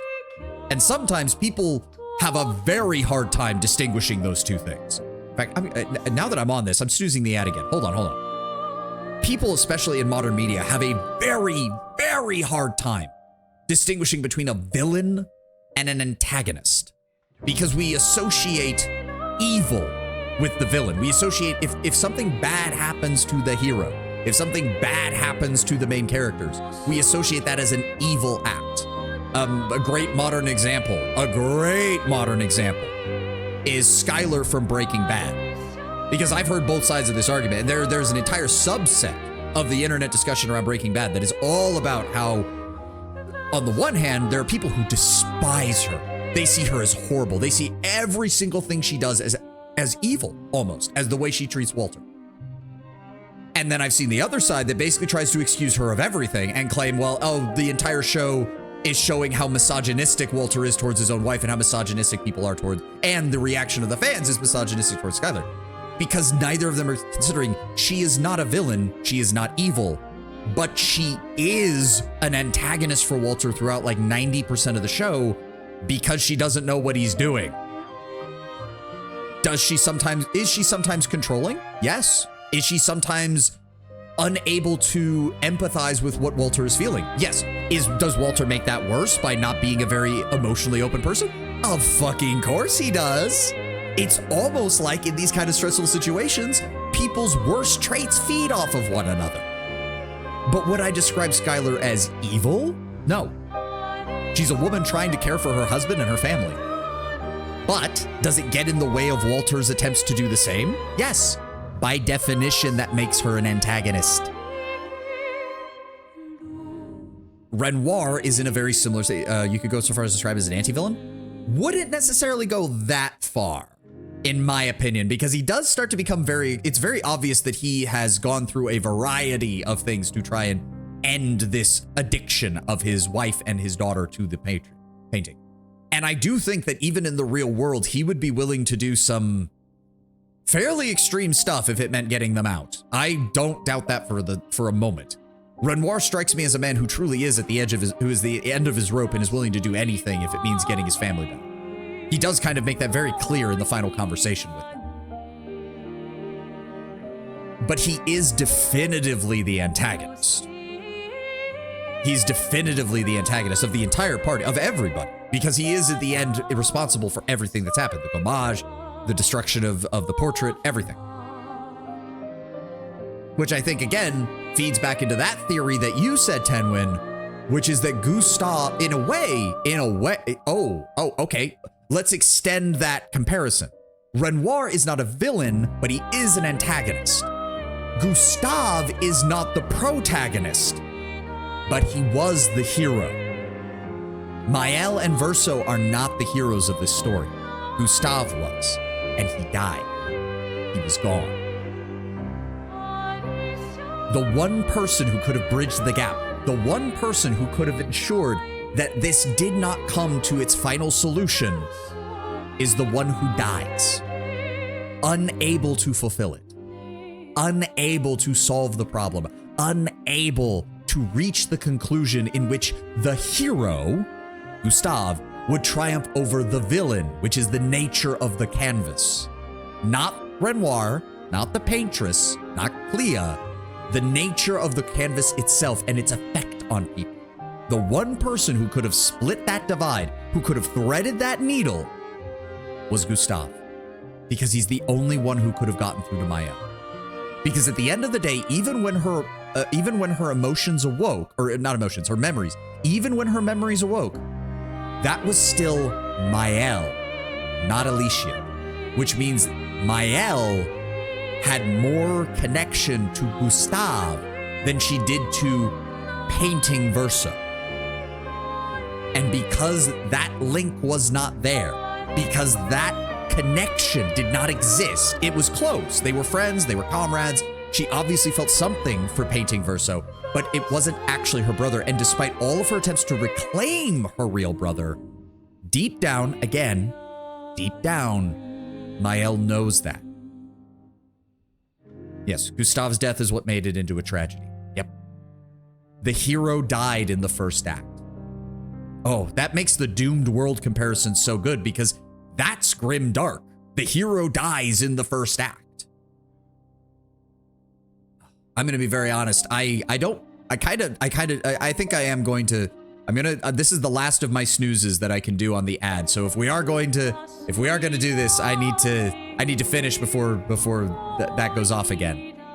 I think I'm going to call it here. It's a nice 4-hour stream. We still managed to get it done. I'm glad that we actually did it on a Sunday though, because it did give me more time to talk. Otherwise I'd be scrambling to get the hell out of here and go deal with other things. But 9.5 out of 10, 9 out of 10 at the absolute minimum. It's one of the best games I've played in a long time. I don't think I'll play through it again with New Game Plus, but I'm definitely going to be watching some Let's Plays with the knowledge that I have and really analyzing what the NPCs say. because I think Sandfall did an amazing job. An amazing job. I knew you'd love it. Thank you, Ted. I thank you for this. Like, I was already considering it. Even after it came out, I was like, this is getting a lot of hype. A lot of people are saying it's good. A lot of people are really hyping this up. I definitely want to do it. I really wanted to finish some of the CRPGs that we were doing. Like, I really wanted to finish Kingmaker finally. Like, emotionally, Kingmaker didn't hit as hard as this. Nowhere near. But I still appreciate it because it's a good CRPG. But this was a very good story. Sandfall should be immensely proud. The game starts 30 minutes in, grabs your throat, and will not let you go until the end. Yep. It locks your eye. See, and in my opinion, that's what makes it. That is one of the reasons it is good art. It catches your attention, and it makes sure that you don't. See, that's the difference, because a lot of times people will use the phrase, "Oh, it catches your attention and doesn't let you go." No, that's one way to do it. With interactive media, that certainly makes sense. With really good writing and really good storytelling, it's more that it catches your eye, it draws your attention, and you don't want to let go. Which is very fitting given how Mael's ending turns out. That I think that's deliberate. The lead writer was found on Reddit. That was such a coin toss. Yep. Hey, I have never, ever said that you can't find good writers on the internet. I have found a variety of fan fictions over the years that are written incredibly well. But yeah, it's one hell of a coin toss. Because there's not much in the way of mediocre writing when it comes to fanfiction. It's either really damn good or it's really damn bad. But I think we will call it here. I don't need a raid right now. I just want to kind of absorb everything that happened here, because I don't think Sandfall could have possibly. I don't see, from a storytelling perspective, I don't see how they could have done better. There are some technical aspects, some game limitations. For one thing, I would really appreciate a little bit more clarity on the mechanics, because trying to figure out how to get people to go in a certain order, in the turn order, you'd think it would just be based on speed, but apparently it's not.